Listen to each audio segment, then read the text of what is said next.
Call meeting to order.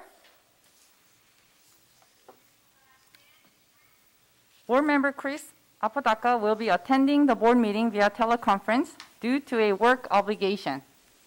Come on up here. Before we get started with tonight's board meeting, I'd like to welcome the community back to our board meeting. I'm sorry. This is this right? Yes. Okay. Back to our board meeting. Please remember, if you are in attendance, you must keep your mask on at all times. Keep physical distance between you and others, and use the hand sanitizer posted here in the boardroom. Those who refuse to wear a mask will be asked to leave, and we will call law enforcement if needed. We take the health and safety of our community seriously and ask that you do the same. Thank you. Roll call, Danielle. President Say. Present? Vice President Yu. Here. Clerk Nishi. Present. Board Member Dr. Apodaca. Here. Board Member Mr. Beach. Present. Board Member Dr. Eugenio. Here. Board Member Dr. Rios. Thank you. Okay. So thank you, Daniel, for the roll call for me. Next one, we're going to have a workshop on the topic so-called CCEJ. This is provided for our board and our staff. I would like to give this one to, I believe Dr. Weiss is the one helping us on this one. I also want to special acknowledge to our superintendent. There's always something we can learn to improve. And I want to thank you, Dr. Weiss, made and so prompt and get the speaker for us today.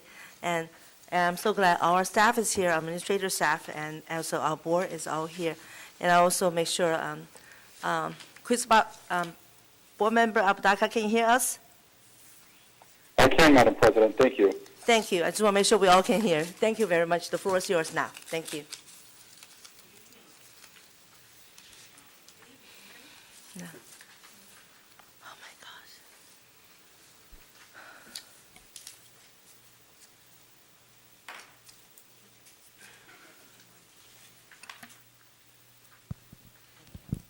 Good evening. That's a little better. Good evening to our ABC Board of Education, President Say, Vice President Yu, Board Clerk Niishi, and to our board members, to our superintendent, as well as our cabinet. My name is Dr. Christina Wise, and I'm privileged to be the Director of Secondary Schools here in ABC. I want to thank you for the opportunity to speak about the partnership and work between ABC Unified School District and the California Conference of Equity and Justice that we know affectionately as CCEJ. Back in May 2020, after the murder of George Floyd, we had several students organize protests in our community to support Black Lives Matter. Although our California dashboard data supports exceptional graduation rates for African American students, some of our students expressed deep concerns about their experiences in our schools.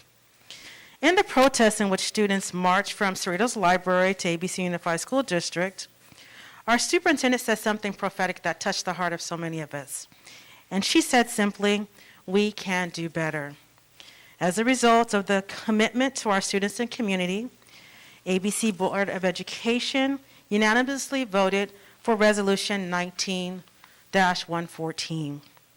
ABC Unified School District affirms its commitment to foster a campus culture in which all members of the community feel safe, respected, and valued. And because of that resolution, that began the work for us at Whitney High School and working with our principal, Mr. John Berkeley. Our first school in which we supported was Whitney High School as a district. Principal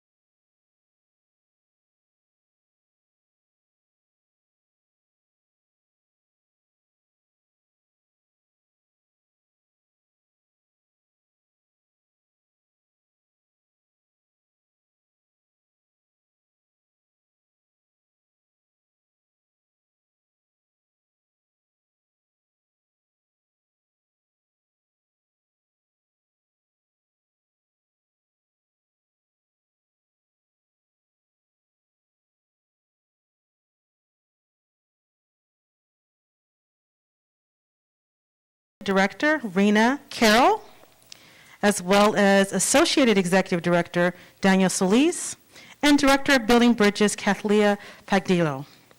And of course, our own ABC Principal and AXA Principal of the Year, Mr. John Berkeley, is with us today.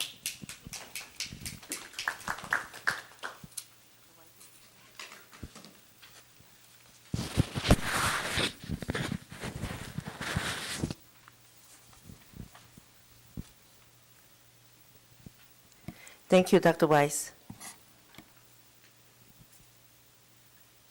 Thank you so much, Dr. Wise. Thank you so much to the Board of Trustees. I'm Rena Hajjak Carroll, the Executive Director of CCEJ, and we are really just thrilled to be here with you in person in real life, not on Zoom. We get to see you. It's beautiful. Thank you so much for having us. We are honored to be here and to be able to share with you so much about the work that we do, that we feel so impassioned about, and that we get to do with your students. So thank you for the opportunity tonight. CCEJ, for those of you who may not know, we've been around for about 60 years. We work all throughout Southern California with schools, school district educators, nonprofits, companies to do work around bias, bigotry, and racism. Our work is focused on education, on dialogue, on understanding who and what we are and who and what the community is. As we all know, our communities are changing. And we have many, many questions that was evident to us just about a year and a half ago after George Floyd and after all the unrest that we had.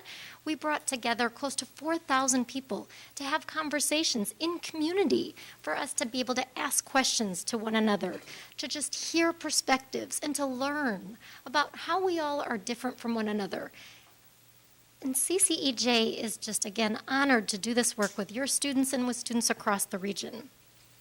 As you can see on our next slide, some of the values that really ground our work are centered on understanding and empathy. It is so important that we as human beings living in community understand who and what we are, why we think what we think, where we got to the place of where we think what we think.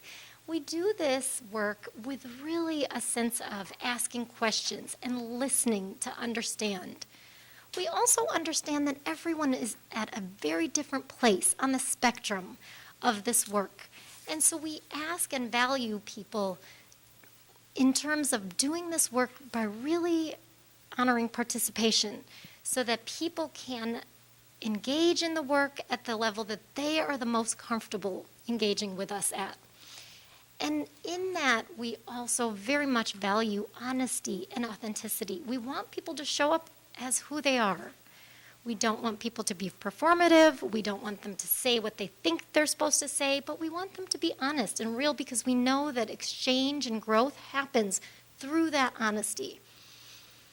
And lastly, we know that in order to do this work and in order to do it right, we need everyone at the table. Not just some people, not just the people that agree with the other people at the table, but we need every perspective. And we need everyone all together in community to do this work. So we are excited and honored to do this work with you all and with your students. I am going to pass it to my colleague Kathleen, who will talk a little bit more about what we actually have been doing. Kathleen.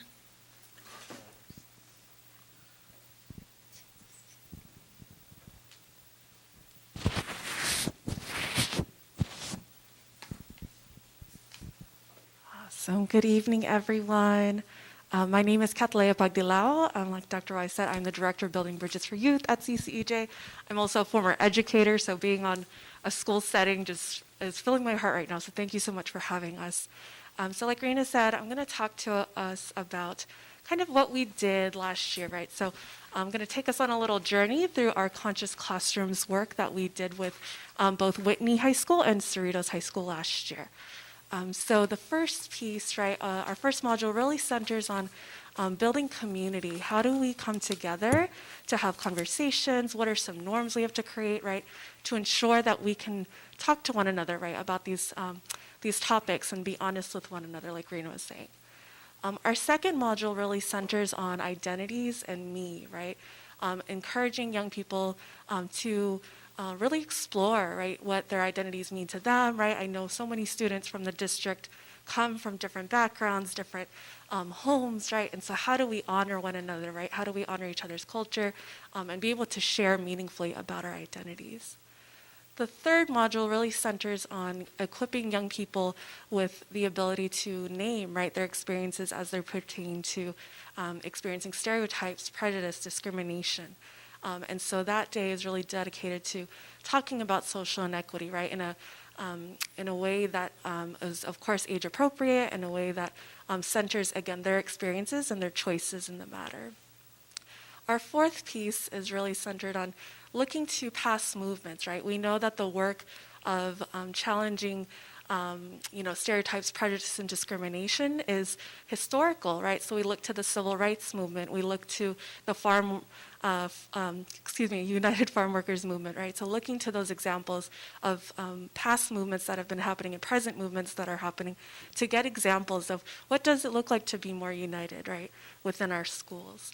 And then finally, in the last session around building more inclusive classrooms, we equipped young people to think about, if they do see something, if they witness something, how can they step in? How can they show up for each other? And so we really talk about ways that they can address conflict, ways that they can acknowledge how they feel, right? If they feel like they're not being listened to, if they're not being seen, or if their peers aren't being listened to and seen, how can we instead show up for each other and advocate, right, to make sure we're being honored in who we are.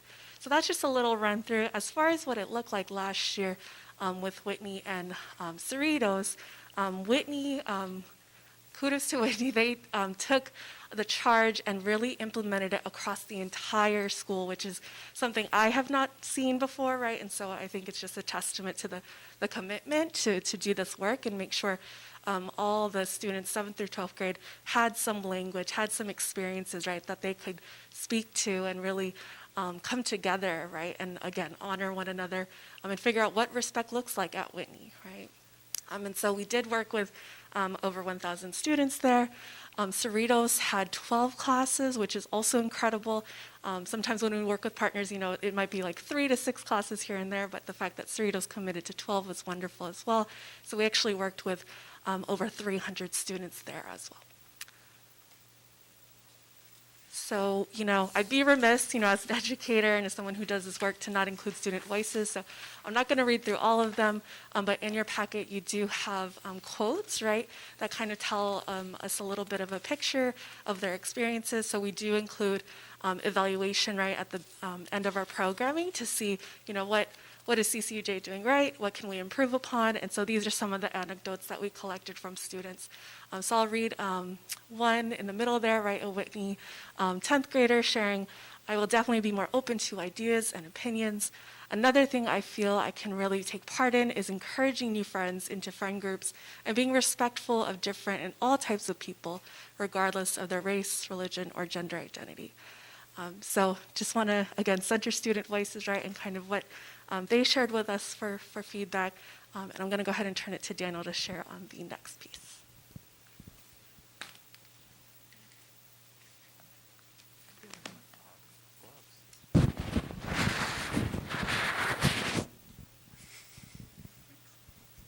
Good afternoon, everyone.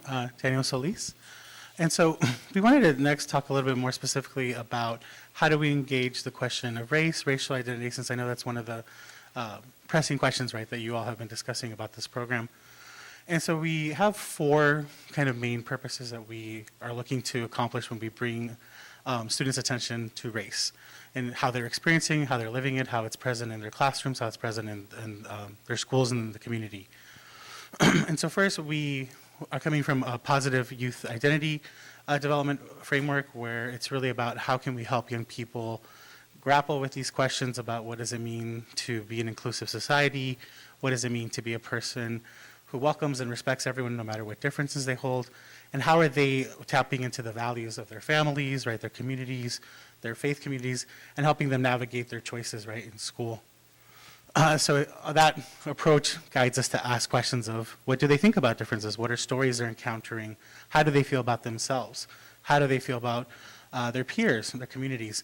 And having them hear from each other and hearing different stories, different experiences is part of where the learning really happens. We then want to really focus on reducing bias and stereotypes because we know that that's a barrier to students building meaningful connections with each other, to feeling included, to feeling connected on campus, which are all things that can impact academic achievement and their long-term trajectory, right, in career and academic success. So we talk about what does bias mean, what does stereotype mean, what are biases, stereotypes they may be seeing on the media and social media that maybe they're hearing on campus from their peers, right, and how are they processing that, how are they making sense of it, right, and how are they suspending a little bit of their judgment to kind of get behind to who are the people really behind it, right?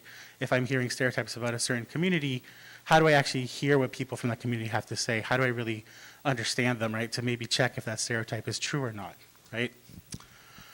We then also really want to strengthen the connections to peers and schools because that's often a big challenge, right? Especially if students are feeling isolated, if they're feeling disconnected, if they're feeling like they have to leave part of themselves to be on campus. So we do that by sharing stories, right? We invite students to say, how do you feel on campus? How are their cliques, right? How are students talking about conflict, right? So really just posing a lot of questions and getting them to hear a range of experiences, which are things that they often don't talk about.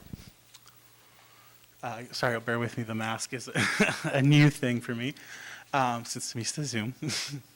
So the last thing that we really focus on in our conversations around race is helping them navigate differences with respect and competency, because the reality is we live in a very diverse society.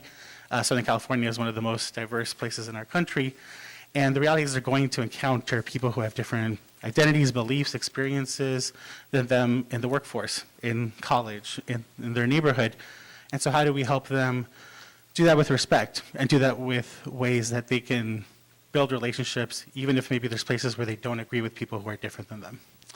And so that's a big part of our approach with dialogue. It's not about agreeing, it's not about changing people's minds, it's about respect, empathy, and frankly, living together, right, with respect and minimizing conflict.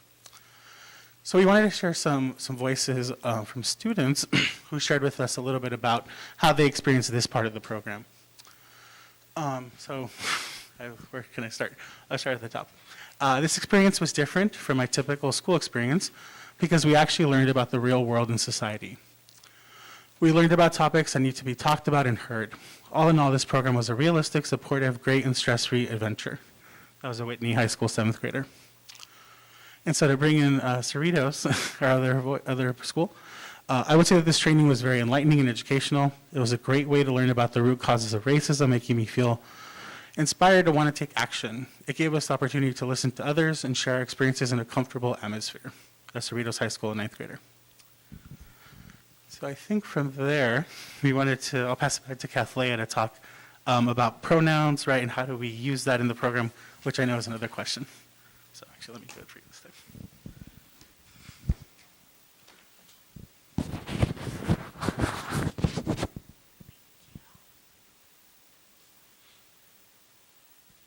All right, so like Daniel said, we know the other question is really pertaining to pronouns. And I'll just say, speaking for myself, right, I know when I was first introduced to pronouns that it was new, right? And I was curious about it. I wondered why, right, as someone whose pronouns are usually assumed correctly of me. So a little bit of why we utilize that within conscious classrooms is also, similar to some of the work we do with regard to talking about race, but really to practice respect and inclusion, right? We want to create a space for transgender, non-binary, and gender-diverse students to express themselves, to be included, right, to be respected, and support their health and wellness. There are studies that show, right, that when young people are able to share who they are and be honest about that they have lower risk for depression, for suicidal thoughts, and other mental health issues. So very important, right, that they are able to do that with one another. Another reason we include pronouns as part of our practice is also to strengthen connections to peers in schools, right? So if Daniel shares with me, their pronouns, right, we can build trust and connection because I can honor how Daniel wants to be referred to as. So it really helps deepen trust and connection with peers and school staff by putting into practice values of inclusion of all, respect for differences, and supporting every individual to be their authentic selves. And then finally, discussing pronouns really allows us to practice navigating differences with respect and competency, right? So it supports all students to understand and practice an increasingly common part of workplace culture across many sectors. For example, I know many of the people I email with right now, right, I'm seeing more and more pronouns show up, so I think it's just something that is emerging even more so, and so students should be prepared for that as they enter college and their careers, right? So to help us kind of, and the last thing I'll mention, sorry, is that, our California Education Code 221.8 actually, right, also requires, right, that we honor students' identities and making sure that they can, again, express themselves, right, so that we can honor all these benefits, right, of doing so. So I think we're going to role model that a little bit. So can I pass it to you, Rena, to to share your pronouns with us?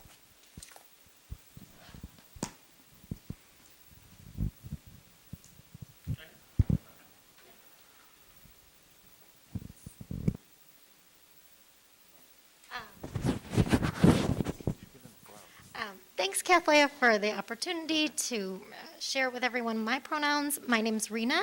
My pronouns are she, her, hers. Daniel, did you want to share yours?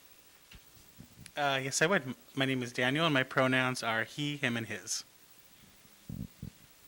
And my name's Kathleen, but I'm going to go ahead and pass because I realized I didn't get to share the student voice. So I'm actually going to go ahead and pass on my pronouns this afternoon.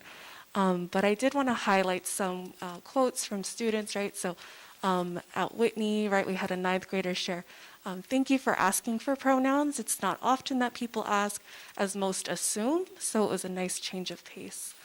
And then heading over to Cerritos, a 9th grader also shared, right, that I will use this info by always asking people their pronouns to get to know them better. So definitely cultivating some connections and understandings there, right?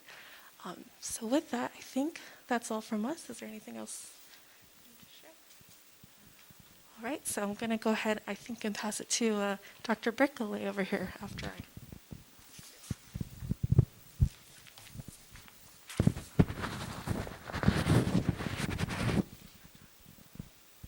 Thank you. Board President Say, Vice President Yu, Board, Dr. Sue, you've entrusted me with one of the finest academic institutions in the country. There are none finer. I truly believe that. But when I arrived in 2016, I did a deep dive into the data, and it showed me that something was off. Wasn't sure what, but as time went on, it became clear. Our school was not as inclusive as it needed to be, was not as welcoming, was not as equitable. And over time, we've seen these things surface, both in social media and in the community. We had to do something. We searched, we tried different things. We tried Generation Ready. I spoke about empathy. We had trainings. We sort of went round and round and didn't make positive change. We're now making positive change. Of that, I can assure you. What I see happening now on our campus, students are more aware. They're more empathetic. They're standing up for one another. Just this start of this school year, in fact, we had one of our 8th graders actually challenge a student from another campus for racist comments made on social media. This was a majority race 8th grader addressing comments about a minority student. We've had conversations in classrooms. We've looked again at our curriculum. We're making it more inclusive, more welcoming for all students. I will tell you, not just as the principal, but as somebody who has been trained by CCEJ, somebody who started as a district intern in LA Unified and has had hundreds of hours of equity training and cultural proficiency training, this is the first time I've seen a group challenge us to be anti-racist, anti-bias. That's what we need. If we're going to change anything, we can't permit this to happen anymore. After working with these folks this past year, I have every confidence in them. And I want to thank you guys. You've been terrific. Thank you.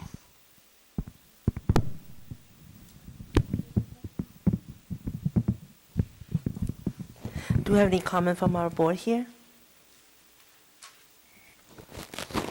I just want to say thank you so much. Make us more sensitive, become more sensitive, more aware what's going on there. And we want to treat the other just the way we want to be treated. I think this is the conclusion from today. And I thank you, the principal from Whitney High School, brought this thing with us. I really appreciate it. There is always improvement, education we're talking about. Today, tomorrow will be different, and because we're looking for the best, what is the best for our children, what's the best for the future, And the past history that we learned so much, especially after Mr. Port, for issue there, and we learned it. Even myself become more sensitive around my area, around the people that I work with. I want to thank you for bringing this such wonderful workshops to share with our colleague here and with our administrator. And then, okay, so we do have some comments. Actually, we have about, I was waiting for you guys, that's why I'm talking. So number, I think the first is 5, which is Vice President Ms. Suyu. Thank you, Madam President. First of all, I want to thank Rena, Kathleen, and Daniel for working with the youth. The fact that you guys are working with the youth shows that you guys have the best heart, making a difference in children's lives. That's awesome. My question is, so do you guys go through the gender pronoun at every session?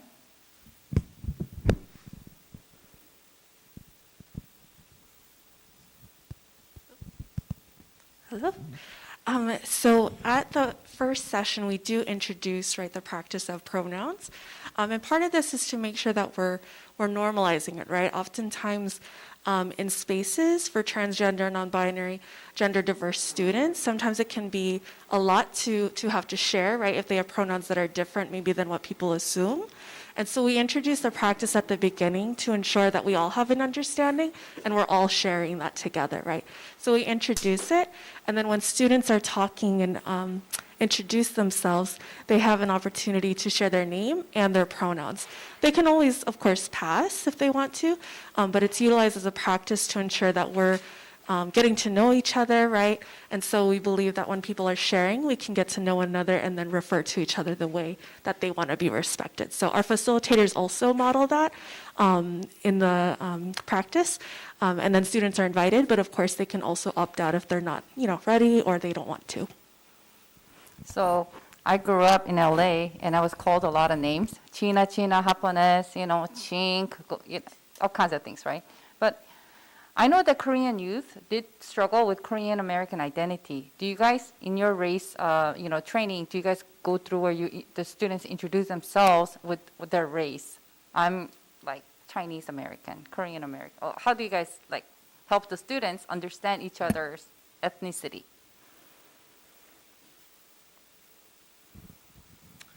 So we do lots of activities where students can talk about their personal experiences of what are the words they use to talk about their race and their ethnic identity. And first of all, just to back up, we talk about what does racial identity mean, what does ethnic identity mean, what's the difference, what's culture, what's nationality, right? All these different parts of who we are, just to give the students a sense of, if, for example, my family is from El Salvador, right? I identify as Salvadoran American, that's my ethnicity, but I also identify as Latino, right? That's my racial identity. I'm the son of immigrants, right? And so that fluency in all those concepts is important to help kind of understand how I might be connected to other people, how I might be different than them. And also I can make sense of when other people tell me I'm Korean American, I'm Chinese American as opposed to Asian, right? Which might be the label that gets placed on people. And then we give lots of room for the students to talk about how do they feel about those labels? What are words that maybe don't feel appropriate for them? And sometimes we have students who say, I don't want any labels. That's not who I am. That doesn't feel right to me. And there's no judgment. There's no pressure to pick a label. It's then given room to then talk about, well, why? Like, why do you feel that no labels is the best way for you, right? And then students hear that and then understand where that person's coming from, right? And so that's kind of our approach rather than here's everything about this one community, because we think it's more about the students doing that with each other and sharing what's important for them. And that we work in different schools, and so what the issues that are pressing in one community are going to be different from another, right? So. Thank you, that is all. Next one will be our board clerk, Mr. Ajinoshini. Thank you, Madam President. Couple questions, one question and one comment. So do you ever go over some of the historical movements? Have you ever gone through the reparations movement for during the World War II, that situation? Do you guys ever go through that? So there was a movement after the war where the Japanese were incarcerated without civil rights, and so part of that was getting out of the feeling of being less than American. And so there was a movement of people and survivors that gave their testimony, and heartbreaking because pit brother against brother and sister against sister. There was a loyalty oath and all that other fun stuff. So do you guys go through that experience at all, or?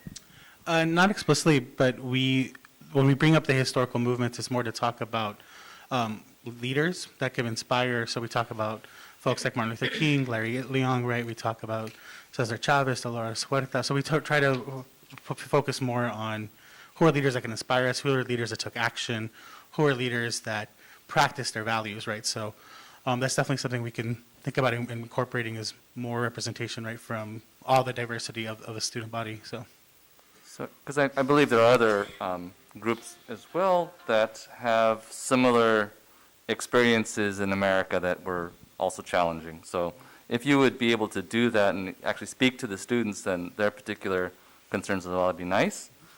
Also, I think you guys have a great opportunity here to prove something, to have evidence. So you've done it for 1 year, and so you're going to be doing it for 2 years, so that's great.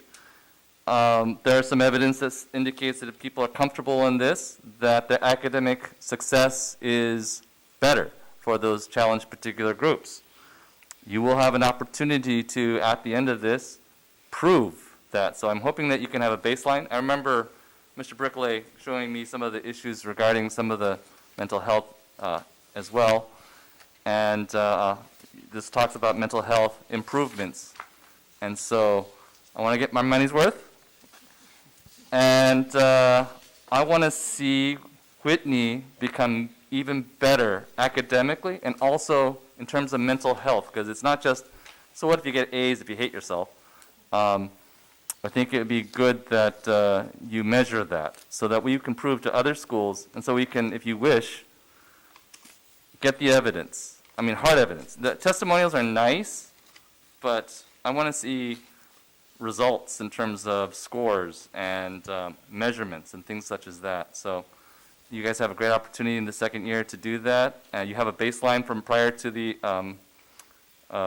pandemic to measure from. And so that's my encouragement for you. That's all. Thank you, Madam President. Thank you. Okay. Thank you again. And so this evening, we'll be discussing the following item through the closed section now, right? Closed section, conference with the labor negotiator, update on negotiation with ABCFT, AFSCME, and CSEA. Now, do we have any public comment on the closed section, Clerk Nishii? I don't see any, Madam President. Thank you. Now we're going to move to closed section. May I have a motion to move to closed section and second? So moved. Second. Thank you. So I guess we have to do roll call since Apodaca's not here. Dr. Thank you. Apodaca? Yes. Mr. Beach? Yes. Dr. Eugenio? Yes. Mr. Nishi? Yes? Dr. Rios? Yes. Mrs. Say? Yes? Mrs. Yu? Yes. Motion passes 7-0. Thank you. And we're going to go to the back, right? Good. Oh my God, a day for me today.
sorely has my heart beguiled. Her rosy cheeks and ruby lips alone she holds my heart enthralled. Then fill to me the parting glass. Good night and God be with you all.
Oh, all the comrades that e'er I've had, they're sorry for my going away.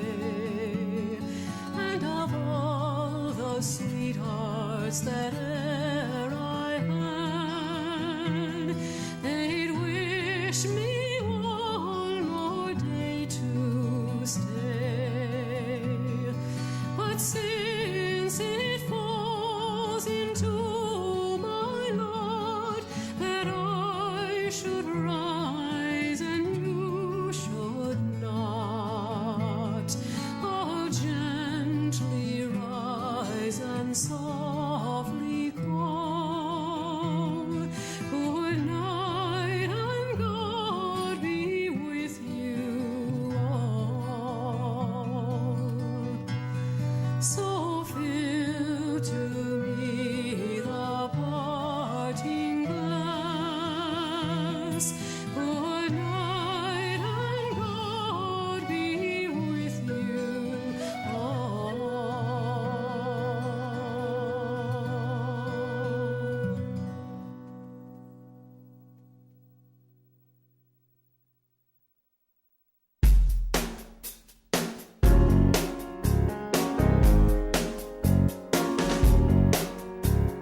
I'm sorry.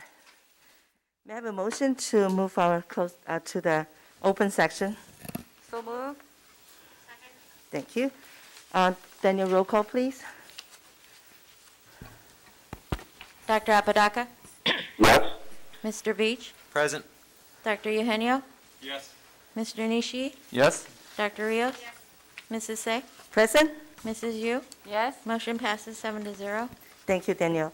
Before we get started with tonight's board meeting, I would like to welcome the community back to our board meeting. Please remember, if you are in attendance, you must keep your mask on at all times. Keep physical distance between you and others. And use the hand sanitizer posted here in the boardroom. Those who refuse to wear a mask will be asked to leave, and we will call the law enforcement if needed. We take the health and safety of our community seriously and ask you do the same. I want to say thank you so much. For the people in the back, I hope the screen is big enough for you to watch. If you have any questions, you can ask one of our staff here. We'll make adjustment just for your need. Can you hear me? Can you hear me in the back? Okay, thank you. See, thumbs up. I'm sorry. Yeah. Please ask everyone, I'm going to ask everyone, please silence your cell phones. We welcome public comments, and anybody wishing to make a public comment, you should fill out a card, locate a table by the door, and place it in the silver tin. I'm sorry. All public comments are to be made during the public comment section or at the time an item is presented. Must be done before the item is discussed. Each comment must be no more than 5 minutes. Today, I know our public comments say no more than 5 minutes, but I will ask my board colleague here, because we have so many cards in there, I'd like to ask a consensus from my board, change from 5 minutes to 3 minutes. That gives everybody a chance to talk. Can you just knock your head if you agree from 5 minutes to 3 minutes? I have a board member, Mr. Beach. With so many people here, I think the public would like that, even though I would like to give 5 minutes still. There's a tremendous turnout here. I think they would agree for 3, but it's up to the board. Thank you. So if I receive this consensus, please just knock your head that you agree to change from 5 minutes to 3 minutes, then you just, okay, so one. Can we have a I motion? don't think we need a motion, no. It is really just consensus, yes, yeah. Okay, so, yes? Okay, got it. Chris, did you hear me, Chris? Yes, I can, Madam President. Well, changing from, moving from public comment from 5 minutes to 3 minutes. Thank you, sir, for your support. I'll defer to the majority will of the board. I think that folks expect, full 5 minutes as we've had. I believe it's the First Amendment right to exercise it. I would just ask that those present not take the 5 minutes if they can say it in 2 or 3. But I'm okay with the majority will of the board.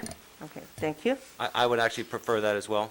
They can take the 5 minutes if they want, but please be courteous and try to make your comments faster. So you're moving to 3 minutes because our public comments are only 1 hour. Unless if the public, if your comments regarding the agenda tonight, then we'll ask you to stay in the agenda and present your case. That will give other people have an opportunity to speak. So otherwise, I think the beginning I know you change your vote. I mean, not vote, you change your consensus right now to 5.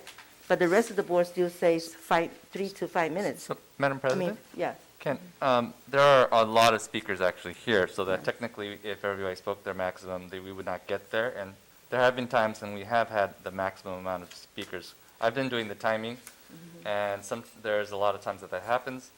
I'm wondering if a compromise position would be 4. If you did 4 minutes, technically we could finish all the speakers in my hand. If any additional people came in, How many then it'd cards be you very- have there, clerk? 17. 17 times 4, that will be 68 minutes. We are 1 hour, so we're extending the 8 minutes. okay. It's okay? Okay, yeah. Okay, so we're changed now to 4 minutes. 4 minutes, would that be okay, I'm Madam expecting the President? 4 minutes, yeah, absolutely. Madam President, I object. I think we've never limited public comments, nor have we ever gone beyond the hour. I think some speakers will speak at the maximum and some won't. So I like to maintain our 5-minute limit. 5 minutes? Madam President, I concur with Dr. Rios. Okay, so we have, I'm sorry, clerk, we're changing from 5 minutes to 4 minutes to 5 minutes. Okay, You all have 5 minutes in here, and we welcome public comments. We always do. That's our district. This is typical of our ABCUSD, our board trying to be flexible as much as we can. So now we send consensus 5 minutes. I'm asking the audience, if you see, board clerk, can you show the sign that you have on your hand?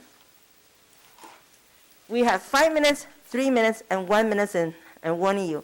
When you get 0 minutes, I'm asking you, please, and stop your, I'm sorry to say that because we really want everybody to have a chance to come up the podium to express their concern and share their issue here. Okay, thank you very much. I run back because I'm short of breath here. Okay, and for tonight's closed section, the board discussed conference with labor negotiator. We'll update on negotiations with ABCFT, AFSCME, and CCEJ. Now, I would like to have one of my board members, Dr. Rios, would you please lead the Pledge of Allegiance today? Thank you so much, ma'am. Please stand.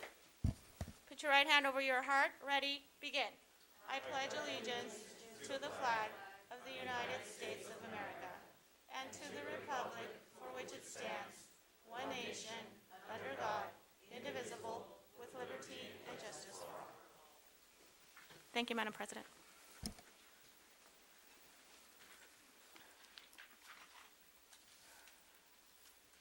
Thank you, Dr. Rios. And now we have our presentation today spot on teaching learning, which is teacher induction program. And we have Dr. Gina Zillo, Assistant Superintendent, Human Resource, and Stacy Himajiwa, Program Specialist. Stacy, are you here? Oh, good to see you.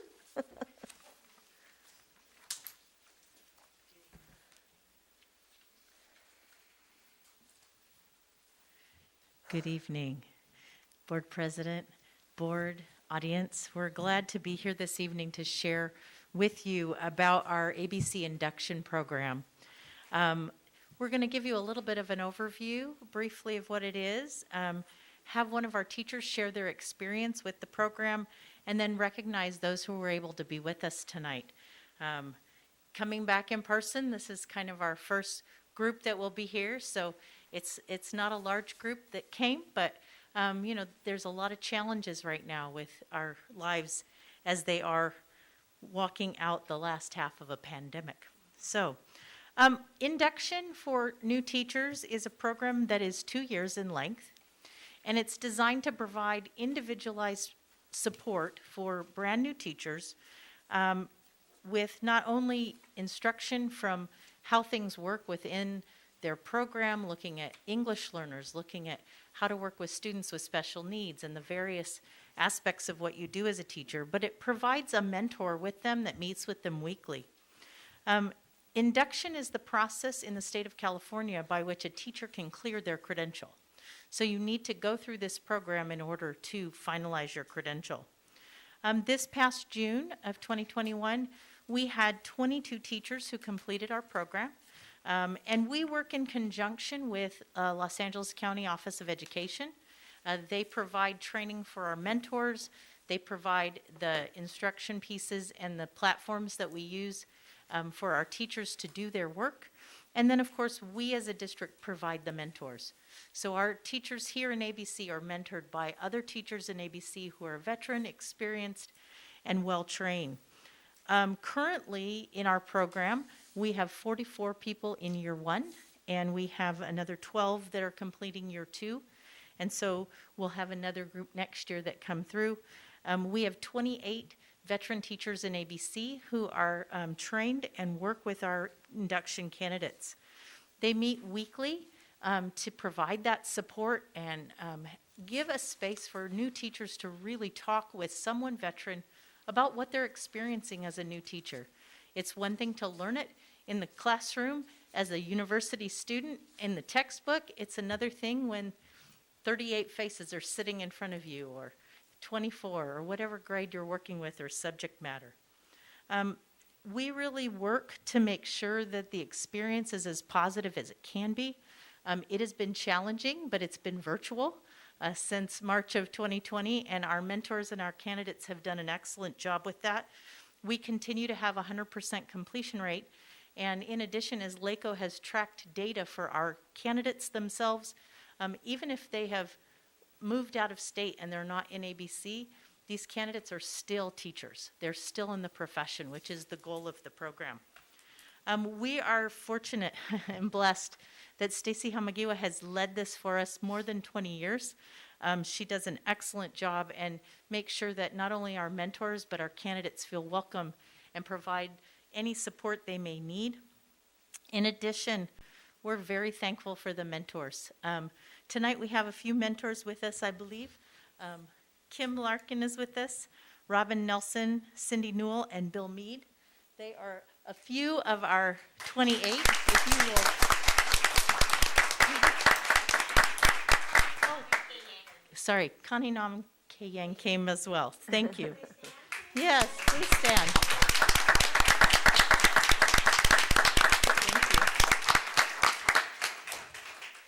In addition, this process takes place in what they call collaboration with a site principal. And so they have what they call triad meetings, where the principal of a site is working with the mentor and the new teacher to make sure that the support is there at the site in addition to the mentor. And so we're thankful for our principals and their work. I believe tonight we have a few principals with us who have candidates who are completing. Mr. Castillo from Carmenita Middle School, Mr. Garcia from Artesia High School, Dr. Lois from Gar High School, and Mr. Walker from Cerritos High School. So if you could at least wave or stand, we appreciate you.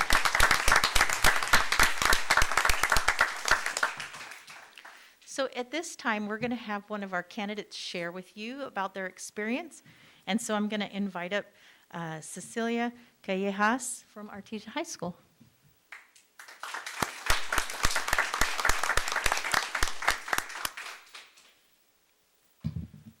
Good evening, Board President, Say, members of the board, and Superintendent Dr. Mary Sue. Can you guys hear me okay?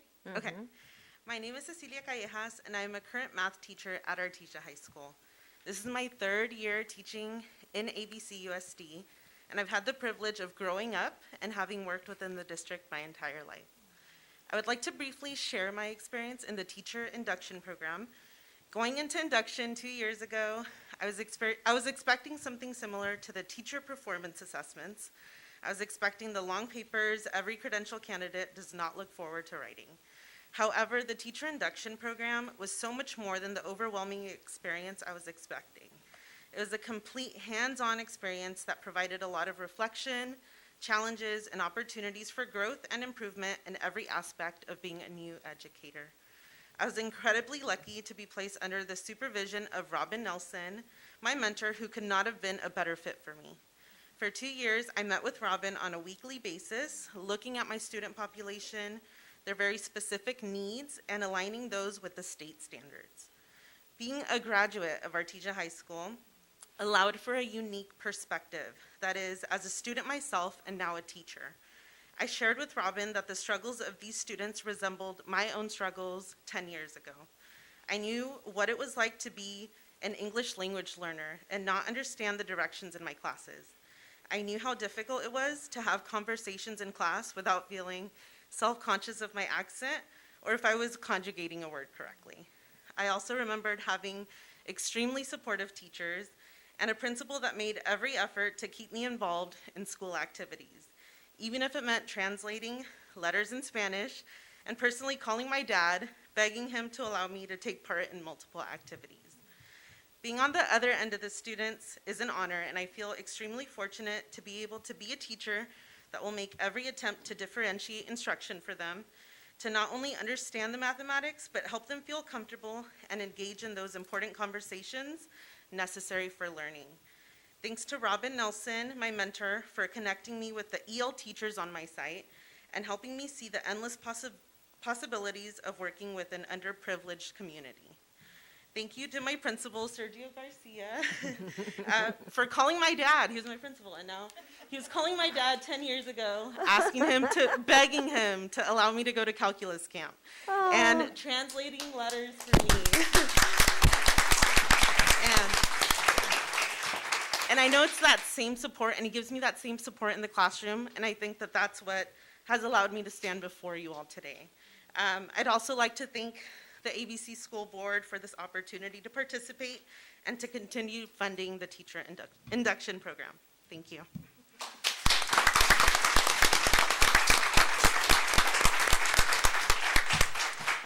So at this time, I'm going to invite Stacy Hamagiwa up to recognize and read the names of our candidates who are here this evening.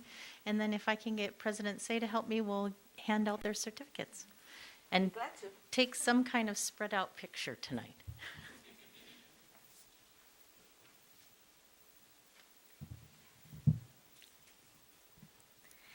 Our first recipient is Cecilia Callejas, our speaker.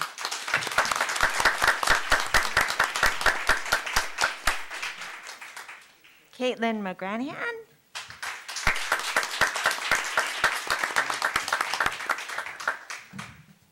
Matthew DeGucci.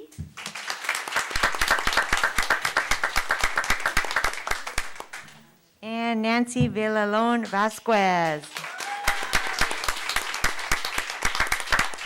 And I know that Dr. Zietlow recognized a few of our mentors that are here this evening, and I would like to ask them to also come up for the picture, which is Connie, Kay, Kim, and Robin, please. Come on up. Thank you.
Well, don't go yet. We have a board member is going to make some comments. And I have Dr. Olga Rios, please. Thank you, congratulations, thank you for sharing your story. I mean, I think it warmed all our hearts, right, because that's why we're here. I welcome the diversity that I continue to see every year. I know that our district will benefit, I know our students absolutely will benefit, and again, congratulations on your journey, and we're here to support you. Thank you.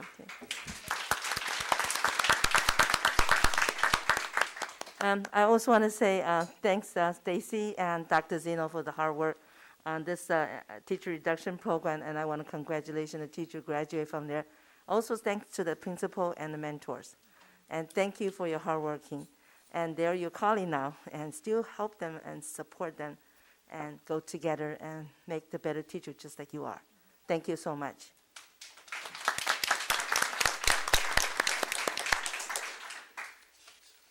Okay, that will be approved agenda.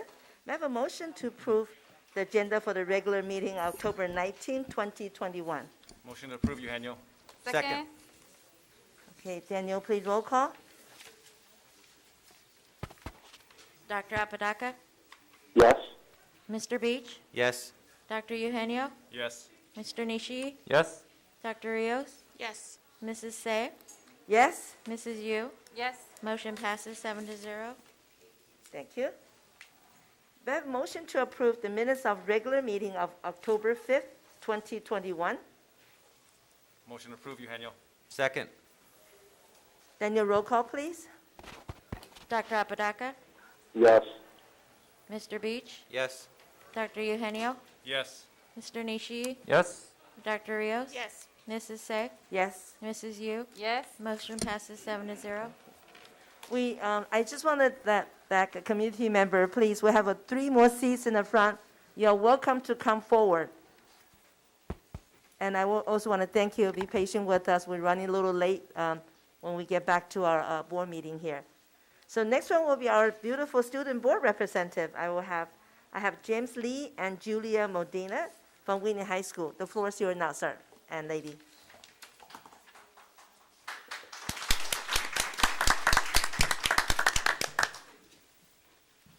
Good evening, President Say, Vice President Yu, Superintendent Dr. Su, distinguished members of the ABC School Board, Mr. Brickley, and guests. My name is Julia Modena, and this is James Lee, and we are speaking on behalf of Whitney High School to present our events and activities from the first quarter. Whitney High School's Associated Student Council has organized a variety of events with the intention of boosting school morale and promoting unity among our students.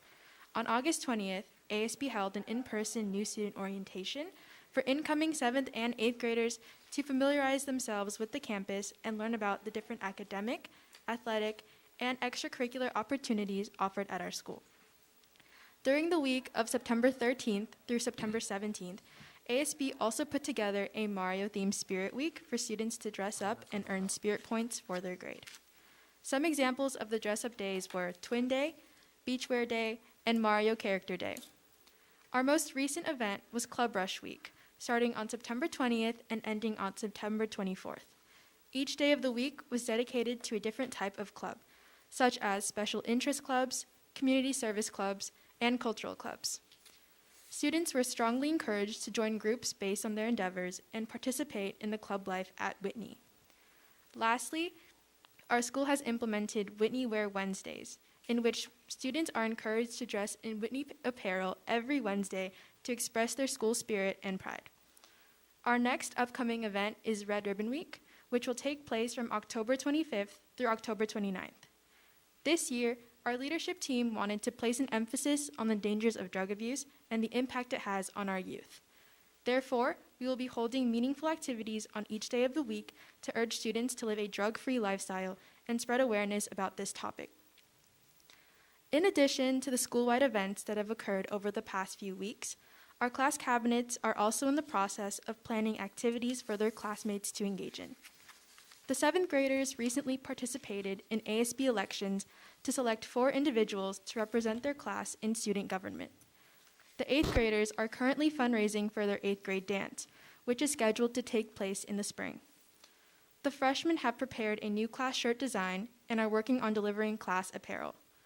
The sophomore students are fundraising for prom and organizing a movie night for their first quarter activity.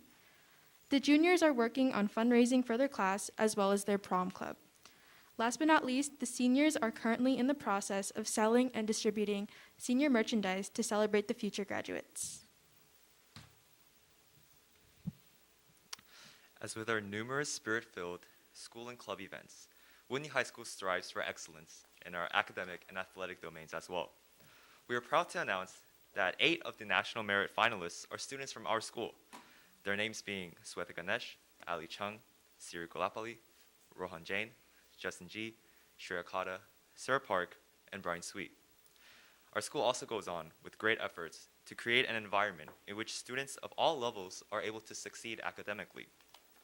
Our Whitney after-school tutoring program, facilitated by Whitney High seniors and juniors, allows for older and more experienced Whitney students to help younger students in whatever subjects they require assistance with, ranging from algebra to biology. We also engage ourselves in various competitions that allow Whitney students to pursue their interests and further develop their problem-solving capacities. Our Model United Nations team, which debates in cities all around America, ranging from Chicago to New York, recently competed in the Cerritos Model United Nations Conference, where we were given various awards of excellences. We also boast an active science Olympiad team and Japanese quiz bowl team, where Olympiad members engage in STEM competitions ranging from crime busting and meteorology, and quiz bowl members participate in quiz events that test their knowledge on Japanese language and culture. Whitney High School also puts great emphasis in giving back to our community and the world. Last week, our Whitney Key Club hosted a school supply drive where Whitney students came together to donate supplies ranging from crayons to binders to local elementary schools that need them. As for this week to the end of October, Whitney's UNICEF Club is hosting a trick-or-treat fundraiser to raise money for the distribution of vaccines and hygiene products to families in poverty in various third world countries. Our sports team have also had a successful fall season so far, with all 5 teams approaching league competitions. Volleyball won 64 in league, girls golf is currently in league preliminaries on the road to CIFs, and boys water polo, cross country, and tennis are all currently competing for spots to compete in the league as well. All of the events and activities held at Whitney are carefully done to follow the health guidelines set by the CDC and the ABCUSD district. We continually strive to make the best out of our current situation in a spirited, creative, and above all, safe manner. Thank you, board members, for your time and dedication into keeping our students educated and protected.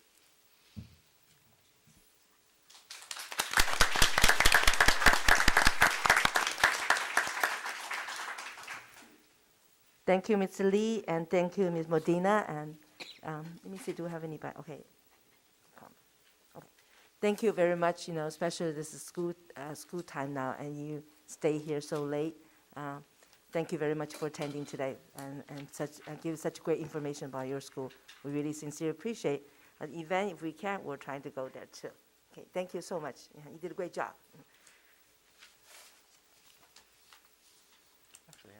Oh, you have now. Okay, we have our board clerk, Mr. Ernie Nishi. So I have a couple questions. So are you anticipating your new science building? Are you juniors or seniors or? So you'll get to see the first beginning of the science center. I'm expecting great things out of that science center, Okay, thank you. That's all, Madam President. It's a great presentation. Yeah. Thank you. Great job. I also want to say thanks to the community for your support for our Measure BB to make it possible to become impossible. Our kids have a new equipment and new building to go in there. I want to thank you to our community for your support. Okay. Next one will be our superintendent report. Dr. Su? Thank you very much. First of all, I want to thank Julia Modena and James Lee for doing an outstanding job at what is going on at Whitney High School. Thank you so much. On Monday, October the 11th, I participated in the Cerritos Artesia Rotary Club meeting. The keynote speaker was Chung Bo, City of Cerritos Mayor Pro Tem. He did a wonderful presentation on politics and law enforcement. A new member who will be installed is Mayor of Artesia, Renee Trevino. In the evening, on that day at Macaroni Grill, I was at the adult school to meet with their County Office of Education and WASC team members. A number of our district team and adult school staff members were there to support the program. On Tuesday, October the 12th, I visited Carver Elementary School with Principal Deborah Berlin. We visited many classrooms that day, including special education, English classes, math classes, and science classes. On Wednesday, October the 13th, I participated at Palms Elementary School with Principal Julie Yabumoto. We visited numerous classrooms, including special education, English classes, math classes, and history classes. There's a beautiful garden there that was created by one of the teachers at Palms Elementary School. Please visit there and go through Danielle Weisman to coordinate your visit. Later that afternoon, I was one of 3 speakers in AASA's webinar on how to build and sustain community support. This was coordinated by Brian Joff, who moderated the event. The other speakers were Michael Hinojosa, who is the superintendent of Dallas School District in Texas, and Melissa Kim, who is the Board of Trustees in Washington, D.C. We had numerous questions at the end of the event, and we addressed all of them. On Thursday, October the 14th, I practiced a series with Robert Kane, who will be moderating our series. I will be presenting at the CSBA conference on December the 2nd at the Convention Center in room 6D and E. For those joining us, please attend the session. On December the 9th, the virtual series will be on throughout the day. In the evening of October the 14th, I participated in ABCMA's leadership panel. Dr. Maida Lozano, principal at Hawaiian Elementary School, P.A. White, principal of Leo Elementary School, and Patrick Walker, principal of Cerritos High School, participated on the panel. They shared how their leadership styles managed through the pandemic and solutions to support them. On Friday, October the 15th, I visited Gar High School with Principal Dr. Ricardo Lois. We visited many classrooms together, including foreign language classes in Spanish and Japanese, English classes, math classes, history classes, and science classes. Dr. Ricardo Lois was deliberate on sharing with me their plans for improvement during the next 2 years. I have completed all my evaluations of our cabinet members. Have a wonderful weekend. This concludes my report. Well, I want a special thanks to our Superintendent, Dr. Su. Thank you for your visit school to school, and also keep us updated here and show the support to our staff. Board sincerely appreciate you. And next one will be employee representative report. I know we have Ray Gear, ABCFT, the president. Ray, are you ready?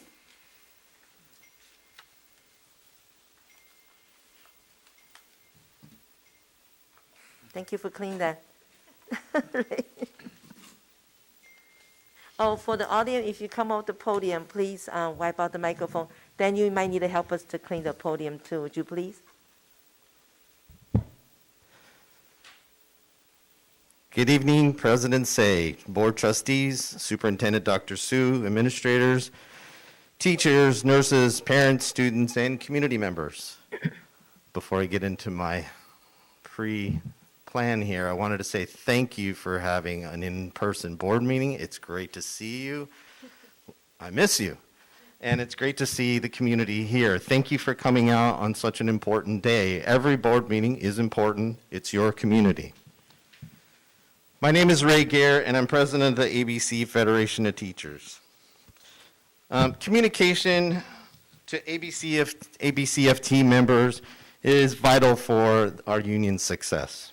In addition to our weekly newsletter, our members, which we call the Union News every Friday, the leadership of ABCFT has a live monthly chat with its members to deliver news, updates, and to give members an opportunity to provide feedback on matters that directly or indirectly affect their classrooms and their students.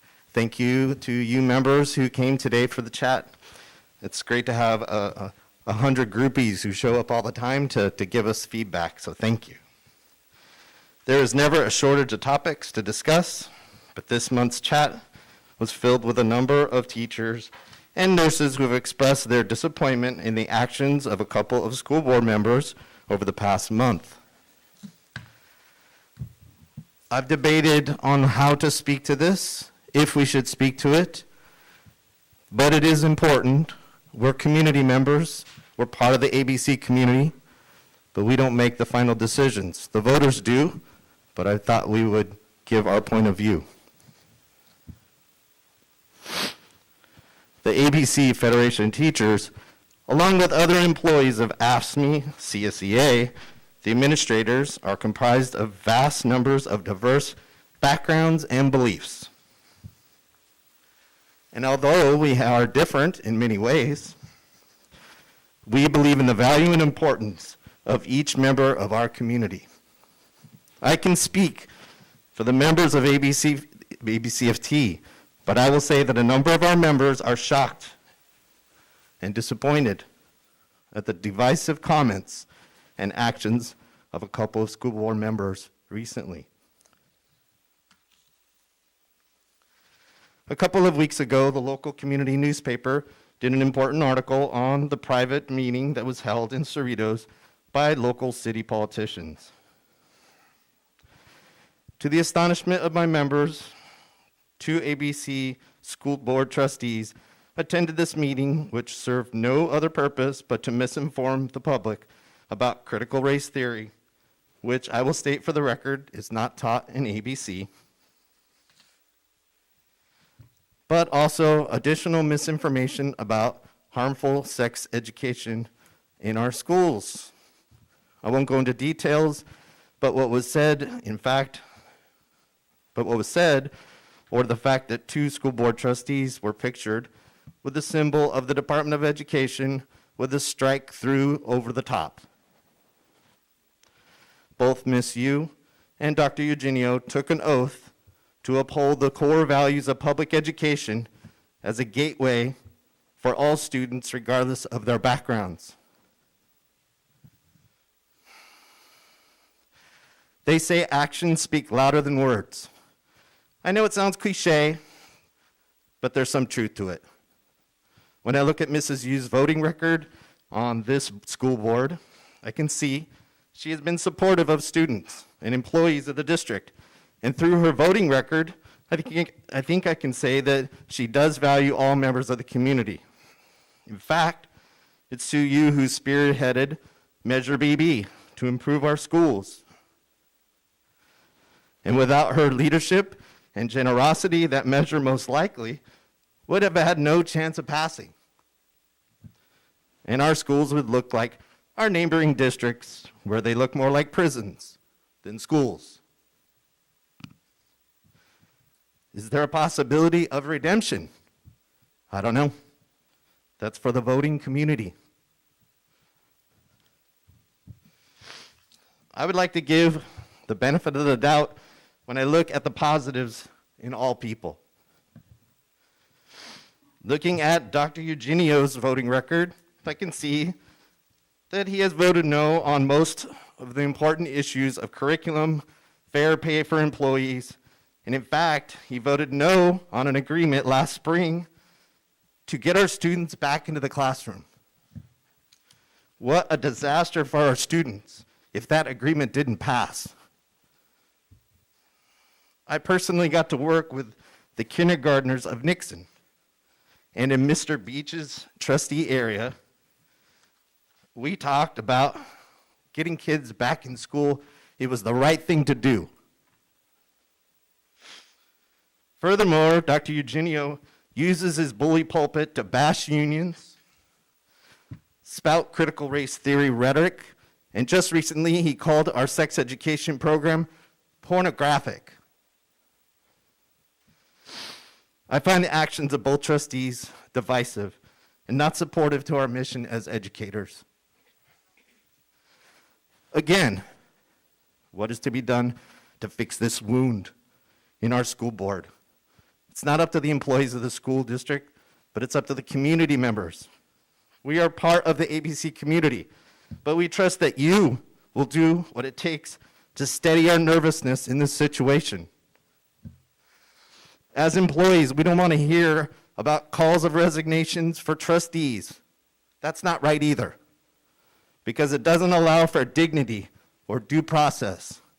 Instead, let the voters decide. In closing, I'd like to make this point, that trust is the main currency that we have in this community. Teachers work hard to gain trust with their students and parents. Principals work hard to solve problems to help teachers teach, which builds trust, and so on, all the way up the chain of command, ending here. The word trustee is not without some meaning, and I think as a community, we need to start thinking about how to rebuild that trust. I hope that we can find ways as a community to heal and rebuild the trust. I've worked with Sue Yu on a number of things over the years, and we've done good work. And she's somebody I could work with in the future. ABC Federation teachers can work with her. Though I don't know Dr. Eugenio very well, he's brand new to the board, I always want to have conversations with him so we can work to build trust and to move forward. Let's spend our finite energy. Dr. Smuts, superintendent of ABC, used to say, we have a finite amount of energy. Let's spend it working on the future for our students and not fighting like adults, modeling bad behavior taking our eye off the main thing, which is our students. Our community is our students. Air your grievances tonight. Get it out of your system. But we need to heal. Let's move forward and continue the good work of the ABC Unified School District. Thank you.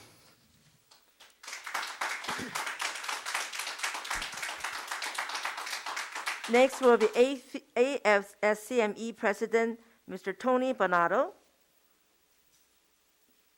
Daniel, please. Thanks, Daniel. Thank you. Thank you, Daniel. Otherwise, I'll go down. Hello, President, Dr. Sue, members of the school board. As Ray talked about, members of the school board have made comments that hurt members of the community, and many in ABC, AFSCME employees. We are a diverse community of color, race. We all work together to strive to make things great. I think in trying to repair diversity, I would like to request that the Indigenous Day be turned into a holiday to celebrate the diversity of our district and all our employees and help bring back unity to something that got broke a little bit. Thank you very much for your time.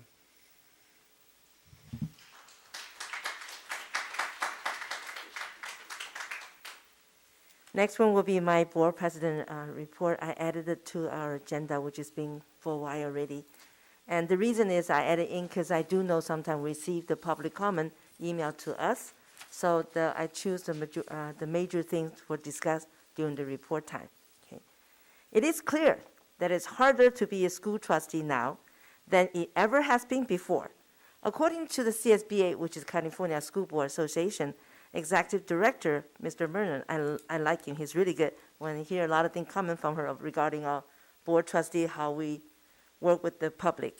This is what he said. He said, governing in a time of choice, board meeting in the age of COVID and CRT or ethnic study. I have heard some concern from parents and the community, including, number one, some parents want the plastic shelves on the desk to remove, some don't. As your board president and with a 40 years pediatric experience, I asked those who are against the plastic shelves to hold on a few months. Here's why. The winter is here. During the period of the time, we will see flu, asthma, upper respiratory infection. The shield may provide some protection to the grade level from kindergarten to 8th grade student because they are sharing the desk. Two people sitting on one desk. They're very close to each other. And the germs easily spread among us. Speaking as a teacher with years of practice, we did have teacher and student catch cold from each other. So using a seal can also protect the children temporarily. The district, this is the thing I want to let the public know. The shield will be stays in there, and we're trying to secure as much as we can. But we are doing something to protect our children, what is the best for our children's health. The district is monitoring the local COVID infection rates. If the rate continue to drop, then we will take the plastic shields down. Please be patient with us. We all want to do the best for your kids to be safe. I received a picture from a parent showing that her son was scratched by a plastic shell. The district will remind our staff, because we have a superintendent meeting with our principal. So this will be reminded on the next meeting to remind our staff to keep the shelves secure on all desks. There's another thing about Zoom public comments. I know some parents say, you know what, I really don't want to go to the public. Since our board policy, once we open in person, the board policy and state laws, that I am a senior board member here, and I know the board policy well. I'm sure to follow it. And also, one of the major things, our district staff reports that we don't have the technology to do so. So I want to remind the community and as an elected official, we follow the board policy and the state laws. But there's always a room to improve. So I'm making sure that our podium, as you can just see, I just remind our secretary, the microphone will be wiped down with antiseptic each time it's used. If we did, please do so too. Or if Daniel busy, I'll go down to clean the podium just for you. Yeah, because we want you safe. And I want special thank you to Daniel. We have created a safe distance and enough seating in the boardroom and have added additional chairs outside the room with a big TV screen. I will constantly monitor this to be sure everyone present can hear. Also, you can submit your concern by mail. Every email will be placed on each board member's desk for review. Don't forget, you can track COVID exposure information on our website, which is updated frequently. The minute you click on ABC website, you can see the COVID information on the right-hand top corner. So next one is my report to visit the two places. One is on October 14th, the ABC Adult School had a WASAC team visit. This visit was positive with a few recommendations, but overall, our district staff did a great job, and WASAC team praised our board and the district. My comment was that credit should go to our adult school learners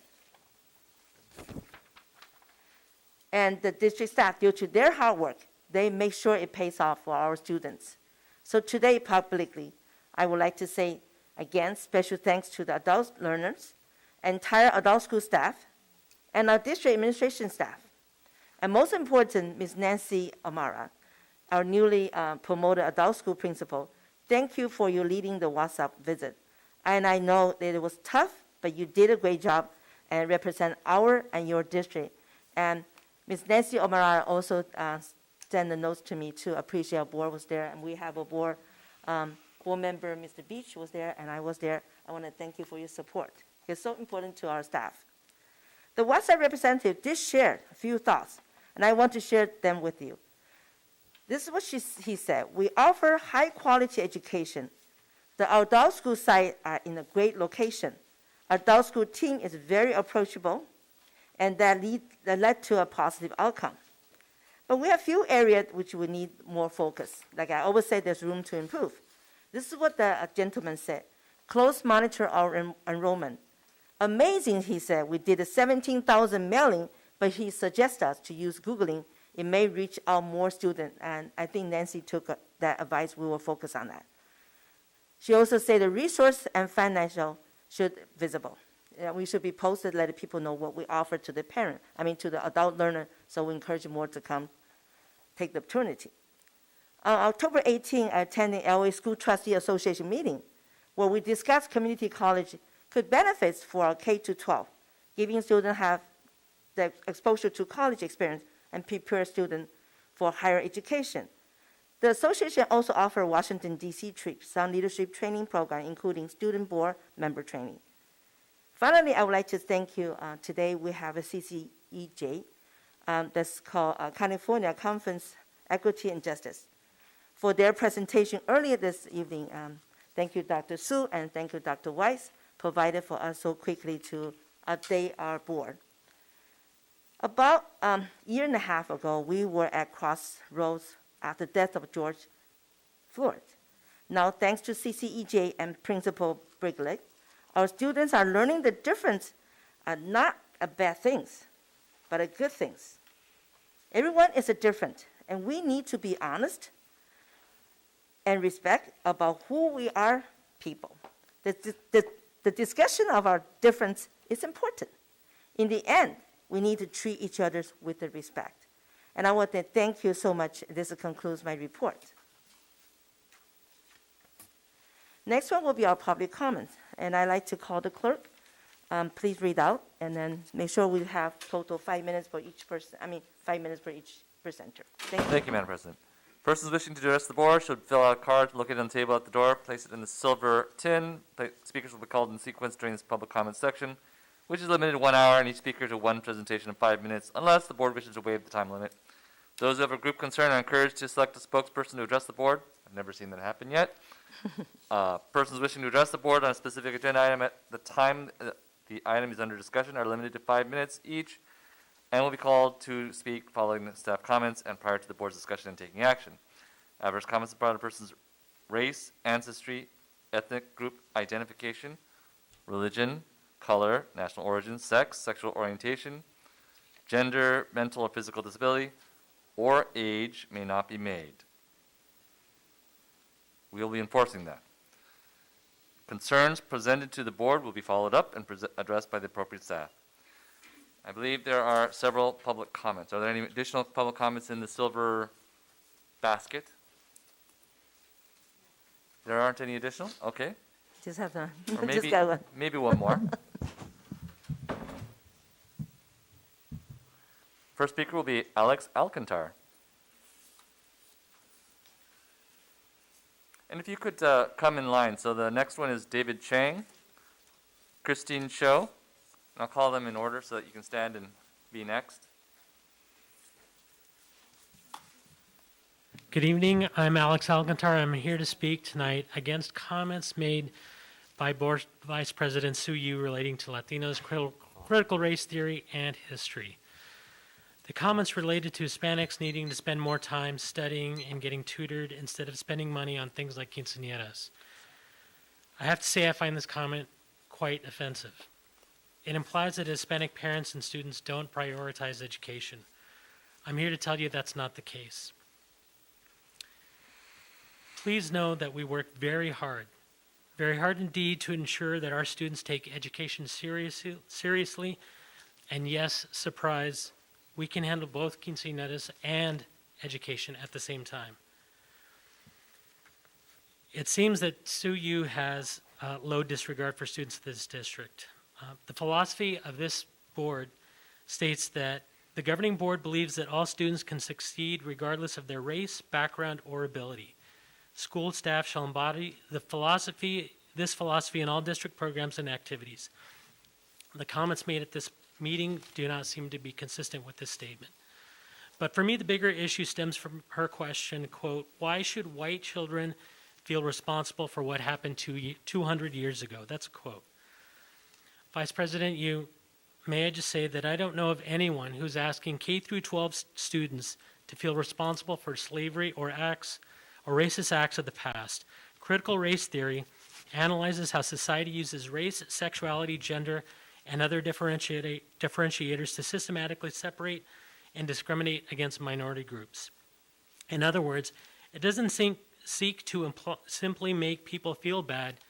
It seeks to prevent racism and discrimination in the future. I hope you're not against this. It's highly concerning that Vice President Sue Yu doesn't seem to understand that difference. Have you forgotten about the Black Lives Matter protests from just last year? Did hundreds of thousands of people protesting not impact you? If so, I have to question your qualifications to be on the board at all. Sue Yu stated, we need to teach them math, we need to teach them English, we need to teach them critical thinking skills so they know that they can think for themselves. Critical is the first word in critical race theory. Are you against that? And if so, is Sue Yu against teaching CRT in public schools, and is she working to eliminate that from ABC? If not, why not? Perhaps it's because critical race theory isn't a subject taught in the district. It was announced that Sue Yu is not subject to censure because her comments were considered personal opinion. The bylaws of the board state that when speaking to community groups, the media, or other members of the public, individual board members should recognize that their statements may be perceived as reflecting the views and positions of the board. Board members have a responsibility to identify their personal viewpoints as such and not as the viewpoint of the board, end quote. Did you identify your comments as such? I'm not sure, but I do know that you did identify yourself as a school board member. You commented that, quote, school board members that you elect, they do have influence on how to and what to make a priority, unquote. The board has done many positive things in this area, such as hiring diversity and equity officer Adrienne Thomas and approving funding for diversity and equity training at Whitney High School. And yes, I appreciate that board member Nishii and Wara Guayavera and President Sofia Say wore a Mexican dress in celebration of Hispanic Heritage Month at the last meeting. These are small but important signs of respect for their constituents. While I joined for the call for Sue to resign, I don't believe that'll actually happen. So let me ask this board tonight, if critical race theory is being taught in the district, to please identify the grade level of the school and the class where this subject is being taught. If this is not the case, I ask Board Member Sue Yu to explain why she's publicly criticizing the teaching of a subject that is not being taught in this district and consider it an obstacle to educators. Let's stop being divisive. I'm a proud Whitney parent and I'm active on the Whitney LPA, Latino Parents Association, as well as the Whitney High School Foundation. While I do not represent those organizations tonight, my comments are reflective of the thoughts of many parents in the districts that I've spoken with. I'm here to tell the board tonight that there are parents who will work in the coming elections to ensure that they are represented by people who respect the values and ethics of their constituents. Thank you very much.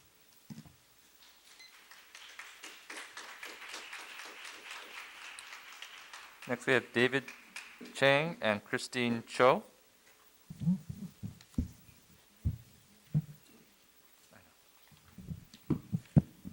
Thank you. Good evening, board members, superintendent, cabinet members, and the community. My name is David Chang. I'm a proud father of 2 students currently attending Stowers Elementary.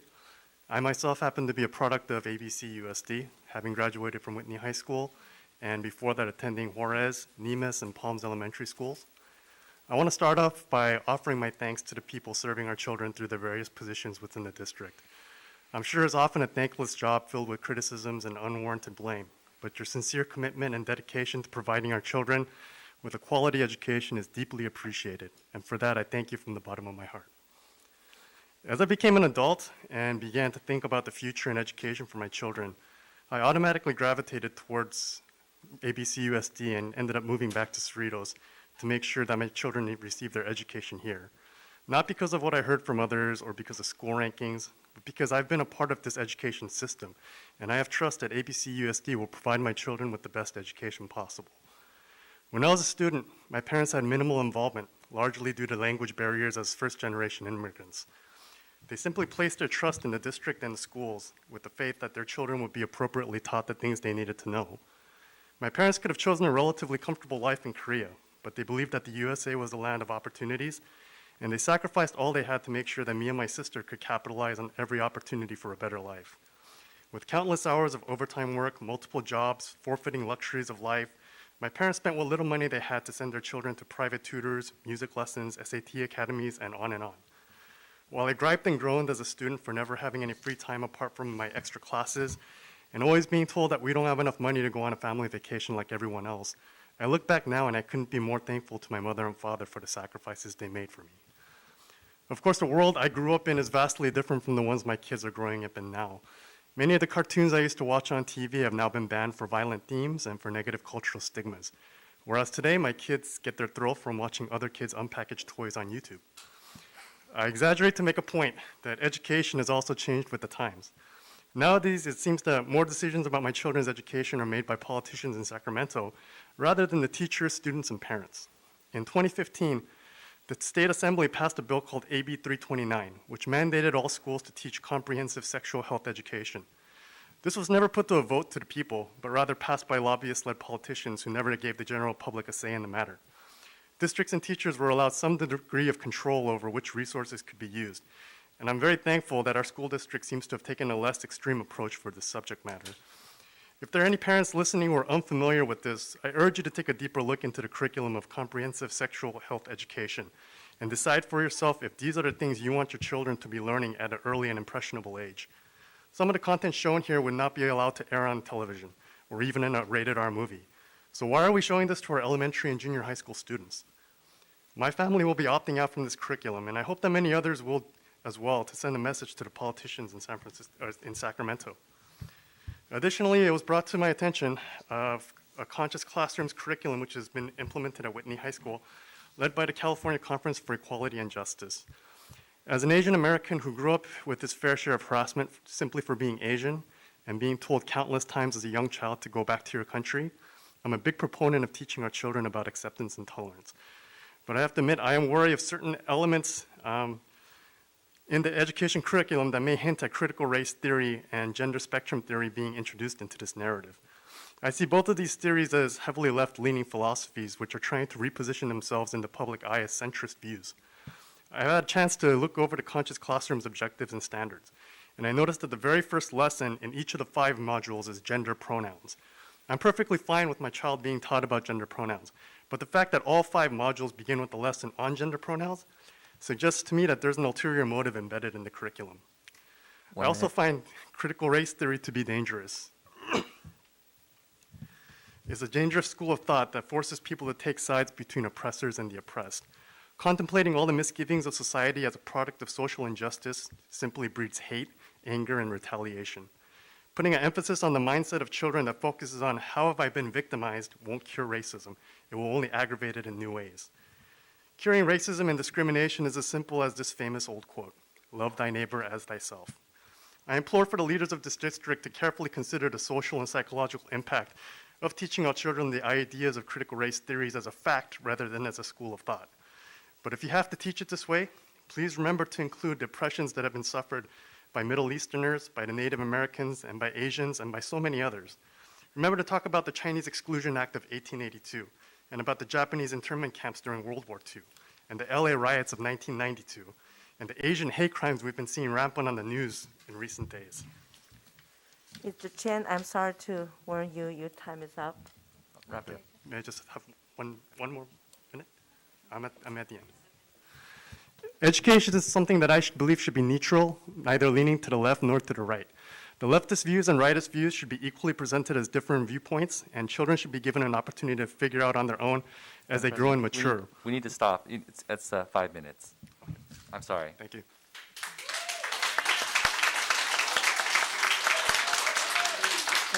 There's a 2-minute people. I know, but you gotta on time.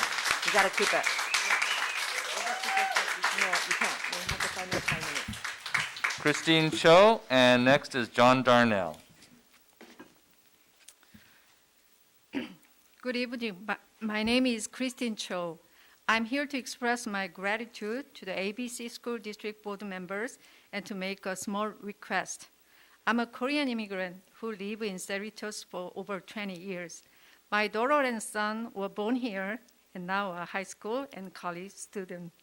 I love our city and very proud of our school district because I believe it's one of the districts where diversity and cultural differences can come together respectfully and allow us to live in harmony. It has been a great joy for me and to many other parents to see our children mature and grow together. What a fantastic experience for my children to develop friendship with children from diverse cultures and backgrounds. I cannot describe how happy I was when my daughter's friends, many of them who are Hispanic and Filipino, asked me to teach them how to cook Korean food, or when my son's friends who are African American, Filipino, and Indian waved their hands and said, 안녕하세요, which means hello in Korean, or call me mom in Korean. This was possible partly because of the diligent work from teachers, principals, and counselors, and our superintendent, Dr. Mary Sue, and her cabinet member, who works with utmost passion. Thank you for your service. I'd like to thank you, board member, for giving your time to serve on the board and our district. I would like to address 2 things. First of all, about Mrs. Sue Yu. I may not know her well personally, but I witnessed how much effort she put in for our student, community, and Korean immigrants like myself. Board Vice President Soo Yu has served as the bridge between the school district and parents for 8 years. In the last board meeting, there were a few people who wanted her to resign and accused her as a racist. I was heartbroken while watching this video. I hope you know that she's just like us. She's a parent of this school district and an educator who works her best for the students. I strongly believe that she's not a racist. Secondly, I would like to address my concern regarding sex education. We can compare our education system to an umbrella.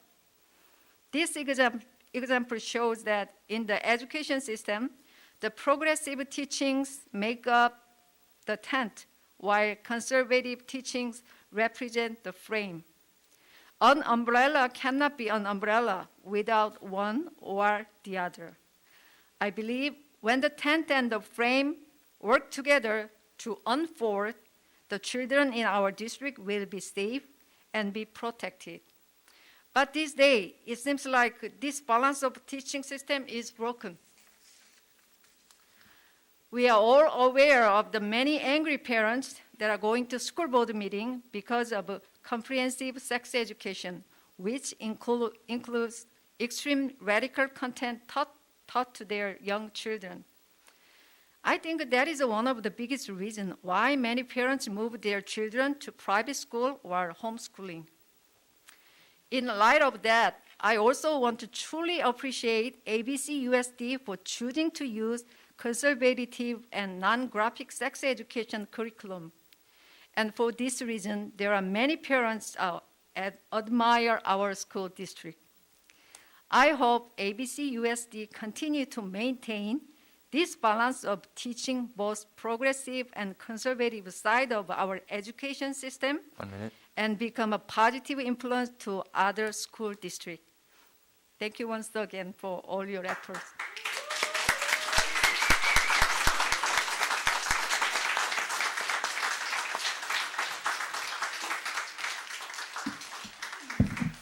If you could guys please come to the podium so we can expedite this a little.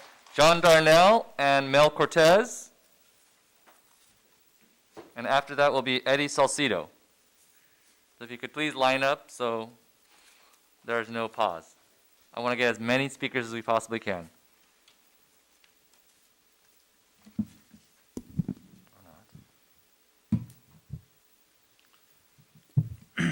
Hi everyone, my name's John, and John Darnell, and I live in Cerritos.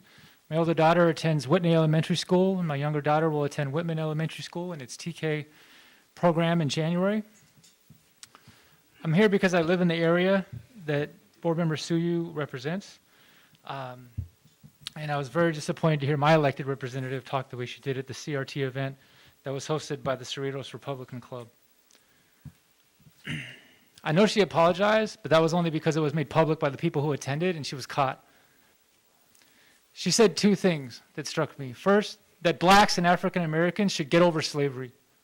Second, that Latinos should hire tutors or whatever they need similarly, like her company, for example, for their kids instead of attending quinceañeras.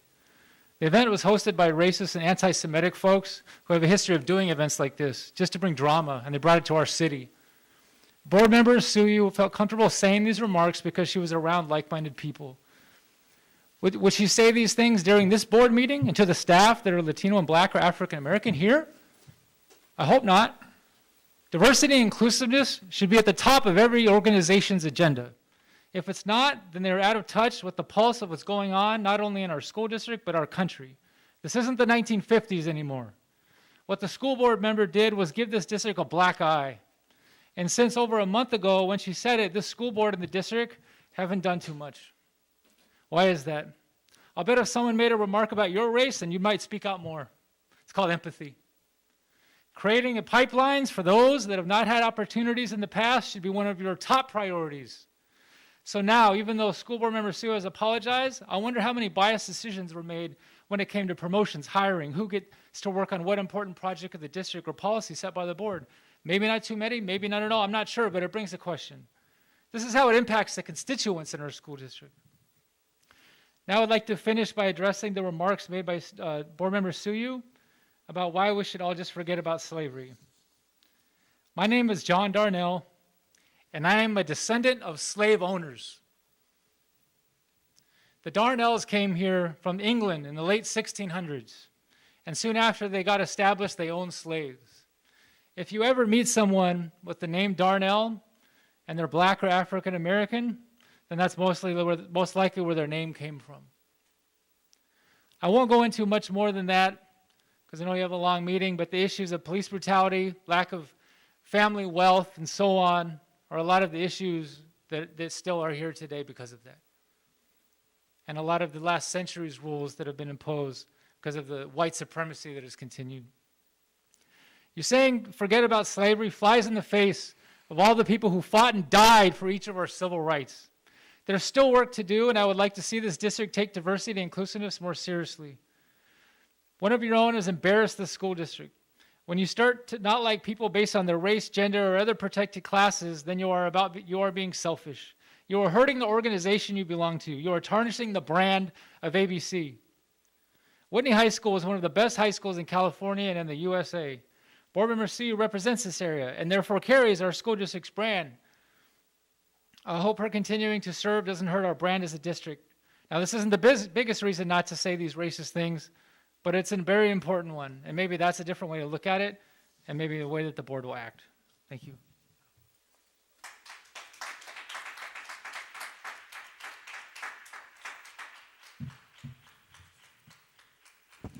Mel Cortez, and next is Eddie Salcido, followed by Daisy Lagasca. Good evening. Before I start, I want to show you right here, I got a video with sound, so it's not hearsay, whatever I'm going to tell you. And you probably won't get it. The LA Times will probably get it before you do. And also, I'm here on my own. No one asked me to come to speak on anyone's behind. I'm not with any groups. I was going to come here 2 meetings ago, but I decided to wait until I got more information. I came two weeks ago also. So no one invited me to come and speak on anyone's behalf. So you said at your meeting with the racist woman that we should get over it. It happened 200 years ago. They should get over it. What do you want me to get over? What do you want all the children from ABCUSD to get over? You want us to get over because some people might feel guilty? I don't know anybody that feels guilty after studying history. I don't know anybody. So what facts should this history book, should I go in here, and what pages do you want me to tear right here? What history do you want to erase? Because people might feel sorry about it. Slavery? The real reason why the Civil War started?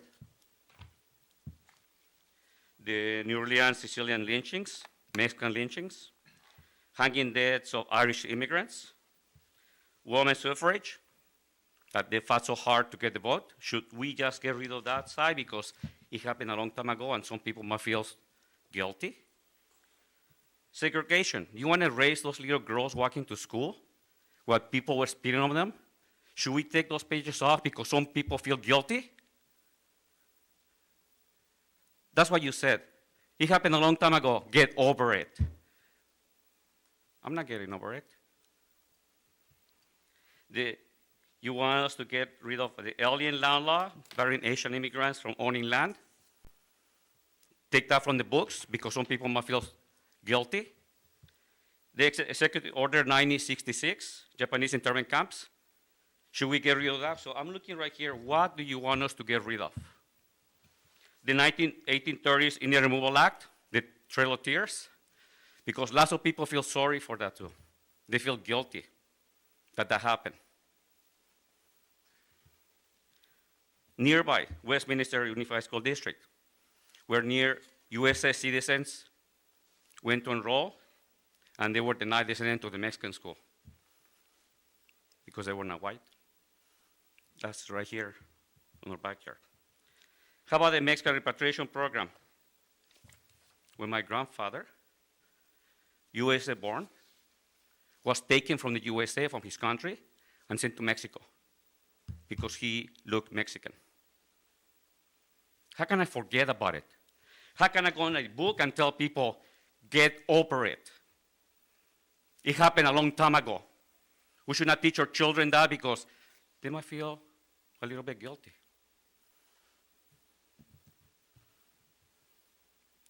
Oh, but I know what you want us to get rid of, quinceañeras. It's not on the book right here. You said that. Get rid of quinceañeras because the Latino parents need to start having them, and they could stop going on field trips, on trips to Mexico. Tell me what book should we get rid of? This history book, I got more right here. I was looking through them, I was thinking, okay, let's see what will make Sue you happy so people don't feel guilty. Our community needs for you to stop embarrassing this district. I came 2 weeks ago and asked you to resign, and I still stand by it. It's the best for the district. Please don't be selfish. Do it before LULAC, before the NAACP start coming right here. There's more people here today. Just wait for 2 weeks from today. So please do the right thing. Other board members, I know they said nothing. They sat right there like nothing happened. So to them, I have nothing to say. Oh, by the way, it will look nice, the ABC logo back there with trust, and you guys taking a picture. You're used to it. Time.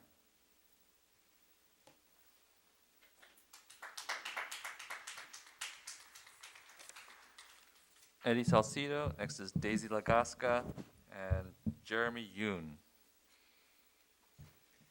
I got my timer, Ernie. 5 minutes. 5 minutes to do my part to change the life of our kids for the better. For the record, here is a picture of Sue Yu with the known racist conspiracy theorist with the logo of the California Education Board crossed out. Good start for you. 4 minutes and 35 seconds for you to make the right decision. Sue Yu, you must resign. This is not about politics. This is about what's right and wrong.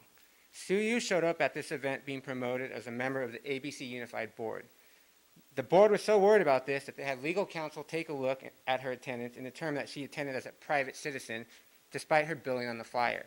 So we had our taxpayer money looking into how to protect Sue Yu and this board from legal liabilities. Sue, you stated anyone can benefit if they study hard. A wise statement. My father is a testament to this.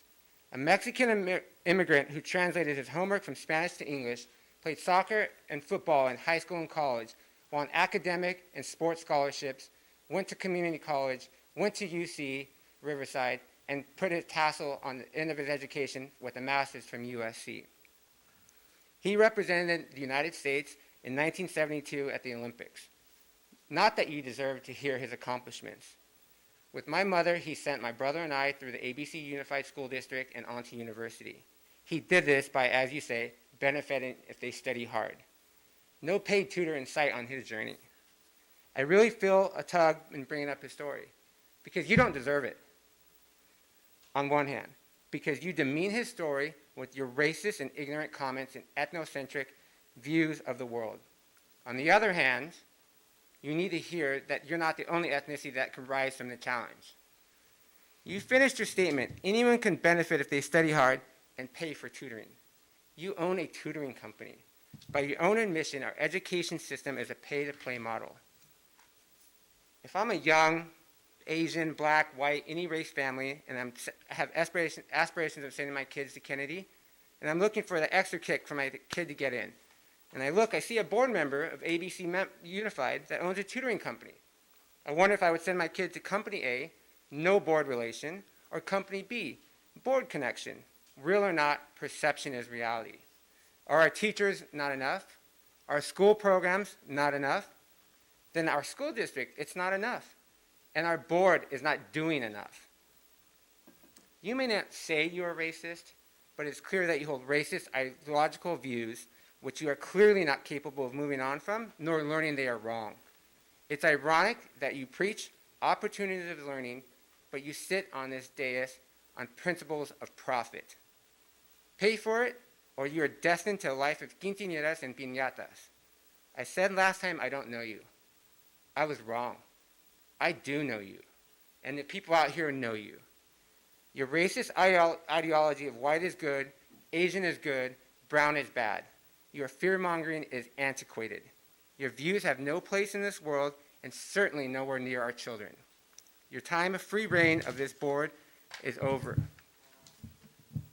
You will fight it, your supporters will fight it, but that's democracy in action. Given the demographics of this country, I suggest on top of your tutoring company, you open up a dress shop and a travel agency, because there are going to be a hell of a lot more quinceañeras and travel to Mexico in the coming years. Sue, you are an immigrant. You were given an opportunity and you took it, and we applaud that. You now have an opportunity to really live the American dream and be a leader. A real American success story. Be a leader.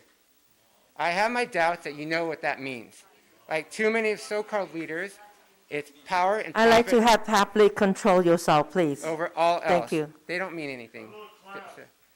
Like, let's get to it. So, Say, you need to bring a motion to censure Sue Yu. Be a part of the solution, not part of the problem. 1 minute. Dr. Sue, you need to issue a statement rebuking this heinous language. Sue Yu, issue a real apology, full stop. Don't divert the conversation with sex education and CRT. Sue Yu, this is the refrain of the song. Resign. Board members, do the right thing. Show some resolve and censure Sue Yu. In no way support her to be the next board president. You cannot remove her, but you can demote her and rebuke her. We have lawyers, reporters, and most importantly, private citizens of ABC Unified that demand you hear us. My 5 minutes is up, and Sue Yu, your 15 minutes is up. Thank you.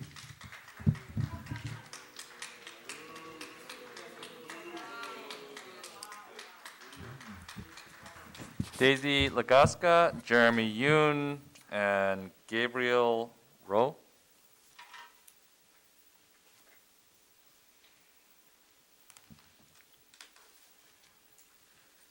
Oh my God. Do we just have to get a stone and burn and whatever, Miss Sue? Because the hate here is too much. Unbelievable. Mr. Regier is another one. I'm a school employee. She can call me out.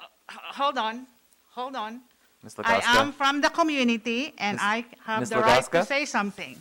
you may talk. We do have a rule, though. It's ridiculous. Thank you. Okay. Thank you very much for calling me today. I have work at 7 o'clock. I requested to be the first speaker because I'm supposed to be working now. But unfortunately, I have to call in because I want to speak. My name is Daisy Lagasca, a mom of ABC students. I have 2 kids in ABC. I'm a neighbor of the majority of the people here. Doesn't say anything about that. My God, I cannot even. Shoot. It's been a month after that event in the library. From the moment it was posted, some people were already went crazy that this speaker is so and so and so and so. Newspaper prints came out, different pictures came out, and this is the reason why I don't want to be a politician, because they will going to just, people who doesn't like you will going to do everything for you to fail. Social media, newspaper, TV, everything sometimes has fake news, and they were going to use this against that person. Back to that event, yes, we all know that many wanted this event to be canceled. Some cried, some begged, some went to the city council meeting to beg to stop, to cancel this event, but thank God it was done. I heard both sides, but I wanted to go myself. I want to listen. And seriously, I was not expecting Miss Suyu to be there because of how I I don't know her personally, but she is, I did not expect her to be there because, you know, she is so, not, I was not expecting her to be there. But that was the time that I have to admire her. People knows me when I speak up. It might not be nice, but that time I have to say, admire her for standing up for what she believed. And there are so many people who are like, talk. Oh my God.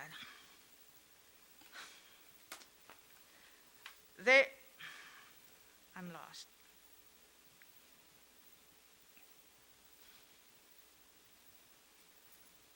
Yes, I was there, and most of the people who criticized her were not. And yet, they have a lot to say. Those people, there are people who are attended, and oh my God, let's say they went there for a reason. They were there to just make something else. They are made up their minds already. So it doesn't matter if Dr. Eugenio and Ms. Sue spoke, they're still going to be criticized because they were there. 1 minute. And to Chris Apodaca, I was so disappointed of you because, you know, I have to, it's not here, but it says there that they are these are representative of the ABCUSD. And they were just being, you know, after this, they were bashed. Why don't you guys talk as a team? You should spoke to them what's going on, because I think you guys are all, you know, misunderstanding.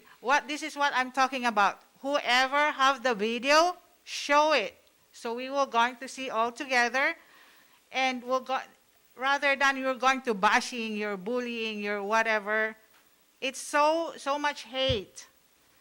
Dr. Apodaca is like, even the one, you know, why don't you guys talk as a board? So you were going to understand what they meant. Rather than, oh, you resign, you this, you that. It's like, just burn her. Your time is up. It's ridiculous.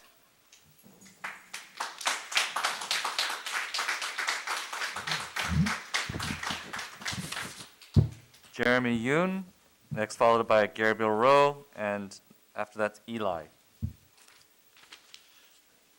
Good evening, everyone. Board members, superintendent, and cabinet members, principal, and ABC community. I really appreciate this opportunity to speak in this room tonight. Thank you. My name is Jeremy Yoon. My kids attend Real Elementary School. During these 7 years of school life, my kids is really well-learned and well-educated. Through this time, I would like to express a big appreciation for all conservative teachers, principal, and school staff members, even board members too. I was really happy and satisfied with the ABCUSD education program for 7 years. I would like to appeal to you tonight that each one of us, our children, are so precious. Our values for kids are strong work ethic, good morals, love for community and neighbors, not about blaming each other, point out each other. Even not about comprehensive sex education. I was so satisfied with conservative and classic way of our education for our children so far.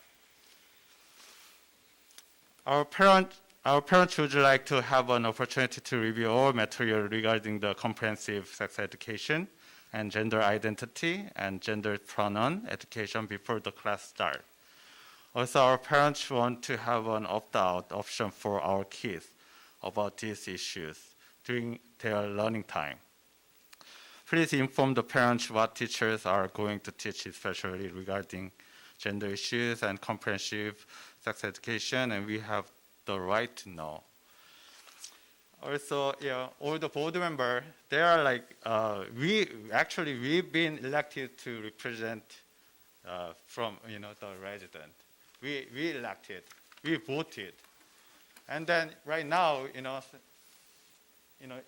our life, we can have some kind of problem, definitely.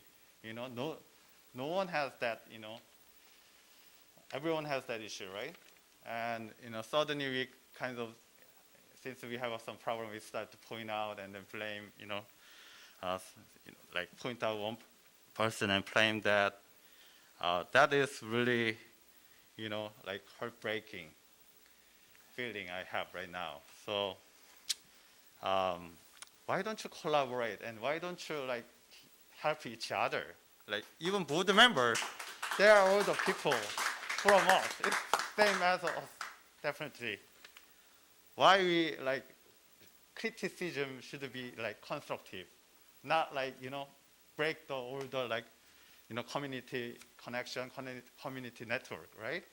So we are all immigrants, right? Even so especially I really appreciate Mrs. CU. She helps a lot of different community. Like she grew up with Latino American and African American community. So she has a lot of friends from other community. Yeah, she can be making a mistake sometime, but we gotta be collaborate and work together and then make a better value for our kids and our future. So hopefully we would like to respect each other without blaming each other. So I really respect to all the board members for hard working and even at night in the morning, and then all the extra contribution to the USD. So I really appreciate that. Thank you very much.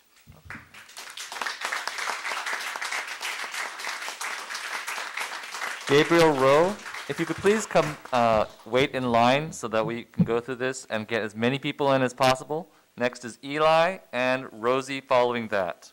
Thank you. Good evening, board members and ABC community. My name is Gabriel. I am a sophomore at California State University, Fullerton. I'm here tonight to share how my life has been influenced by Sue Yu, or as I call her, Miss Sue. First and foremost, I would like to state that Miss Sue is very blunt and straightforward. She tells you what you need to hear instead of what you want to hear. And this has been really useful as times where I've been slipping off. She has guided me to the right path.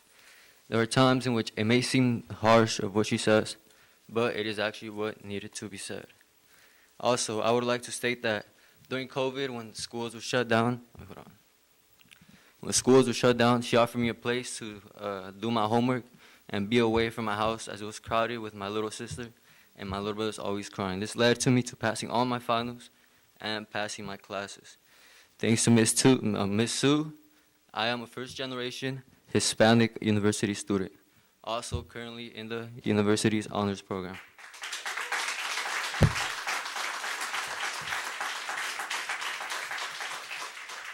In conclusion, I would like to state that Miss Sue has been really supportive and really influential in my life, and for that I would always be thankful. Thank you.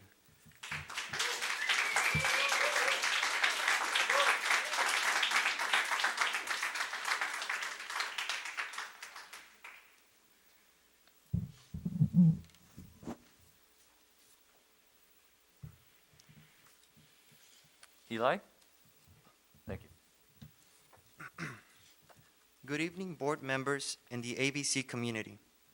My name is Eli, and I am a senior that is currently attending Cal State LA. I am here tonight to share my personal experience about Miss Sue, who has been a family friend for over 10 years. We often get together for family gatherings, to which she never fails to come. Some of these include birthdays, baby showers, and weddings. A few years ago, one of my uncles got married, and Miss Sue was, of course, invited to join in on the celebrations. My family and I would get together with her family to enjoy the festivities by dancing, eating, and laughing together. I would also like to add how considerate Miss Sue is to my family during these celebrations. See, when Miss Sue would join us at our family gatherings, she would communicate with our family and friends in Spanish, instead of asking us to translate. She knows that there's a language barrier between her and others, but she never manages to put in, but she manages to put in the effort to communicate with them. This effort has made her very approachable to newer members that we have presented to her.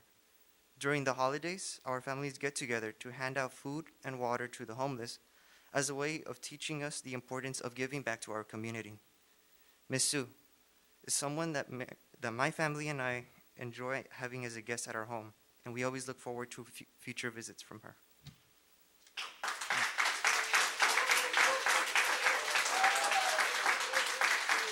If we could keep the applause to a minimum, I do want to get through all the speakers. Rosie, Oswald Ramirez, and CJ Hybrid. If you could please come to the forward so we can actually get to these speakers in a timely manner. Thank you.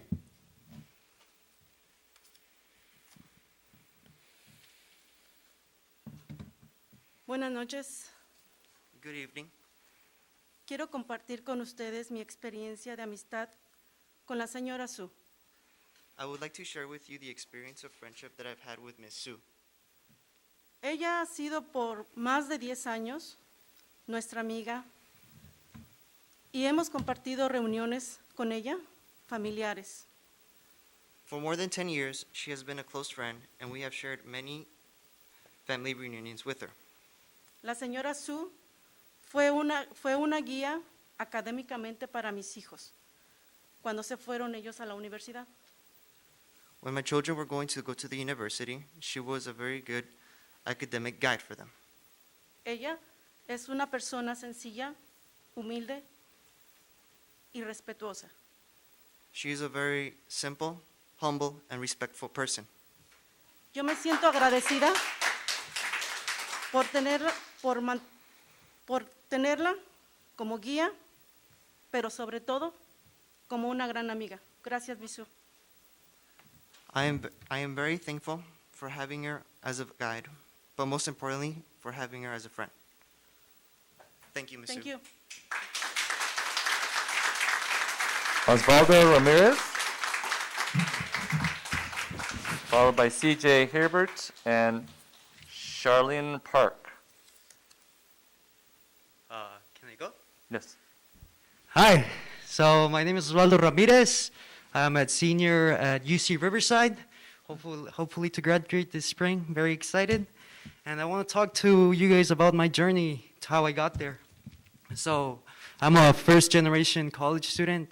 When I got to high school, I didn't know anything. My parents I don't think they even reached high school. So I didn't have any resources to really get exposed to college. But Miss Sue really helped me, and I am always going to be thankful for that.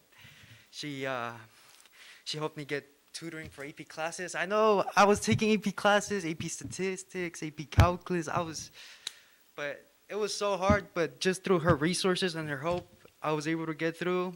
And then senior year, junior year came, the big SATs. She helped me a lot with that too. And I just really appreciate that. I'm Hispanic, and I don't know, it's that college, it's like a big step for us. And me reaching that as the first generation is just amazing. And I'm really happy that Sue helped me through that. And also the essays for the UCs, for the applying to Cal States, doing the FAFSA, all that. I didn't know how to do all that. She helped me out through that. She gave me the resources, and I'm just really thankful for that. And I do see her as a role model, an influential person, and I don't know, I just love her so much. She helped me so much, and I'm just really appreciative of that. And yeah, thank you. And also, Dr. Olga Rios, I've seen you trying to get more education, more support to us Latino students, and I really appreciate that. Thank you, board members, and thank you for having me. Have a great day.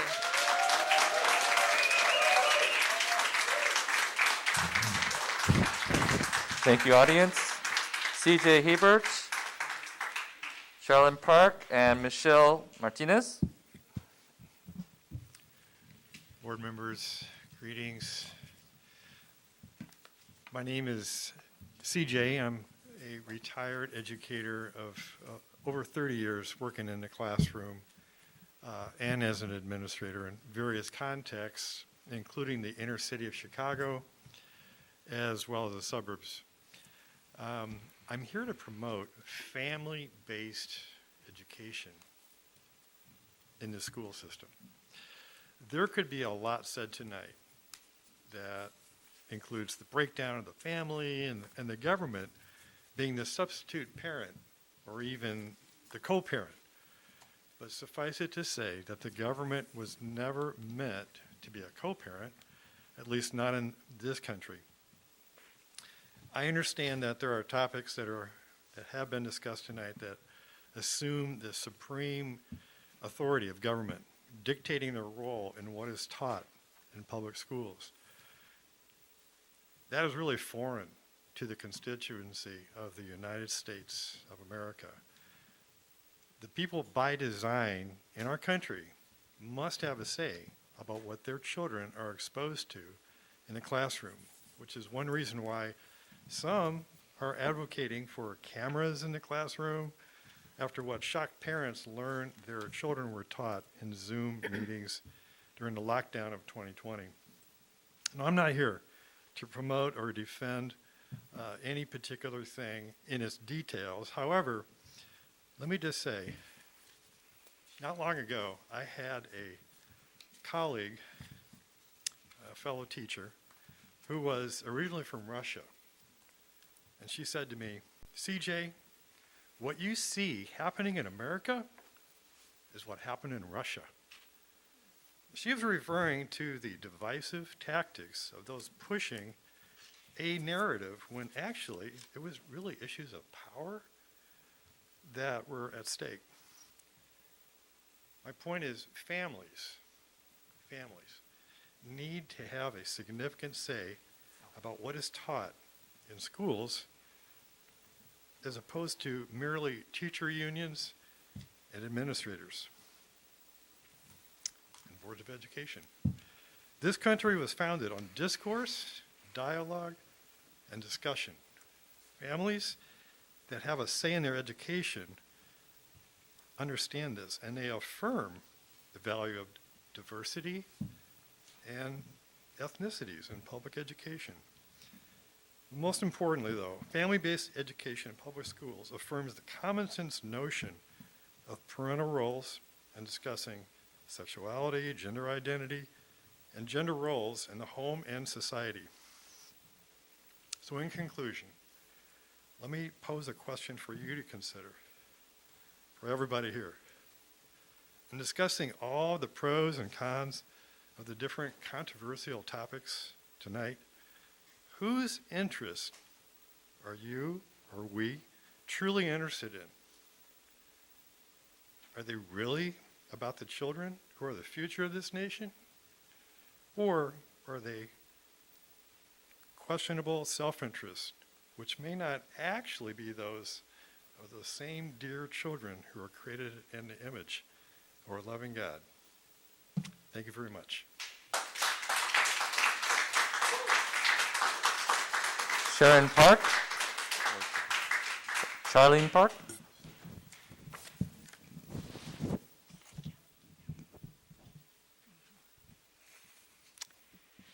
I appreciate all of you, your efforts and time for us to join this public hearing.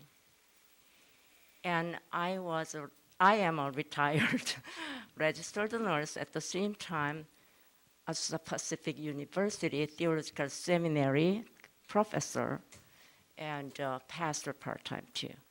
So I really appreciate your hard work and loving care for our growing students. My title is, What is Educational Direction that Hispanic and Asian Americans are Demanding? 2 nights ago, I had an opportunity to join the Hispanic Community Leaders Meeting. There I heard the voices of the Hispanic speakers emphasize that we were born into biblical foundations. So we do this, but we don't do that. Their positions were the same as the majority of Asian Americans, which is against the ABCUSD plans for teaching our young children CRT, improper gender identity, sex education using materials that are graphically similar to pornography, and encourage LGBT sex life. We the people came here this evening for our children's higher quality education that you have offered for many years in here. We have to give them applause. They've been working so hard. Everybody wanted to move into this city. So, that was actually conservative kind of education.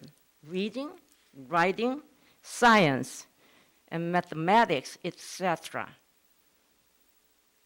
as foundations. Demographically, 40% of Asian Americans and 30% of Hispanic Americans here in this district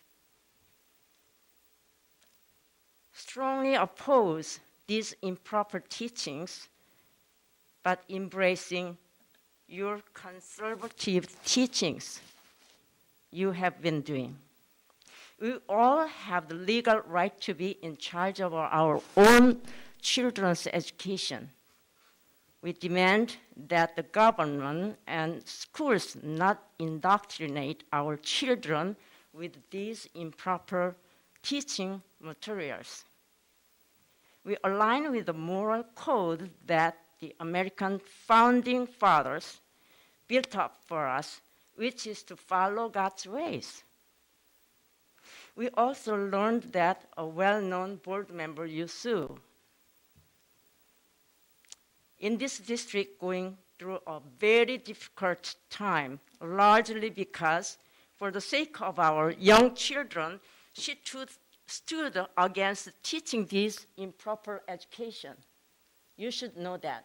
What she said was not the real meaning. She was talking real thing, improper teachings to be gone. So she had a sentence out of that main important work. We ask that you get rid of these improper materials as quickly as possible and keep what you have been teaching proudly. We will continue to support what you have been teaching.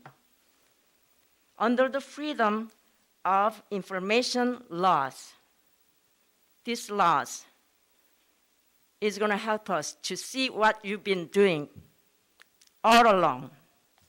We also ask you to give us these documents with the information on what the board members said and how they voted this particular agenda, and also what had been going on in here. We want to have documents. Under the law, you should prepare for each one of us to receive. We are American citizens who are assembling peaceably to speak out on behalf of our young children's education. Thank you. Your time Thank is you up. so much, and thank you for listening.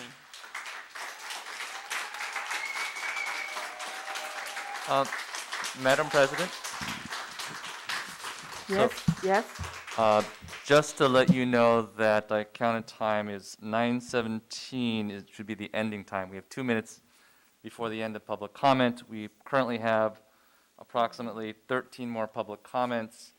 It's up to the board's desire whether you want to extend public comments for any amount of time or not. First of all, there's two things that we're going to put on the table here. We're going to discuss. Number one, board already approved for 5 minutes to the audience. When you approve to them, then they all have to be treated equally. Okay. So we're going to extend in our public comment. I just want to let the board know. So do you As want to for the extend agenda an hour? today, it's for, we have to watch our time too, because our board policy is ending at 10:30. And then we probably need to extend in our meeting tonight. As far as I see the meeting tonight, I need to discuss with superintendent, see which one we can delay to the next time. We're going to have a little break later on, probably by 10 o'clock, we'll have a little short break. Okay, so that Amir can, superintendent can discuss. But I also want to let the public to be aware, you are, as speakers come to the podium, you're addressed to the board, not to the audience. I want to control that, please, okay? So don't look back and, talk to others. You are here, all of you folks that's here, we thank you for come here and share your thought. But I want to remind you, you are here to address the board, not to the public. Thank you. So Go we're ahead. extending 1 more hour to 10:15. How many people you have left now? I have 23, so technically we can't get that done in an hour if they all take 5 minutes, Yeah. and they have been taking 5 minutes. Well, I need a consent from the folks that's here. I'm going to, Daniel, roll call each one and see what agree or not agree to extension for 1 hour. And Madam ask President, may I, for discussion's sake? Go ahead, Dr. Go. Again, we were absolutely more ready to not limit the time. However, part of our policy is an hour. We do have a lot of business to get through. We do have a second public comments. I'd like us to consider to abide by our policy of limiting it to 1 hour, continue with the district, and then consider that extension after we get our business I absolutely agree with that because, actually a lot of audience came after that. So actually we could cut that to, not a lot, but as a board, our district always willing to all. So I would like to, I'm sorry? No, I would like to extend in 1 hour for public comment. If we running out of time, I like to have, I also have a second comment. And you're welcome to second comment because we do have a lot of agenda need to be discussed. So I want the public to understand our situation here. And we want to keep our mind clear because the later we get, sometimes the harder because some board member also working a daytime. So I like to ask audience to help me out, help our district board here. We'll give you 1 more hour to extend it. Any after, please stay after our board meeting, and then we'll have a second comment to provide it for you. Yes, we extended 1 hour, right? No 1 hour? No, that was not my suggestion, Madam President. My suggestion was that we've reached the limit, which we abide by as part of our board practices, that we continue with the items on our agenda, and then if we need to listen to more public comments, that we extend the second public comment section. Okay, in that case, because we have, no, hold on a second. We have total 15 minutes because you say we have 23 speakers, right? Am I right, board clerk? Yes, Madam President. No. 23 times We 5 have, is we have 13 more speakers. 13, okay, so that's Is there any more in the bucket? 65 minutes.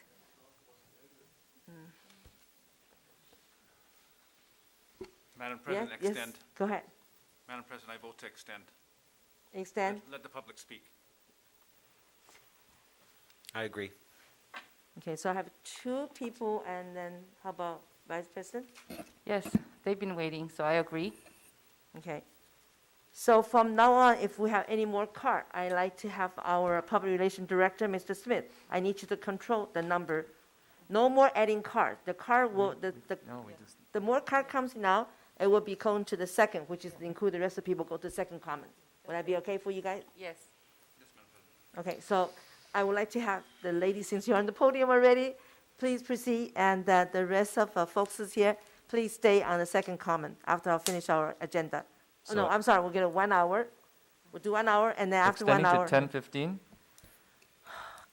I don't think you finished getting consensus. Again, we all Shall are I ruled by sit? majority, so if the majority rules to extend, then we all go to extend, but I don't think you finished getting So, everybody's vote, because Madam right now, we President. have about at least 4 people right now for extending 1 hour.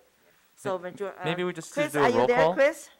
Shall I sit while you determine when I'm Can you going to have speak? 1 more minute? I'm sorry, 1 more second. I'm sorry. Go ahead, Senator. I'm sorry about that. Madam President, Yeah. can we just call for a roll call? That might make it simpler. Okay, so if the board agreed to, and I'm going to have a roll call now, the agenda is for, if the board agreed to extending 1 hour, please say yes.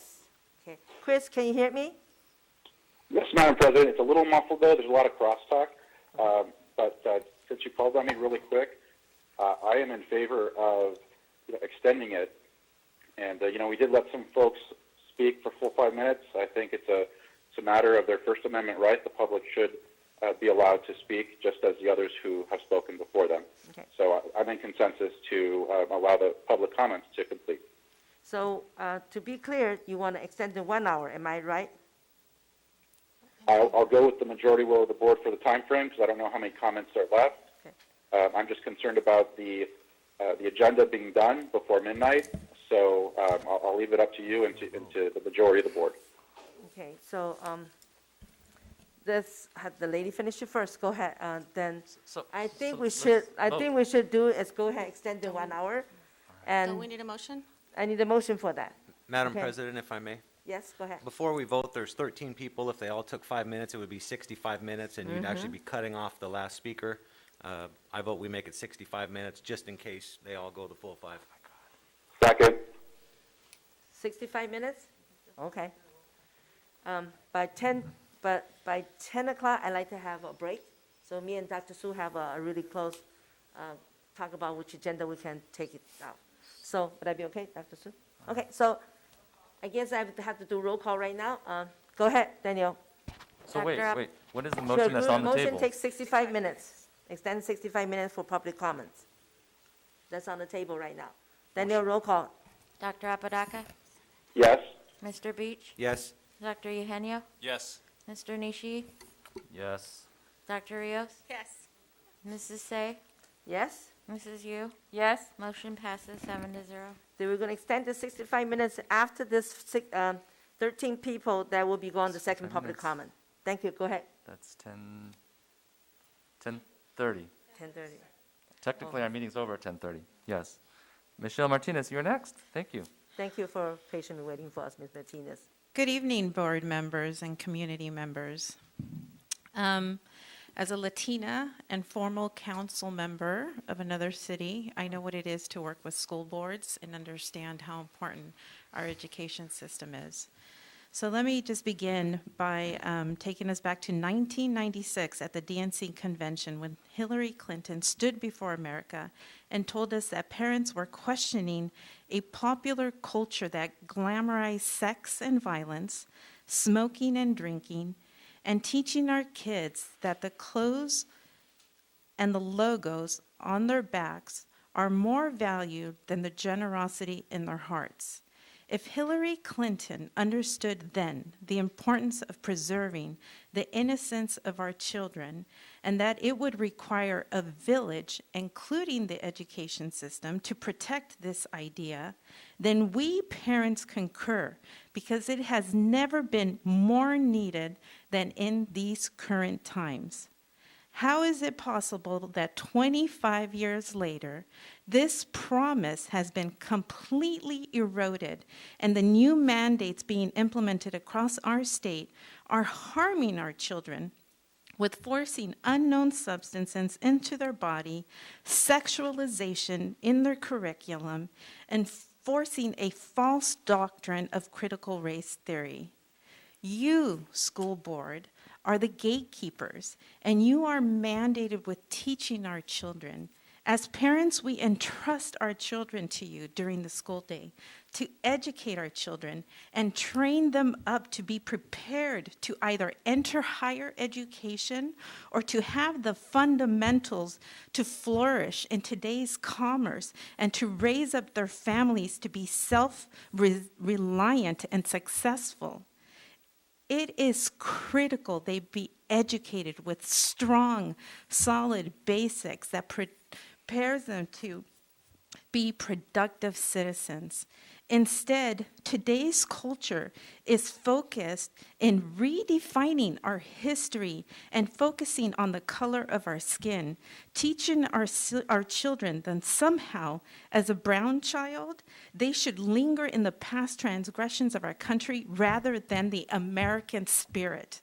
The American spirit which offers the hope to grow up to be possibly the United States Treasurer, or even the President of the United States. All things are possible for those that believe that it is not the critic who counts, but rather the individual who strives.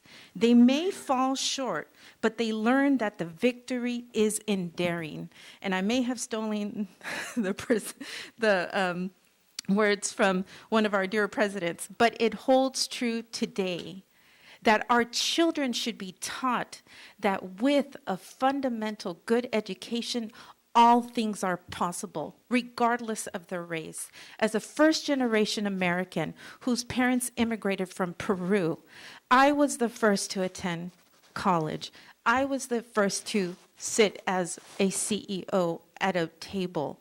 I was the first to accomplish those things, to serve my community, to have safeguarded our futures for my family. And this is possible because of a good education system that based itself in the fundamentals of math, sciences, and English, and what we need to survive in this world. We leave our past behind us where it belongs, and the American spirit is to look to the future and all of its amazing possibilities in a country where democracy comes first.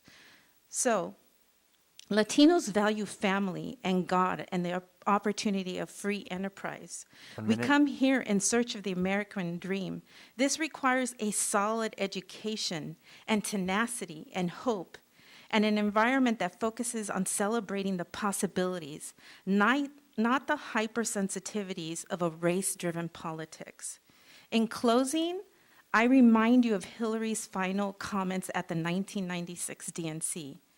Parents are first and foremost responsible for their children, but we are all responsible for ensuring that our children are raised in a nation that doesn't just talk about values, but acts in ways that values families.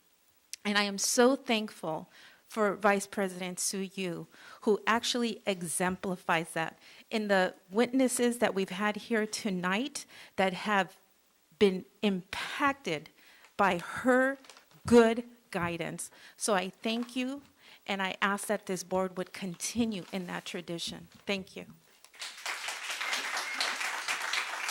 Sharon Washington, Kirit Chauhan, and Megan Mitchell.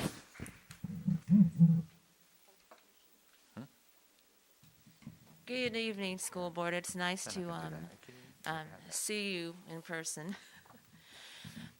As a school board, you are tasked as the gatekeepers of what is allowed into the school district and what should not be allowed in the school district.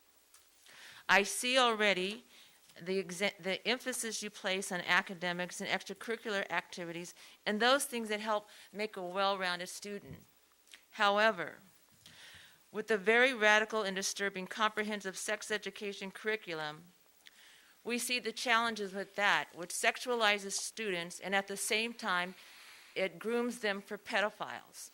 And if we're looking at the fruit of what these decisions in our curriculum can have on children, according to the CDC, 15 and 24-year-olds count for a half of 26 million of the sexually transmitted diseases in this country.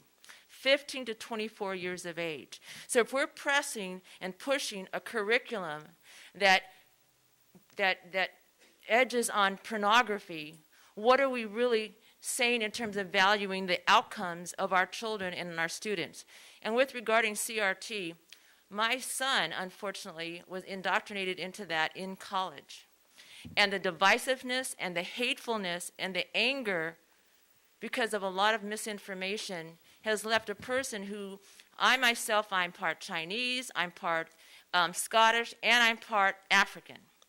To see this stressed on to a family who I'm a first-generation American is very disappointing and disheartening. So when people act like this is something that is just something that's going to improve conversations about racism, it's not true. I grew up in a predominantly white neighborhood. I heard things, but it was because of people's ignorances. If I was one to be offended by every time somebody said something because they didn't know any better, I would spend my life as a very angry person. But instead, I grant grace because we all learn. And if anything, from what I've heard from the testimonies of the students that know you, and that is that you speak bluntly. and you feel comfortable enough to say what you say without the fear of someone misinterpreting your intentions. And I think that's what we should do. We should look at the fruit of the person and look at the fruit of what you as a board are going to produce in the students that are to come.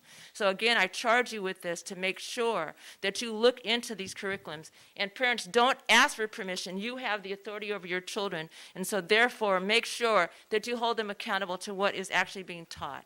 And with that, I say thank you. Thank you. Garrett Chohan, Megan Mitchell, and John Dawson. Good evening, Board. Dr. Sue, I have in front of me a document. So I was introduced to cultural proficiency in November of 2006. It's a work in progress. I am by no means completely fluent in it. But there's some terms I need to explain. You can be culturally destructive. You can be culturally incapacitated. You can be culturally blind. You can be culturally pre-competent. You can be culturally competent, and you can be culturally proficient. When I listen to your board, I can put your statements in each one of these categories. The last board meeting, the person whose voice resonated with me was actually Dr. Rios. Because what she said, we all need to look inwards to figure out what to do that is in the best interest of our students with the inclusion of family. When we did this cultural proficiency work, one of my colleagues said, ultimately, what I learned about myself was most surprising. After attending the conference, I realized that I have much to learn about others and their perceptions about my actions. I learned that I've already been practicing daily some of these behavior of cultural competence without realizing it. I simply never considered that some of the attitudes and values that drive my behavior, both good and bad, have a diversity issue. Now I do. So, Ms. Sue, I know you are a good person. I know that you do very hard work on behalf of the board. But the statements are reprehensible because I do not consider you to be a racist, but it is in this continuum that you lack the awareness of how your words may be interpreted or not. For me, it's about this very confounding issue. What is the purpose of public education? In theory, public K-12 education should prepare a student for a continued college education or for the workforce. This is a premise built on the belief that public education will provide a solid, basic academic background and personal soft skills such as time management, critical thinking, respectful relationship, attributes that will enable a high school graduate to live independent, productive life. That is what we're trying to do. Nowhere in this expectation does it say a student needs to go to an after-school program. This is where I challenge you. Find your resources. No child should ever have to go for a resource to be educated outside the school classroom. That is a promise of American education. So when we suggest you go to after-school program, no, you need to provide that. And you need to provide to all of our students. You know where the gaps are. Some of you have taken doctorates. You've studied, you have stats. Take a look at the data of our students. We extol the virtues of students who succeed. Can we focus on the students who are not successful? We have the ability, the means, and the direction. What we're lacking is the cultural competency to actually address the issues. Engage the parents, because what we have is a gap between expectation of what education is supposed to deliver and parental expectation, which is left behind 20, 30 years ago. One We minute. need to bring the two together so that we can understand what the kids need today to be successful in work. Why ethnic studies matter? Why? Because your boss might be from Korea, your boss might be an Indian who came from India, and his values are going to be very different. And when you say the wrong things, you won't have a job. That's what our kids need to do. Be educated, be culturally competent, and be successful. And I know ABC can deliver that. Thank you. Megan Mitchell, John Dawson, Maggie Kaneng.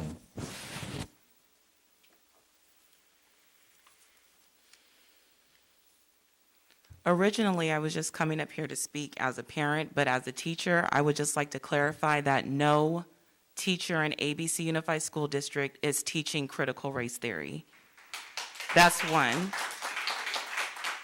And second, to continue to get up here and accuse teachers of doing something that has been stated time and time again that we are not doing is only a mere distraction and is continuing to spread misinformation in the community. But what we can address and what we do have proof and fact about is the fact that comments were made by a board trustee who, yes, has done a lot of good. And I'm not negating the fact that Board Trustee Yu has had positive impacts on people's lives. However, words mean things. I, as a teacher, can do a lot of good with my students, but the moment I get up there and say something that is racially offensive or rooted in implicit bias or rooted in ignorance, I have to be held accountable for that, and that is all that I'm asking be done here. Unlike many of the people that spoke, my ancestors were not immigrants, and they did not have the privilege of coming here and being brought here to start a new life. My ancestors, not so far removed, 5 generations away from me, were enslaved people. So to hear a comment that says that the slaves weren't ready to be free is not only infuriating to me, not because I'm holding people accountable for slavery, but we would not say publicly that people of Jewish descent should just get over the Holocaust. And I think we could unanimously agree that saying a comment like that would be not only rooted in insensitivity, but would be rooted in racism and misguided information. And so the fact that we are having a campaign up here to try and excuse comments that were willingly admitted that she made. She did not deny making the comments, but you were trying to negate the fact that these comments were made by a publicly elected official that were offensive and downright wrong to members of this community. Yes, African Americans and Black Americans may not make up a large demographic of ABC Unified School District, but nowhere in the board policy and nowhere when I'm teaching my students, do I look at the percentage of students that I have in my class and say, well, looks like I have more Asian students today, so let me only teach them. It doesn't matter the amount of Black Americans that are in Cerritos, we are here. It doesn't matter the percentage of Latinx Americans that are in Cerritos, they are here. And when comments are made that are egregious and ignorant in nature, something needs to be done. I did not call for your resignation, Board Trustee Sue. I'm not going to. That is not my position. You're not my trustee. But what I will say is training needs to be done so that these offenses are not continuously made. It seems like the only time that people care about what Black and brown people feel is when we have to get up here and scream for attention. We are often disregarded, which is why last year in 2020, we had to come out in full force to remind people that we exist still. So I understand that she has done a lot of good. I'm not denying that.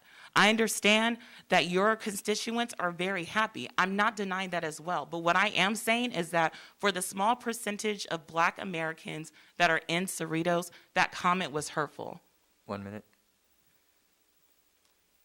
I understand that there is a lot of feelings here tonight. This is not a political statement. This is not about voting records. It is not about politics. What it is about is right and wrong. I did not feel like your apology was genuine, and that was hurtful because you heard from people like myself who were offended. I have no personal issue against you, but I did take personal offense to what was said. So I'm not going to ask you to resign. I'm not here to campaign against you. What I am here is to let you know that what you said about slavery, what you said about the Black community hurt members of the Black community. And we may not have the same numbers, but we're still here and we still matter. Thank you.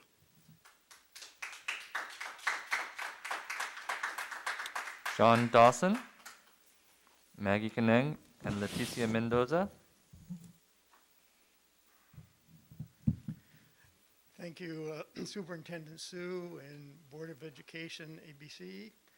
My name is John Dawson. My wife and I have been residents of the city of Cerritos for like 48 years. Sometime we've been here. And our children have gone through the ABC Unified School District completely. I will be very brief, so I won't take my 5 minutes.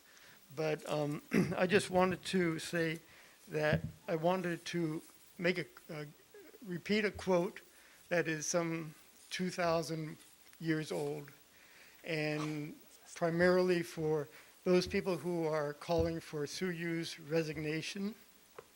And that quote is, "He who is without sin, let him cast the first stone." That was it? Yes. Thank you. Maggie Caneng.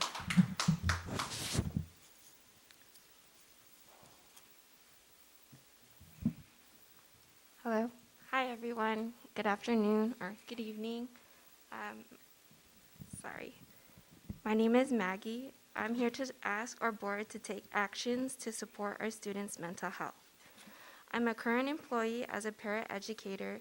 I support students that have special needs and that stem from anything from a physical, mental, or just like emotional disability that could be caused because of being in a foster home, because of just any home situation or generational impacts.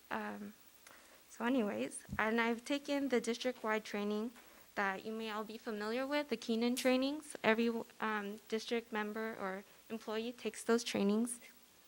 In that training, it states that 5,000 students a day or 5,000 children a day attempt suicide. The rate goes up for students who experience bullying, such as not their gender pronouns not being honored. Sexual harassment rates drastically increase when drugs or alcohol abuse is involved. Now, one of the greatest causes for drug abuse is lack of resources such as food and housing. With that being said, I have four asks for the board. 1, please pay our mental health providers so they can afford to serve our students. Currently, many of our mental health providers have asked our board to support them financially, and I think that's just a reasonable ask, especially in this time of COVID. 2, make the position of Community Resource Center Coordinator a full-time position so that our current coordinator, Martha Martinez, can afford to serve our students. For those who may not know, our current Community Resource Coordinator is the person who makes the calls to get our students in touch with resources like food, housing, clothing, mental health services, and other basic necessities. Just because that we don't see it in many of our classrooms, evidently, it's not obvious. Many of our students do struggle with those things, and Martha Martinez is that key person who gets them in touch with those resources. She needs to be able to go to work and so that our students can show up and be educated. Also, I would like you to stick with your vote to continue the CCEJ training and possibly extend it. On their website, the organization states that they are a human relations organization dedicated to eliminating bias, bigotry, and racism through education, conflict resolution, and advocacy. I think everyone here, whatever side of the discussion, could say that we all need that right now. So that training, I think, should continue, and just stick with your current vote because it's a good idea. All right, and then they also do say at every single lesson to honor each other's gender pronouns. I want to state that, again, suicide rates are already high, no matter the child's gender identification, their race, whatever. But when bullying, such as not honoring a student's gender pronouns, is present in the classroom or any type of school environment, that rate skyrockets. So that simple act has saved many of your students' lives.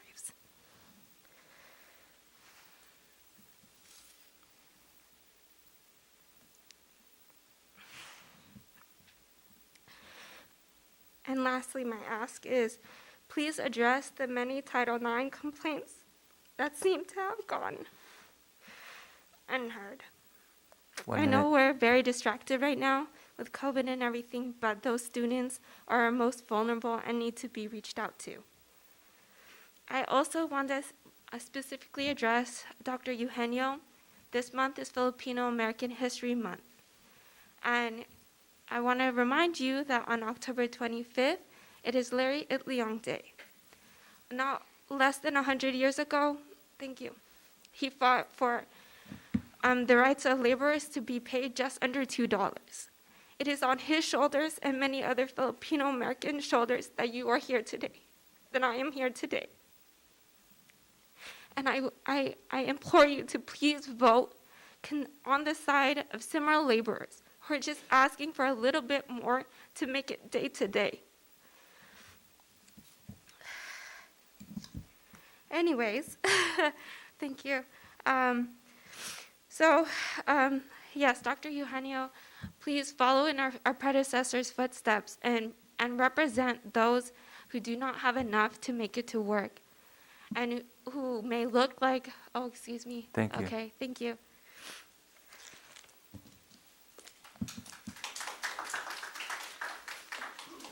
Former board member Leticia Mendoza.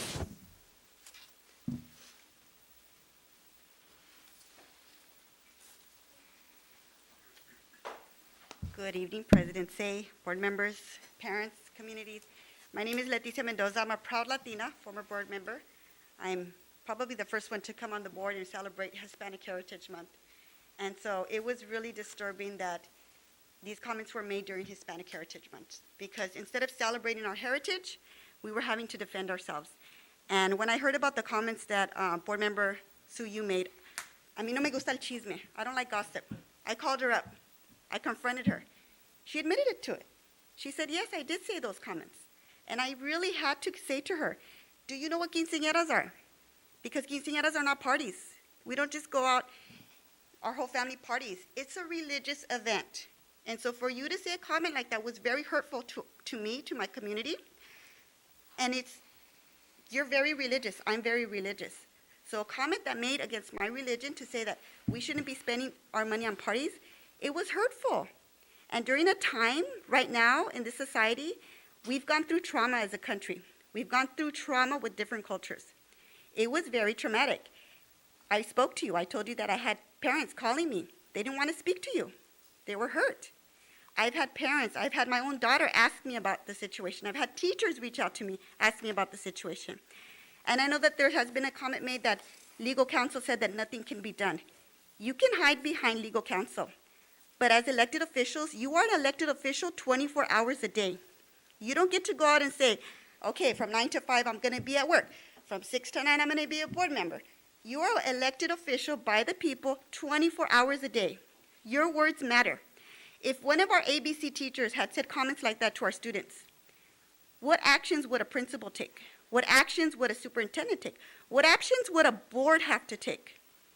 When that teacher made comments like that that hurt one of our students, We just had a student comment on mental healthness. I don't know where we go from here, but I think a lot of us are hurt with the response that you had. It wasn't heartful, it wasn't meantful, and I think that you do need training. As a board, you do need training because many times we've been on the board, we've had these trainings, and we don't see eye to eye on things, which is fine. But we do need to respect each other's culture. We do need to respect each other. You need to continue the work that you're doing so that our students can see elected officials that care about them.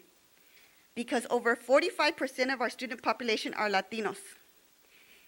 And that comment, you just kind of said to them, you don't matter. And you say, yes, these are the people that elected you. But many times on the board, I've heard we represent all the students. Did you represent the Hispanic community that day? Did Dr. Eugenio represent our trustee area when he didn't speak up? When the both of you are standing behind a seal that's crossed out of public education? What you do and what you say matters to our students. You need to keep that in mind every single time you make a comment on social media. When you're out in public and you say something, it matters. To be blunt does not give you an excuse to say whatever you want. You represent me. You represent everybody else too. That includes Latinos, that includes colored people, that includes everybody on the board, in the board, outside the board. So I think you guys need to do some training. Our students need to see you guys do some training. And you need to come back and maybe say a little apology and say, I'm sorry, perdóname, and let's move on. But you need to understand that your words mattered. Your words were very, very hurtful. And I wish that I was on the board so that I could say more. I know that there's stuff that goes on the board that can't be said. I know that some of you on the board cannot speak up because for whatever reasons, you may be running for council, you may have other aspirations, and you don't want to hurt anybody's feelings. You don't want to, jeopardize your leap to whatever you're going on. 1 minute. But everything matters to our students. And you know the saying, our students are our main thing. And you need to keep that in mind every single time you make a comment, every time you say something about a family member, a community, a culture, because I may be here standing by myself, but I'm not by myself. I've got lots of people standing behind me. I'll get text messages right now. I'll get emails tomorrow saying, thank you, Letty, for speaking up. Because I speak for those who can't speak. I speak for those who don't want to come and speak in their native language. So I hopefully that you guys all on the board will continue the work that you're doing, but you need to get some training and really, really consider with the words that you're saying. Thank you. Ben T, Gabriela Dominguez, and Injung Yu.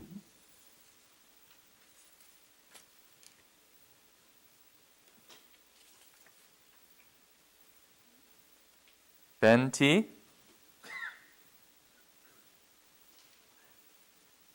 Okay, maybe no Ben T. After that will be Gabriela Dominguez and Injung Yu.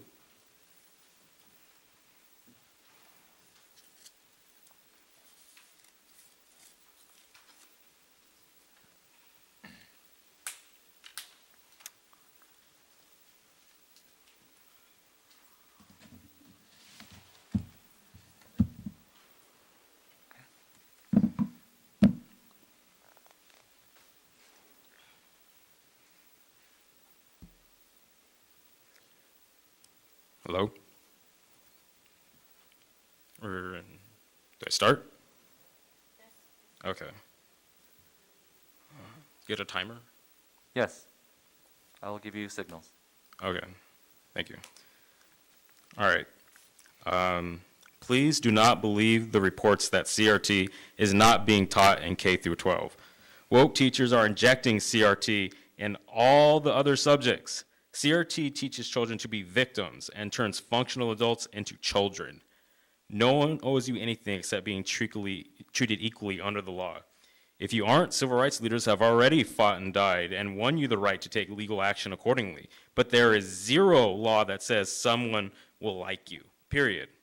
And in the spirit of, so if someone commits a crime against you, don't further make yourself a victim. It's already a crime. Be strong and make the report keep records, and be part of your own justice. No one will care about you or your family more than you. Please grow up. And in that spirit of being a part of your own justice, we have report that some of the board members are trying to bring graphically inappropriate and age-inappropriate sex health materials to 10-year-olds. This stuff is not your National Geographic pictures of native tribes with exposed female breasts, or as my first grade friend who showed me it for the first time, he called it the booby book, okay? So it's not that, it's much worse. It's like a Hustler magazine. So I suggest that all the concerned parents out there make a formal police report against the board members who are supporting this material for distributing adult materials to children, which is, child pornography or child endangerment and all the other applicable laws. And to help children grow up normally, I would love for the board, if you guys are still on there after all that, or you change your ways, to please start reinforcing California Ed Code 49005.8, which basically says, is our existing law that says that children cannot have their face covered against their will. It's already a crime. It says, an educational provider shall not do any of the following: use seclusion or behavioral restraint for the purpose of coercion, discipline, or convenience. Use locked seclusion in a facility unless it's otherwise permitted by state room. Use a physical restraint that obstructs a pupil's respiratory airways or impairs the pupil's breathing or respiratory capacity, including techniques that staff members place pressure on a pupil's back or his body weight against the pupil's torso or back, or this is section 4, use a behavioral restraint that restricts breathing, but not including, limited to pillows, blankets, mats, carpets, or other items that cover pupils' faces, okay? So there's laws being broken everywhere, and it's very bad. I would wish you guys would start recognizing California Education Code 49005.8. Again, parents, take it down, write it down. It's California Education Code 49005.8. This law is already on the books. Please demand its enforcement. And let's see. Okay, so there's also a lot of parents that have religious convictions or medical conditions for their children that basically says that they don't have to cover the faces of their children. And is ABC Unified going to honor its own anti-discrimination policy, which protects children? Let's see, I have it right here. It prohibits district employees from discriminating against or harassing any other district employee or job applicant on the basis of the person's actual or perceived race, religious creed, color, national origin, ancestry, race, sex, marital status, gender identity, gender expression, sex, or sexual orientation. So 1 minute. I'm pretty sure that the law is already being broken here. By the way, the best mask is an N100 mask. They sell them on Amazon and eBay. So if we're really taking this seriously, everybody needs an N100 level mask. And I see a lot of you guys on the board have doctoral degrees. I'd wish you guys would use that scholarly training to look into all this. If you want to email me, to get it, my email is bentelligent1776 at gmail.com. Again, that's bentelligent1776 at gmail.com. And finally, if that other speaker, he's probably not even here anymore, if Mr. Darnell, he would like to personally give black people, his family's wealth because of his family owning slaves, let him, that's his choice. But citizens of this country will not be punishing innocent children for the sins of their ancestors. And if you're a communist board member, you will be replaced by competent parents. Let's go, Brandon. Gabriela Dominguez, followed by In Jung Yu and Sylvester Arni.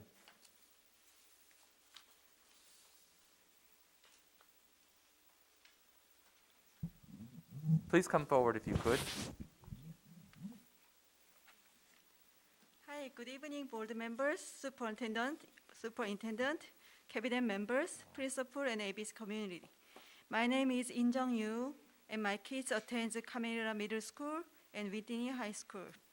It's a short time, and I'm not good at English, so I will just get to the point. Today, I would like to speak two things. Firstly, I want to thank board member Su Yu. She always puts schools and students first. Major BB, which passed a few years ago, is one of them. On that time, she had opened up her own business office to be used for Major BB campaign. So that time I had a chance to meet many board members and principals. Then thanks to that, the bill was passed, and Whitney High School is able to build a science center. It's finished soon, within a month. And the Kameita Middle School have various safety measures. So I'm so thankful that too. I've also seen over the years, SUU has made choices for schools and students, regardless of race or views of political parties. I'm truly grateful that SUU works for our district. And secondly, our district has a conservative sex education program. I am very thankful for it. And I want to ask board members to exclude the details of gender identity from the social justice education program.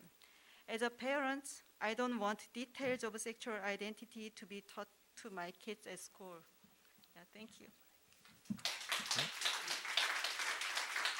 Sylvester Ani, followed by Roger Garrett. Is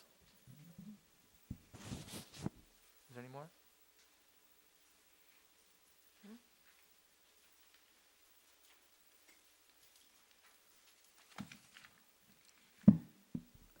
Good evening, everybody.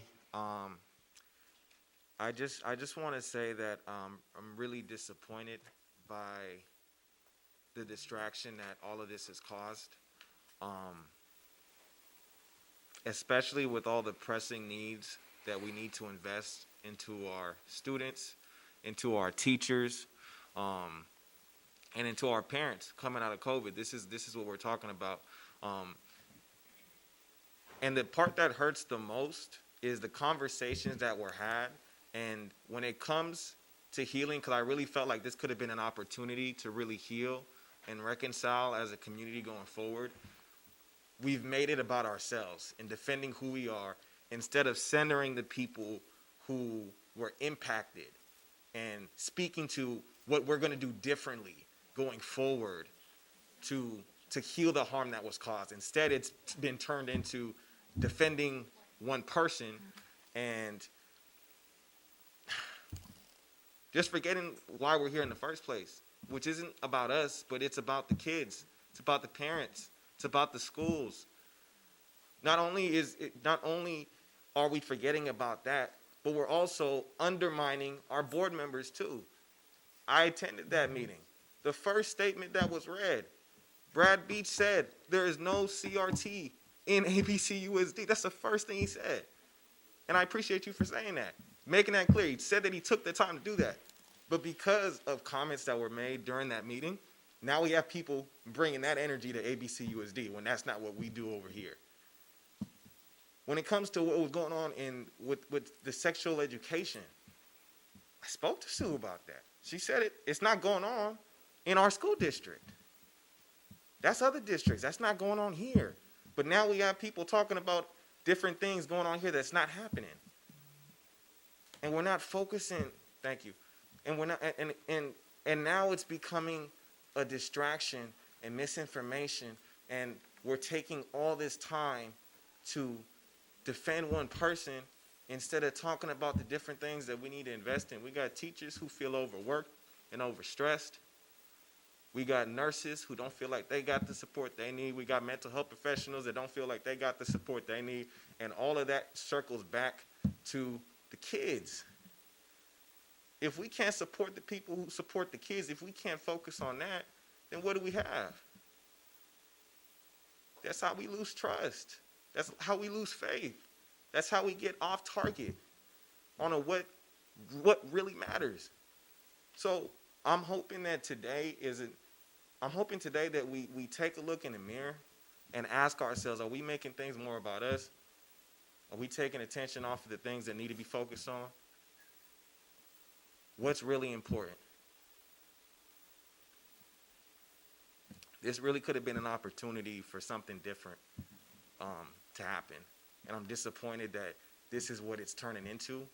And I'm hoping going forward, because again, the people are going to decide how all this is going to play out at the end. and everybody's watching. And I'm going to be involved all the way, to see how that part ends. But for those who care, let's get back to focusing on why we're all here in the first place, which is these kids, which is these teachers, which is the parents, and making sure that they have everything that they need to succeed. Because that's why we show up in the first place every day. It's for them, not for ourselves. Thank you.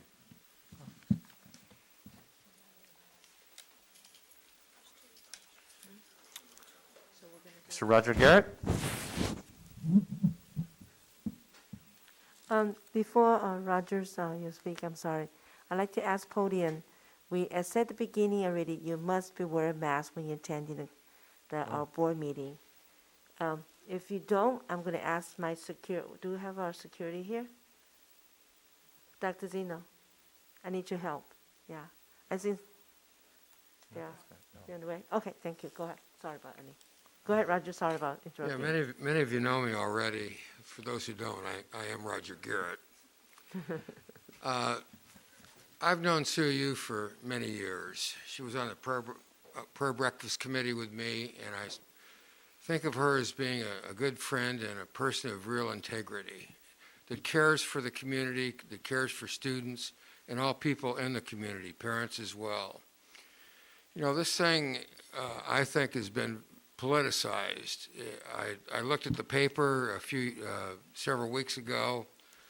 I believe the editor of the paper and owner of the paper that came out, the Community News, likes to sensationalize a lot of things as well. And he had 2 articles in that regard. And all of it, I was at the meeting, and I found it to be informative. There was some discussion. The bottom line, though, is we need to be able to give our opinions and be forthright. And in our society today, there's a lot of, seems like censorship or cutting people off and not allowing them to give their opinions, whether they're right or wrong. And I thought about the content that night. There were 2 areas that were covered. One was the mandates from the state regarding sexual education. And it's a lot different than when I was growing up from what I saw. I grew up in the 50s, and things have changed a lot. I know that you get a lot of mandates from the state education department, and that are quite different than the traditional mandates. And I felt really angry tonight when some of the comments that were made about Mrs. Yu. The comment used the term racist. And, when that term is used, that's when the conversation usually ends, because it's hard for one to defend oneself, and it's so ridiculous. I have, going back about 170 years, I had a relative named Thomas Garrett who was an abolitionist, and he was one that really was a good friend of Harriet Tubman, helped finance her. He gave shoes to people to the slaves that were going north. And I'm sure that he would be turning over in his grave today thinking about what has gone on tonight in the sense of some of the anger and so on, and all the talk of victimhood and all the things that have gone on in our country and so on and so forth. People want to come to the United States. They don't want to leave. And we see that even at the southern border, which is overflowing right now, unfortunately, because, but the thing is that it's better that we, within our own hearts, to heal our country and not divide it. And we've seen tonight some of the deep divisions as far as the anger and angst of some of the individuals that have spoken tonight. But I just want to commend Sue Yu for the great job that she's done and appreciated her coming, and also Dr. Eugenio, pardon me if I mispronounce that. But it was an interesting night that we had at the meeting. But the bottom line is that, Sue, you've done a great job, and I commend you for it. Thank you very much.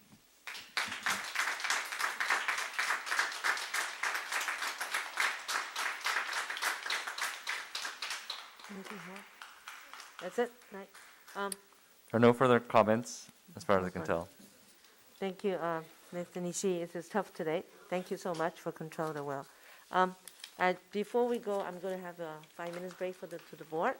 And audience still, please, you're welcome to stay. But before we go, I need to ask extended to another 1 hour to the board. So we'll be finished we're trying to get it done by 11:30. Would that be okay? It's 11:15 because 10:30 is our cut down time.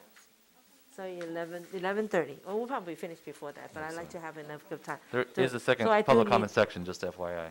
Yeah, right. So is that okay?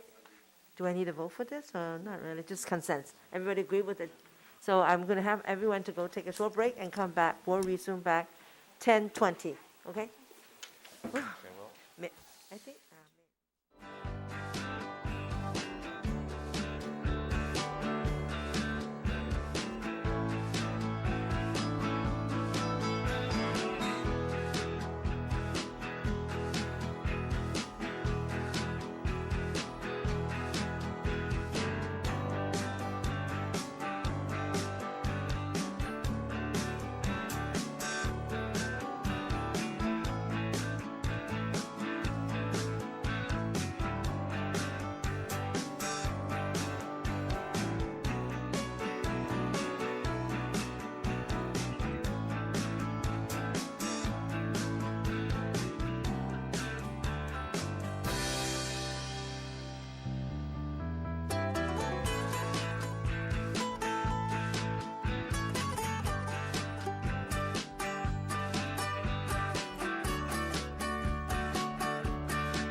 due to her work obligation. I sincerely apologize to my colleague, didn't make the announcement at the beginning. But now I just reinforce that he has his personal work obligation, not able to attend in person. The second thing is, since we have our staff here so late already, I'd like to ask board to give me a consensus to move the action item, not 1.28 first, and before the consent item. Daniel, can you do roll call for me, please? Oh, I see. Dr. Apodaca? Here. Mr. Beach? Yes. Dr. Eugenio? Yes. Mr. Nishii? Yes. Dr. Rios? Mrs. Say? Yes? Mrs. Yu? Yes. Motion passes 7-0. Thank you. The action item 1.28, may I have a motion to approve committee member and student appointments to Board Advisory Committee? Motion first and second. Motion to approve, Eugenio. Sue? Now can I, Angelica Diaz and Naranjo, which is our Child Welfare Attendance Interim Supervisor, would you please come to the podium? Is that right? Thank you. And thank you for being patient waiting at this hour. Sincerely apologize for that inconvenience to you.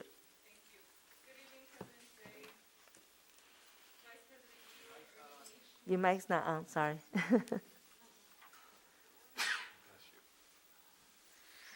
Good evening, President Say, Vice President Yu, Ernie Nishi, Clerk of the Board, members of the Board, Superintendent Dr. Su, and Cabinet members. My name is Angelica Diaz Naranjo, and I am the Interim Supervisor of Child Welfare and Attendance. I began my work with ABC Unified School District in July as Coordinator of Pupil Support Services and Attendance, and shortly after stepped into the position of Interim Supervisor of Child Welfare and Attendance, where we are continuing the great work that Mr. Tim Catlett has done. I will be the administrative liaison for the Student Transfer Committee for this school year. Thank you. Thank you. That was short. Do we have any public comment on action item 1.28? Clerk Nishii? 1.28, I don't Yeah. see any public comment. Thank you. Any discussion for our board? I just want to say welcome, Ms. Diaz Naranjo. Do you have a comment? Sorry. I'm not used to that. Yeah, I thought she was waiting there to make public comments, and we're just like, oh my goodness, what? Yeah. So, yeah, thank you so much for being patient. Welcome to the ABC team. Know that your job is very important. Yes, And please let us know how we can support you. Welcome. Yeah. And thank you very much for staying late too, again. Daniel, can you do roll call for me, please? What is the roll call for? I'm sorry. You have to for the move the consent- motion okay, for the action consent. item. Yeah, I'm this is the action sorry. item needed roll call for. Wait, so are we doing consent calendar right now? We're gonna have to pass this one first before we go to the consent item. Okay. Thank you. I apologize. No problem. Dr. Apodaca? Yes. Mr. Beach? Yes. Dr. Eugenio? Yes. Mr. Nishii? Yes? Dr. Rios? Mrs. Say? Yes, Mrs. Yu? Yes. Motion passes 7-0. thank you, Daniel. And I sincerely apologize, board member, Mr. Apodaca. Next one is consent calendar. May I have a motion to approve the consent item calendar?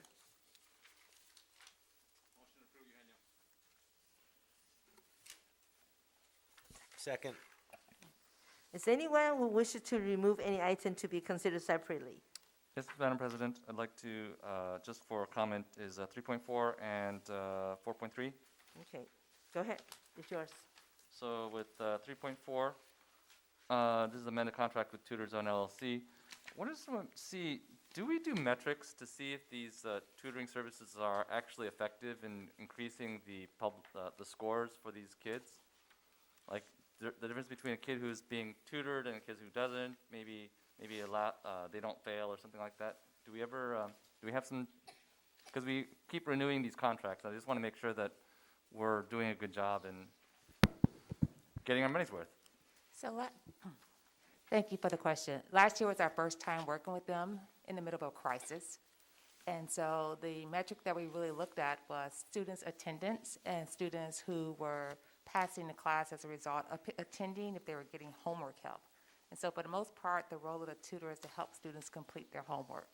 And so this year, we are taking a closer look at the correlation between the students who are completing their homework and them also earning a passing grade in the class.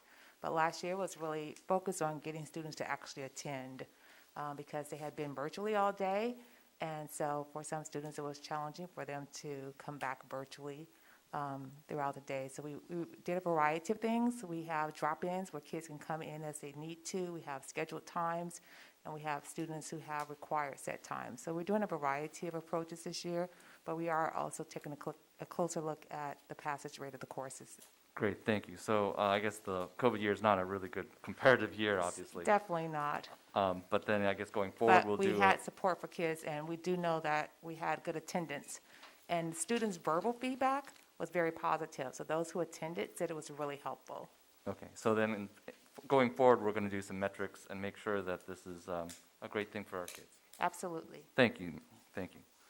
And just number 4.3, you know, I can't let it be unsaid because there's this one name that donated $4,000 to Carver and $2,000 to Cerritos High School. It's in the agenda. I know we can't really pull out the names, and it would be inappropriate, but, and it's also with school parents, community members who did this.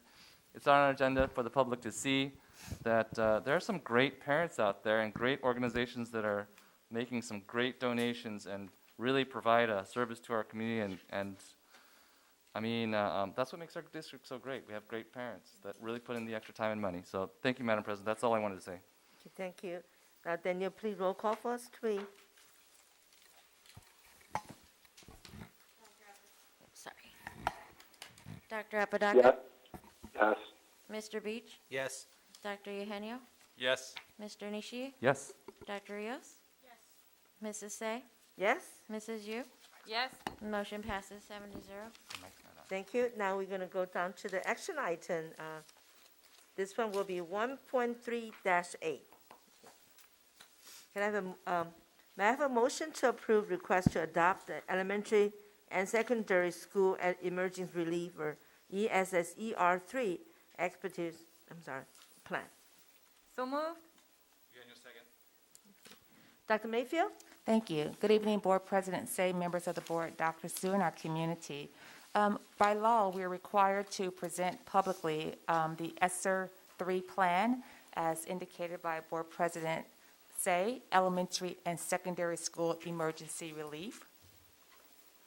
The board did receive a copy of this last week, and it is also available on our district website and has been for the last few days. And so our public do have access to seeing a copy of this presentation. The ESSER 3 funds were intended to address the academic, social-emotional, mental health, as well as opportunity gap experienced by students due to the pandemic. By law, we are required to use up to 20% of the ESSER funds to address the impact to students and their loss of instructional learning time. We are required to also provide evidence-based interventions, which include summer learning opportunities, extended school day, comprehensive after-school programs, as well as extended school year program. We're also required to engage in consultation the following community members: students, families, school and district administration, as well as teachers, school staff, and local bargaining units. The board has to act on this by October the 29th, and following the board meeting, I have to submit this plan to our Los Angeles County Office of Education, who must also review and absolutely approve the plan. So they are the final approval of our plan.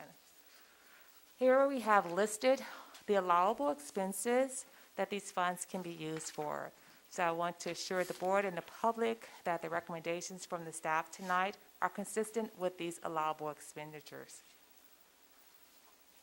To engage our community, we used an approach in which we provided a survey in which we gave all community members, meaning our parents and guardians, high school students, and all permanent employees in ABC, an opportunity to complete a survey to provide input in the ESSER 3 funds. The survey was structured where there were statements that were aligned to the allowable expenditures, as well as an opportunity for participants to write in their own ideas and make their own recommendations. Following receiving the survey data, we did meet with our principals and our employee groups to take a look at the results and to talk about how do these results align to the other initiatives that are currently in place in ABC School District.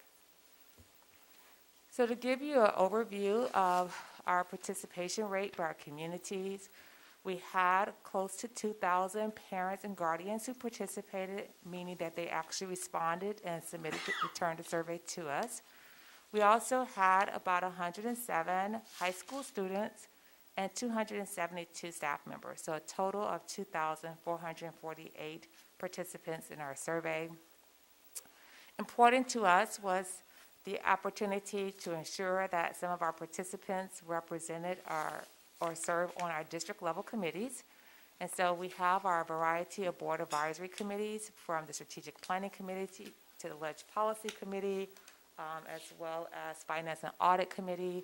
And so of that 2,448 respondents, 23 of them represented members of board advisory committees, 21 are district English language committee for our DLAC, 18 are LCAP parent advisory committee, 17 are community advisory committee, which is for our special education students, and then 15 from our LCAP PAC English learner, and 13 from our Title I committees.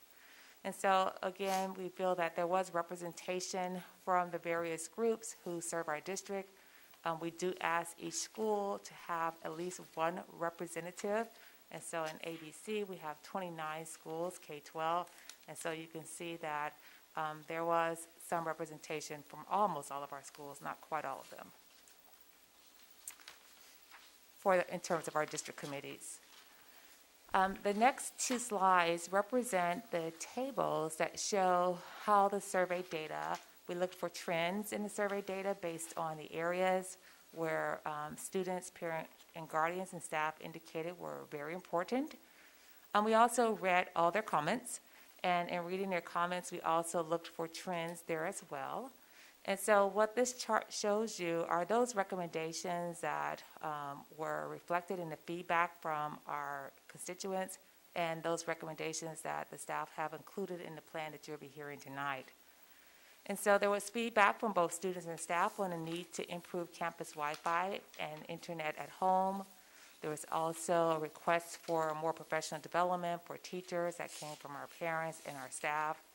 Technology support, meaning newer devices, from our parents and our staff. Access to dual enrollment academic and CTE courses from our parents and our staff. Lower class size and eliminate combos from our parents and staff. Enrichment programs like arts, STEM, and robotics at the elementary level was strongly supported by parents and staff. Additional support for nursing was from our students, our parent guardians, and staff. Our community liaison, which will serve at our schools where we're wanting to focus on ensuring that students are attending schools, so our schools where we have attendance challenges, and our community liaisons will outreach to families to make sure that the families have access to the supports and resources that they need so that students can attend school daily. So that feedback came from our staff as being important. Tutoring, homework, and support. So earlier you heard Board Clerk Nishi ask about Tutor Zone. And so again, we'll be taking a closer look at the data this year, but still our families are asking for tutoring support. And so as I shared earlier, we're using a variety of approaches. We have what's called on-demand, meaning that we just have set hours and students can drop in on demand, meaning when they need help. Some students have scheduled tutor because of their grades. We're coming up on progress reports at the elementary, and so some students may be required to go to tutoring support to get extra help with their homework. The tutoring support is taking place after school, and for high school, there's also tutoring support that's being offered in the evenings. Intervention reading teachers, we're really excited that we have hired our intervention reading teachers. They have undergone some professional learning, and they're already beginning to support our students. So there was definitely feedback from staff that that's important for our elementary schools. Extended learning time is, again, intervention support for students, and that can take place after school or during school. The need for academic college career counseling support, we had feedback from both parents and staff in regards to the importance of keeping that in place. In the area of additional mental health support, when you read the comments from our parents and guardians and even from our students, they talked about the need for social-emotional learning curriculum as well as more training for both students and for staff. Maintain our board-certified behavior analysts, which also provides support for classroom instruction, support for students who are having challenging behaviors. Additional outdoor seating and shaded areas, that was a lot of feedback from students, parents, and staff.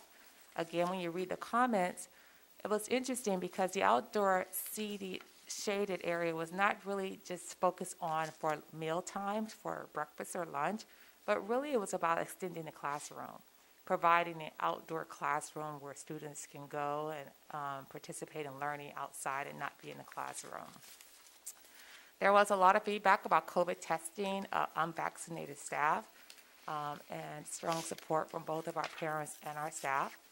And then the importance of maintaining clean, disinfected, high-traffic areas like restrooms, hand washing stations, cafeteria, drinking fountains, and door handles. Again, strongly supported by our parents and our staff.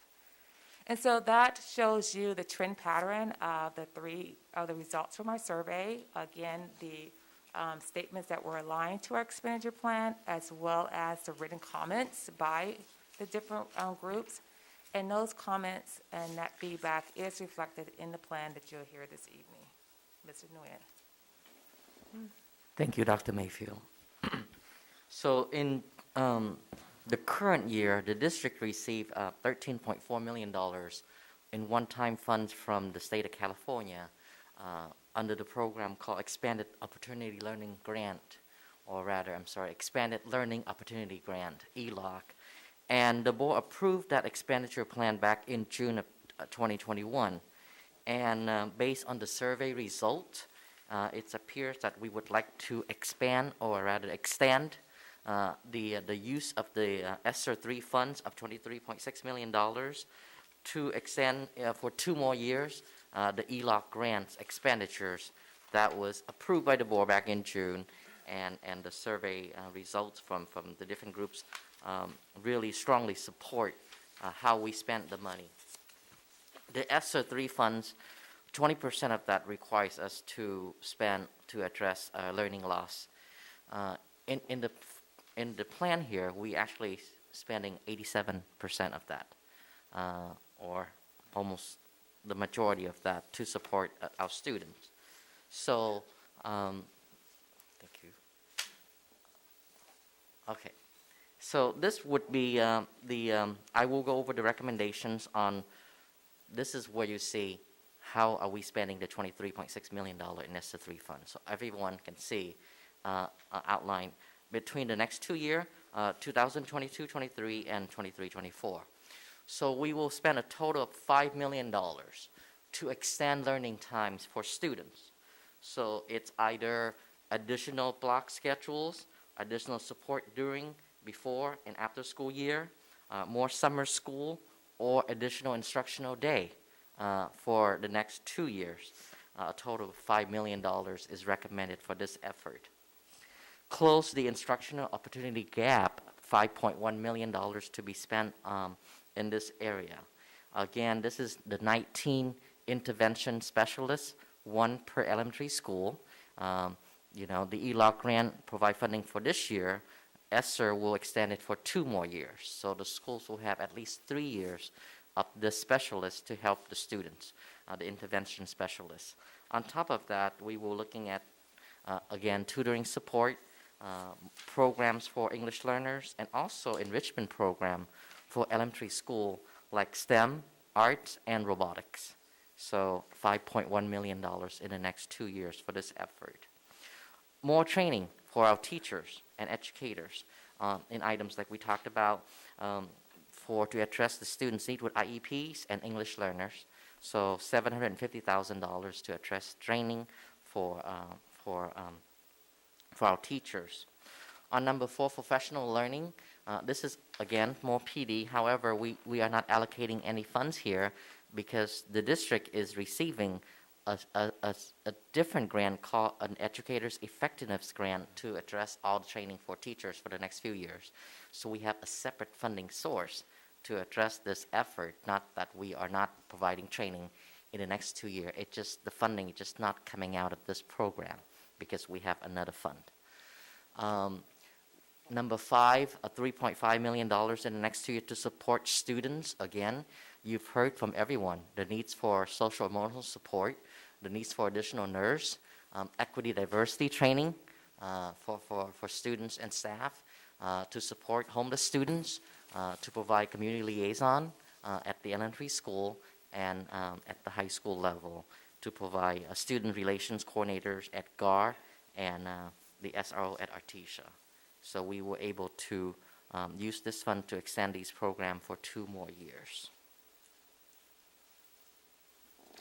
Another important effort in this grant is to support our secondary students, the high schools and the middle schools, to ensure that they have the needs to graduate and with A through G completion.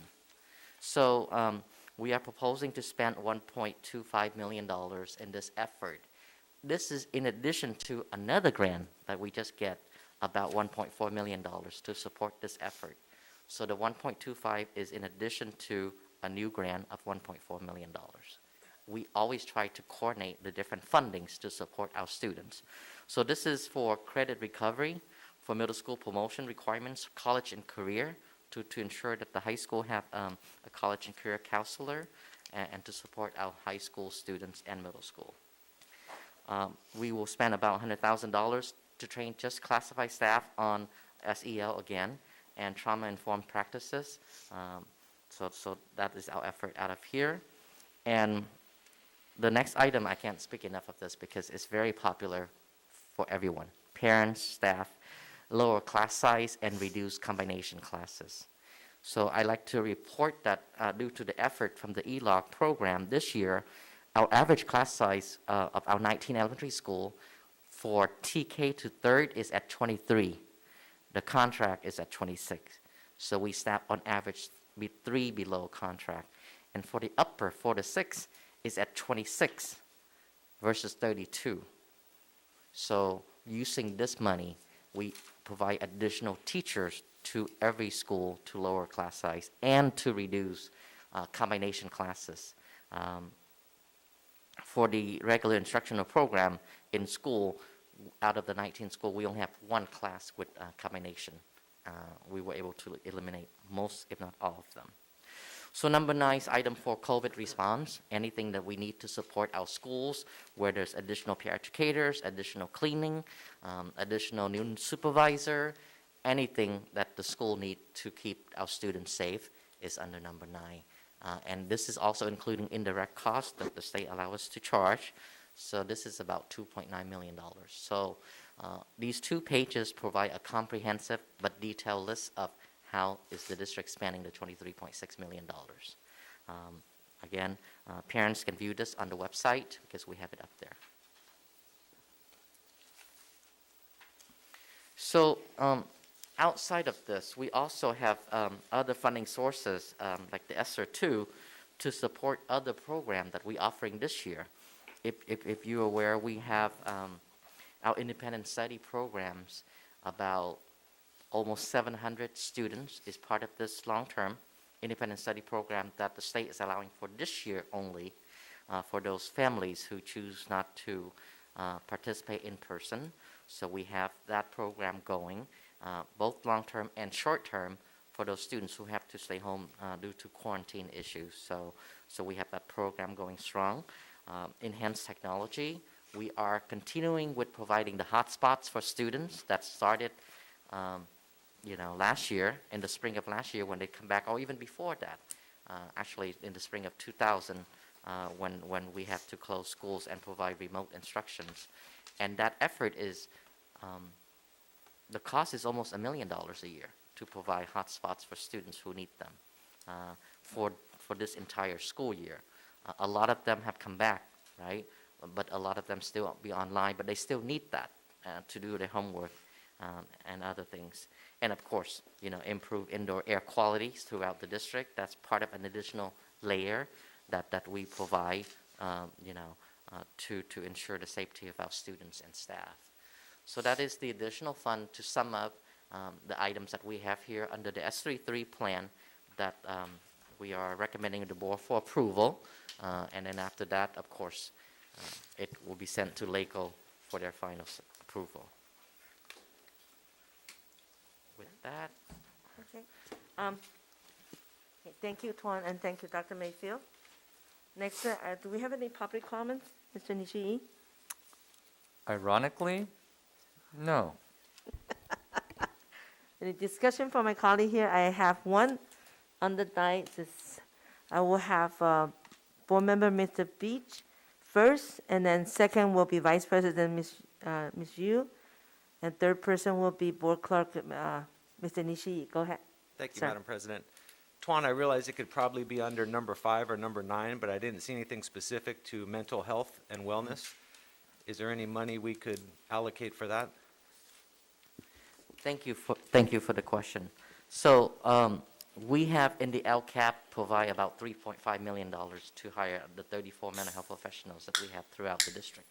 So both under number 5, you're right, there, and to provide additional support for number 4, training, but mainly it's number 5, to support our students with additional help if they need. BCBA is important, not just mental health, but behavioral, for students. So it is in here over the 3 years. If you look at that, 1.9 million for this year and 3.5 for the next 2 years, almost $5.4 million to this effort. Number 9 is more general, more of a physical safety issues, things that they need at the school. Like I said, additional support just to keep the students safe, make sure they, follow all the safety protocols from the state. I just wanted to make sure it was in there. Thank you. Mhm. So, first of all, I want to thank the cabinet for diligently pursuing all of these grants. I mean, you guys are doing a fantastic work on this. And for this ESSER grant, this is just one-time funding, and it's going to be applied to all the students or students in certain category, or how is it? So the services will actually impact all students, but specifically there are services that are targeting student groups as well. And so it's a combination of the above. So for example, when we look at our extended learning time, last year we offered an expanded summer school that not only met for students who were who needed additional support, but it was also for students who were already at grade level and performing above grade level. So that was an add-on last year that we had not been able to provide previously. But then there are specific services like for students who are English learners, students who have an IEP. And so it's a combination thereof. When we talk about number 9, the COVID response, that's for all students. When we talk about mental health services, nursing support, that's for all students. When we talk about intervention support, then we're going to use the data to tell us which students need the intervention support. And so it addresses the needs of students across the district. So it says 20% has to be used for academic needs. Correct. And I Yeah. think Mr. Nguyen indicated we're at Right. about 87%. About So that means 80% of our funds are we being could used use for more that. than 20%, but minimum 20% has to be Correct. used. Yes, ma'am. Yeah, I would like to see, a lot of that also go towards helping out with the learning loss in the math specifically, because if they don't do that additional math this year, then they're going to struggle next year. So, coming back from COVID, I think many students will need that extra support. Thank you. And absolutely, that's part of our intervention plan is both language arts and math. Thank you. Thank you. Next one will be Board Clerk Ms. Nishii, please. Thank you, Madam President. I have 2 questions and 2 comments, and hope I'll be very quick. But actually, just to tag on to Vice President Suyu, so how is our math score doing in this the latest testing that we've had? So last year, the state assessments were suspended, and so our students will be taking the test this year. This year, we're using local measures to look at students' test scores. So at the elementary, we're using the STAR math assessment, and at the secondary, we're using a district benchmark assessment. And so basically, our data had indicated that students pretty much flatlined across the district in terms of their data. So we didn't see significant drops. And we saw some spotlights of, growth, but in general, we would say it was pretty flat. And so that's our baseline data for this year, and that's the data we're using to identify students for additional support. Thank you, and I would reiterate that math is a very important skill to have. Regarding extended learning time, that's the question. Are we using certificated teachers or any percentage of certificated teachers to do this extended learning? Our extended learning time is certificated teachers. That's our summer school programs, that's our block schedules that are offered, and we have schools who are exploring block schedule. So that is our classroom teachers. Thank you, I appreciate that. Item 2 is close the instructional opportunity gap with, this is just a comment actually. I think a lot of the principals have been very happy to have these reading interventionists. It's been phenomenally, a lot of the principals have said this is great, it's $5 million up until year 2024. What happens after 2024? So this is an item that could be embedded into our LCAP because when this 3-year cycle ends, it'll also be time for our next 3-year cycle with the LCAP. And so that there is space for us to continue these actions. Great, thank you. I only have 2 more. And I know we have to get through this. Nurse support. So as I remember, we don't have a nurse at every single one of our schools, even though we're in a pandemic, and there is a nurse shortage, I understand that. And my understanding is there's issues regarding being able to keep the nurses, right, in relation to being competitive. This is not going towards that, right? How is this providing nurse support? So Because these funds will end at 2023-24. I'll take that. So the intent of the funds here is that due to the pandemic, right, so there's additional needs for nurse support. So we will use that for the next 2 years to provide additional nurses. We did a survey of surrounding districts, and with almost 15 FTE nurses, we have the highest number of nurses among surrounding districts. So we will share that data with the board through Thursday notes. So having said that, right, we will still want to provide additional nurse support. So we will do that this year and the next 2 years, and hopefully the theory is that by that time the pandemic will be over, and there's always going to be need for nurse support, but at least it won't be as high as it's in the current time. So unfortunately, this is one-time funds, and we have a 3-year plan to support our students, but we need to be realistic and know that these services will not exist beyond 23-24. Dr. Mayfield have mentioned that if the things that's very important to the school, we will try to build that into the LCAP for the next cycle.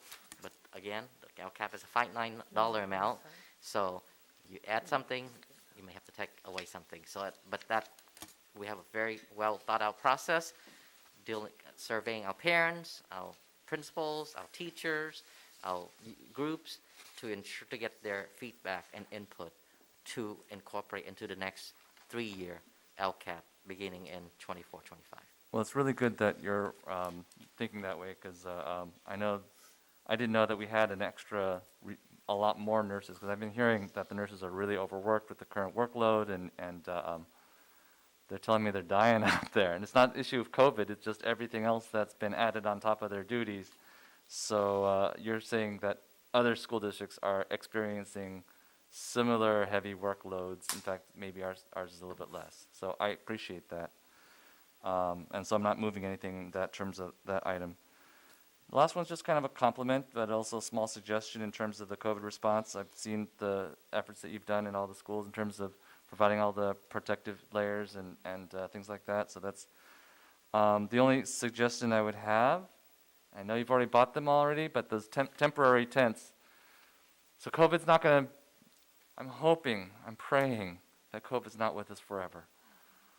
And so some of these temporary things, I'm hoping that we can apply it to future expenditures. So instead of something that's fabric that will disappear, that to the extent that it could have a dual use for a longer term purpose, I would request that that would be considered.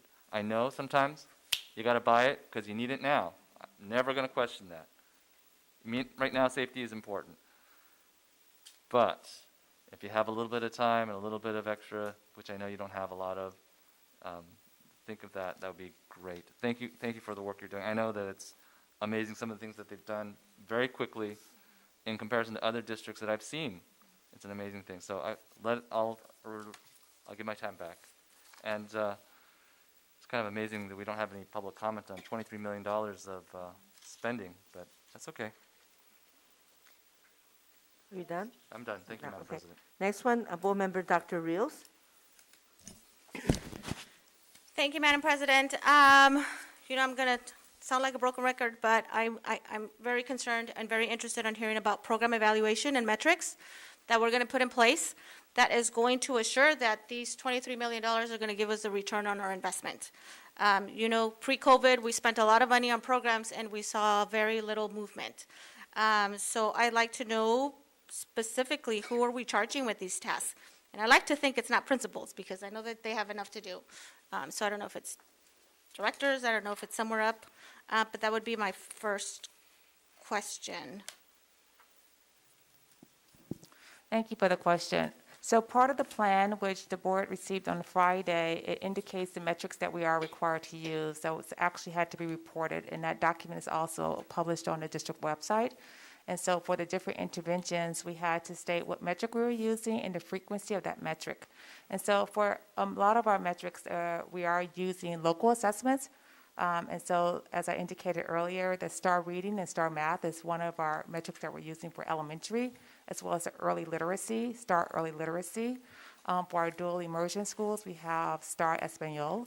At the secondary, we have district benchmark assessments, as well as curriculum-based assessments. We also have other data that we're looking at, like when it comes to our community liaisons, their primary role has to do with attendance.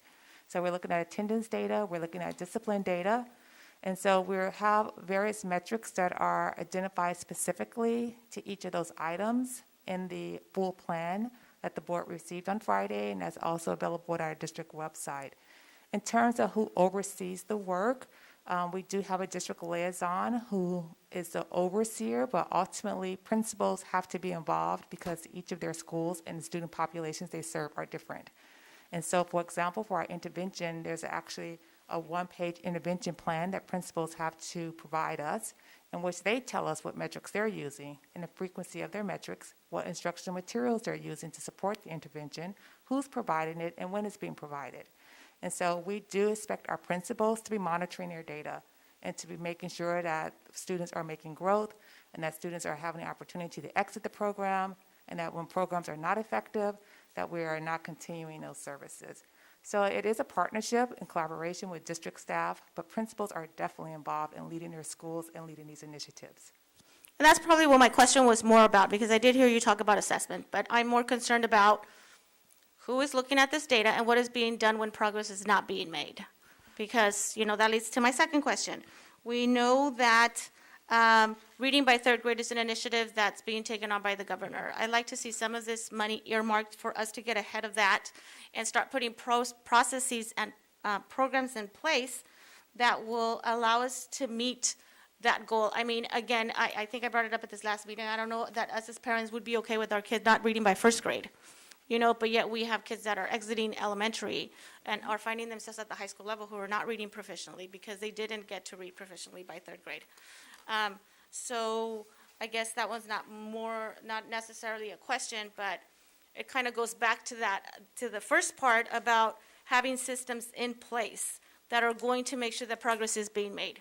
And, that do support the principals, because I get it, of course, as principals, it is expected that they're monitoring progress. And whether that's fair, I don't know. I guess I'll visit schools and have a conversation with them about that. Because, in conversations in the past, they've told me that they need support. They need support in having people help them analyze the data and do some action plans so that they meet their growth targets. Mm-hmm. And kids learn, because that's why we're all here. And we actually do that. We meet with principals to do data analysis, to take a look at the data. to make sure teachers understand how to use the reports, because reports actually inform them of which students need what level of intervention, as well as what level of support they can be provided in their instructional materials. So that system of support of data analysis is in place in our district. In terms of Read by third grade, that's an initiative that's part of our investment in our reading specialists. It's because that is our strong push to make sure that we are focused on students who are not meeting that target.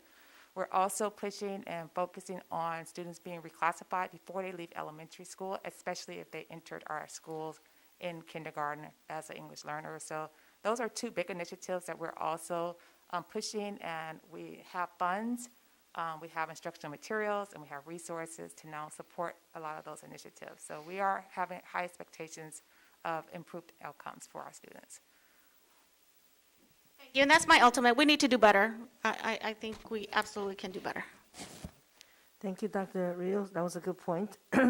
Just piggyback what Clerk Nishi talked about the RN shortage.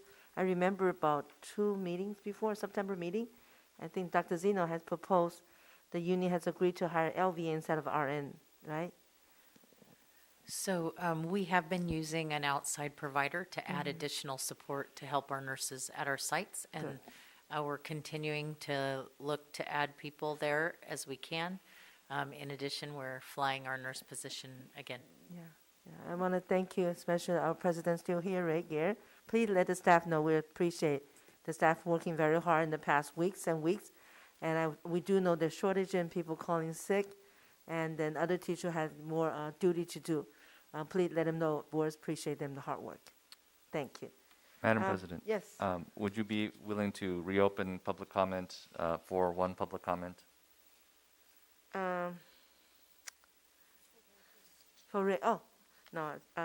We have public comment related to this topic? Yes, you would have subject? to reopen public comment. Oh, okay, so are there any public comment? Yes, You have but one? we had closed public comments, so. Yeah, I'm just going to open again. So do we have any public Thank you. comments? Yes, to we do. reopen So again? Ray Gare.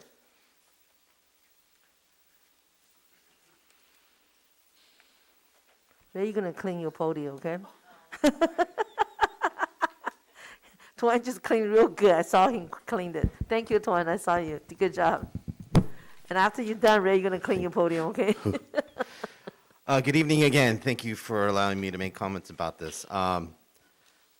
This is the most important work that the board is working on. It's great questions. This money is vitally important because it's a bridge for what we will do with these students. There's going to be a new reality for our classrooms.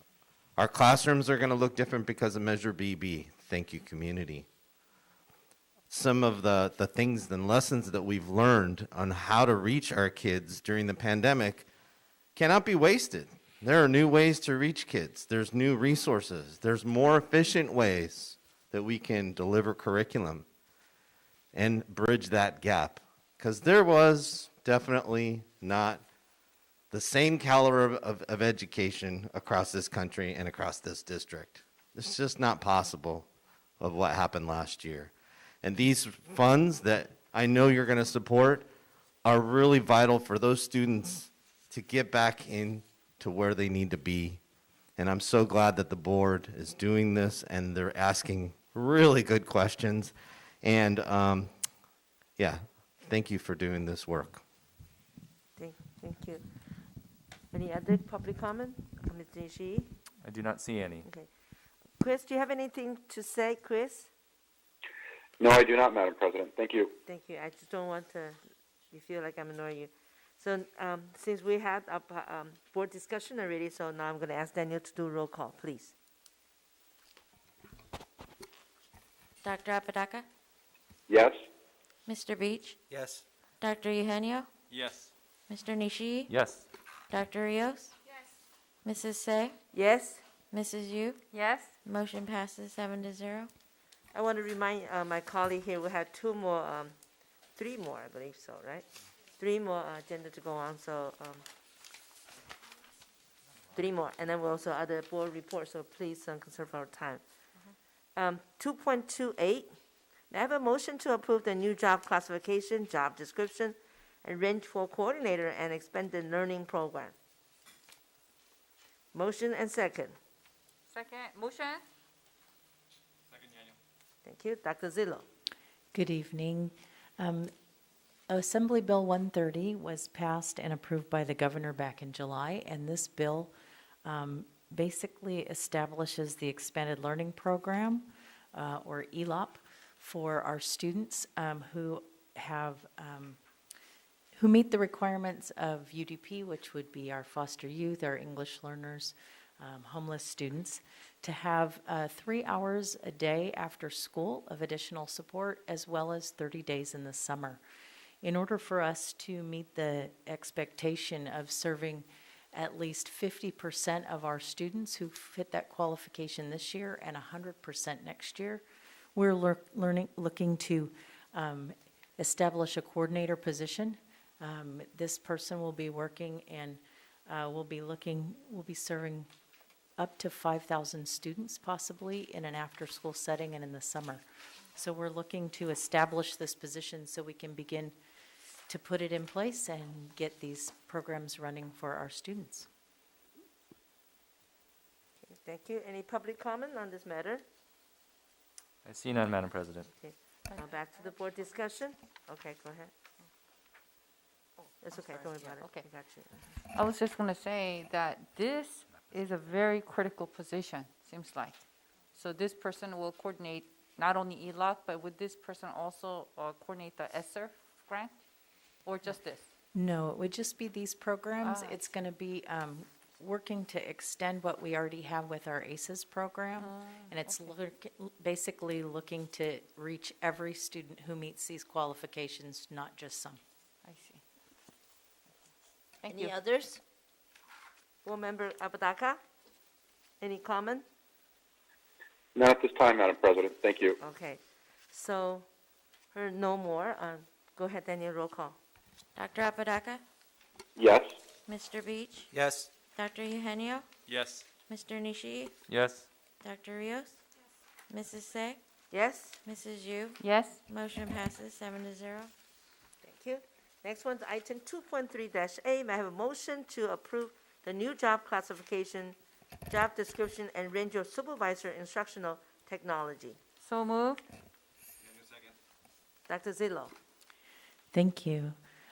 This new job that we're looking to establish is really a need with the expansion of what has happened with technology. It has been growing for some time and is something we've been looking at, but is now needed because of where we are with use of technology. We have an IT manager who is on the technical side. This would be a supervisor on the instructional side, and the two would work in collaboration to ensure that what we're doing instructionally is supported with the infrastructure and the materials we have. And they would then be working under our IT director to make sure that things are running smoothly for our classrooms. Thank you. Do we have any public comment, board member? Public comments? No? I don't see any, Madam President. Thank you. Discussion from our board? Okay, I have one, which is Board Clerk Nishii. Yes, thank you, Madam President. Just one question. I know that we typically recruit from certain sources, and I'm kind of hoping in this case, since it's in a technology type of source, that we don't necessarily go to the same well, and that we try to do an innovative way of finding the technology person, because sometimes if you go to the same place over and over, you'll get the same people, and I'm hoping that we can broaden our horizons in terms of recruiting for this particular position. So that's my only comment, Madam President. Thank you. Thank you. Okay. Hearing none, I'm sorry, one more. I'm sorry. Dr. Rios, I didn't mean to ignore you. I just, I appreciate these positions, but I just can't go without saying that I find it amazing that, here for an equity officer, we had such discussion and it was such a hot issue. But yet, here we are, same salary, 2 positions, not a problem. Let's get them. Thank you. Okay, hearing none, Daniel, roll call, please. Somebody had to say it. Dr. Apodaca? Yes. Mr. Beach? Yes. Dr. Eugenio? Yes. Mr. Nishii? Yes. Dr. Rios? Yes. Mrs. Say? Yes? Mrs. Yu? Yes. Motion passes 7-0. Next one, 3.5-8, may I have a motion to approve request to amend the Services College dual enrollment course agreement to include the course title, Contemporary Health Problem and Adopt the Textbook Choosing Health, 3rd edition. I need a motion and second. Motion to approve Eugenio. Second. Thank you. Dr. Mayfield, please. Thank you. In ABC, health is a graduation requirement, and as a result, we want to make sure our students have various pathways to meet that graduation requirement. Students can take health during a regular school day, but students who have impacted schedules, they need other options. And so this will provide our students another option where they can take a college-level health course. And in taking a college-level health course, they'll earn credits for both college and also for meeting the graduation requirement here in ABC. So the textbook is a college-level book. It is an option. Students who don't want this option will have to take the high school course that's offered during the school day or summer school. This course will be offered online or through a hybrid model. Thank you. Any public comment? I don't see any, Madam President. Now back to the table here. Do we have any discussion on that? I don't see Ma- any. Madam President, I will abstain from voting on this one. I'm sorry? I'll abstain from voting on this one. I apologize. Okay, you abstain. So Daniel, roll call, please. Dr. Apodaca? Yes. Mr. Beach? Yes. Dr. Eugenio? Yes. Mr. Nishi is abstaining. Dr. Rios? Yes. Mrs. Say? Yes? Mrs. Yu? I will abstain also. Motion passes 502. Next to a board member report, please. I'd like to see 7, board member Beach, and following that will be Dr. Rios, then followed with Mike Eugenio. Thank you, Madam President. I attended the adult school WASC interview. I learned a lot, and I'm confident staff there will make all the corrections that they suggested.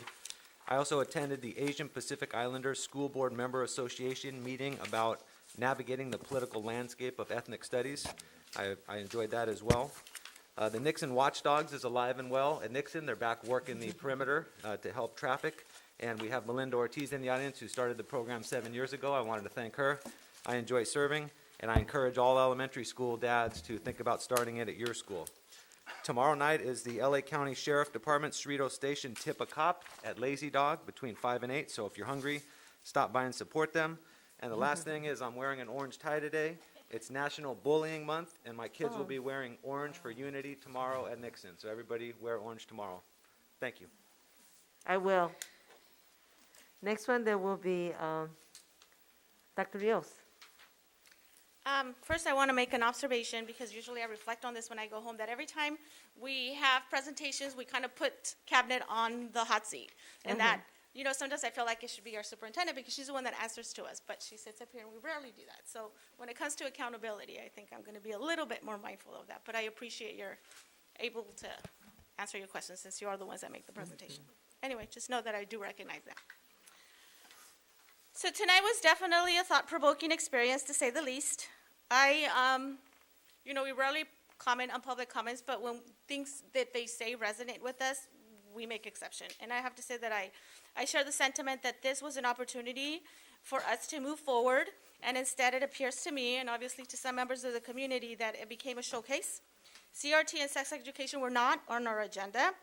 A board member's goodwill was not on our agenda. I've said it before, I was not at the meeting, and so I'm not privy to exactly what happened. I understand there's a video. I don't know if anybody's going to make that public, but it's going to be interesting when we do get to hear more about what was said. Know that I did have a conversation with board member Yu about the comments that she made regarding the Latino community, but it's becoming evident that there were more things that were said. As a district, I think that we're working very hard and diligently to combat racism. And our efforts to become a truly anti-racist district began last summer. I don't want to see those efforts derailed by self-serving tactics. 2 members were at that meeting, Sue Yu and board member Dr. Eugenio. But, I wasn't, the rest of us wasn't. And so now I can, as people have come forward and provided more and more information about what was said, I totally understand now the request for censure. Actions speak louder than words, and it is situations like this that truly test what we stand for. I have questioned our efforts before and have challenged us to match our words with our actions, and a sense of doing what is right. I participated in an event coordinated by Councilmember Yokoyama, calling for unity and standing against hate. I did not hesitate, because that's how we heal. President. On Wednesday, October 6th, I attended Juarez Academy's virtual presentation titled All About Bullying, hosted by Dr. Balbuena and presented by Miss Melody Clark, school social worker. Ms. Clark identified numerous forms of bullying, from physical bullying, verbal bullying, social bullying, and the most intriguing, cyberbullying. Cyberbullying can happen at any time and has its unique concerns in that it can be persistent.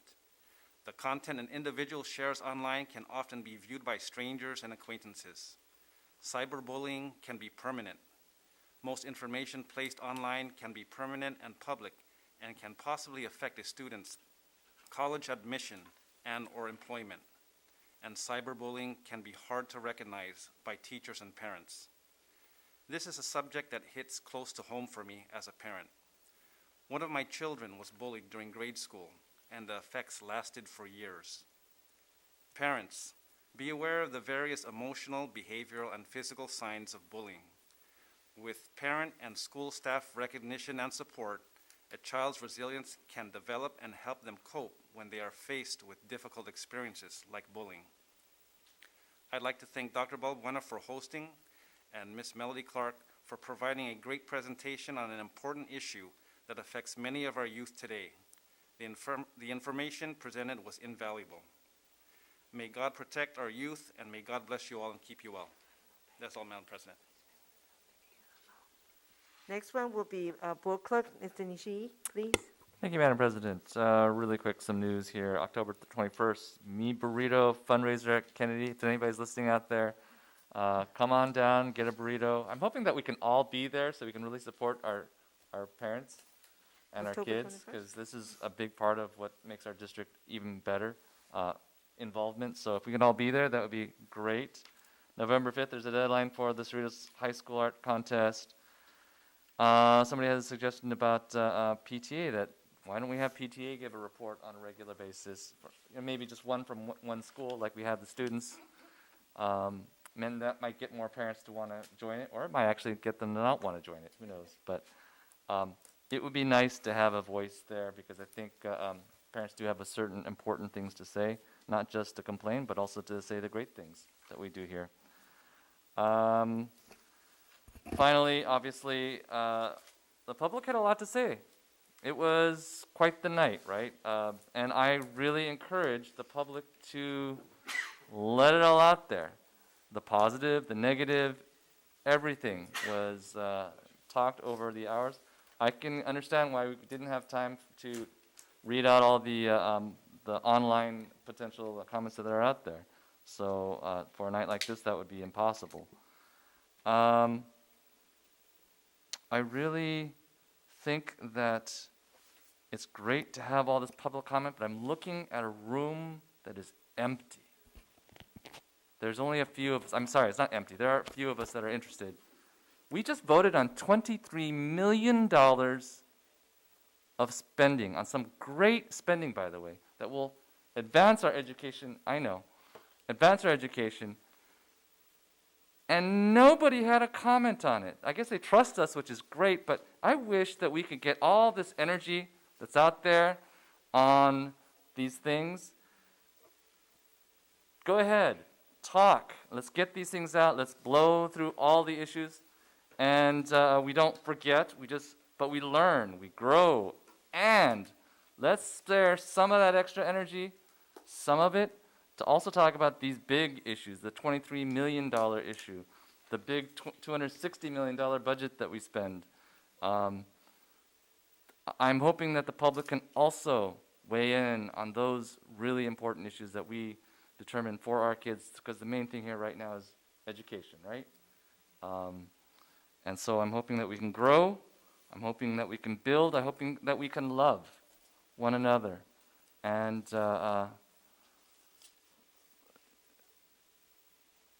not forget, but forgive. Learn. Do what an institution does. Thank you. That's all, Madam President. Thank you. Next one will be Vice President Ms. Yu. I'd like to thank those who came out to speak tonight. My goal has been consistent from the beginning, putting student achievements first, and I will continue to serve all of our students. Good evening, everyone. Okay, next one, announcement, next regular board meeting Tuesday, November 2nd, 7 p.m. at District Office Boardroom here. Committee meeting will be, Strategic Planning Board Advisory Committee will be on Tuesday, October 26th, 6 p.m. virtual meeting. Legislative Policy Board Advisory Committee will be on October 27th, Wednesday, at 6:30 p.m. virtual meeting. Finance Audit Board Advisory will be on October 28th, 6 p.m. on Thursday. The special event will be on College Connection Week, October 18 to 22, 2021, and virtual meeting. Do we have any second public comments, Mr. Nishi? Nope. No, okay. And so I'll need a motion and second to adjourn tonight's meeting. I'll move. Second. Thank you. Gracias, señorita, señor. Okay, have a All good in favor, day. say aye. Good night. Aye. Drive safe home. Oh, board. I forgot quiz. Quiz. Yes. Quiz, I just want to let you know, my phone running dying battery. Everybody saw that, right? Okay. So I didn't mean to ignore you. But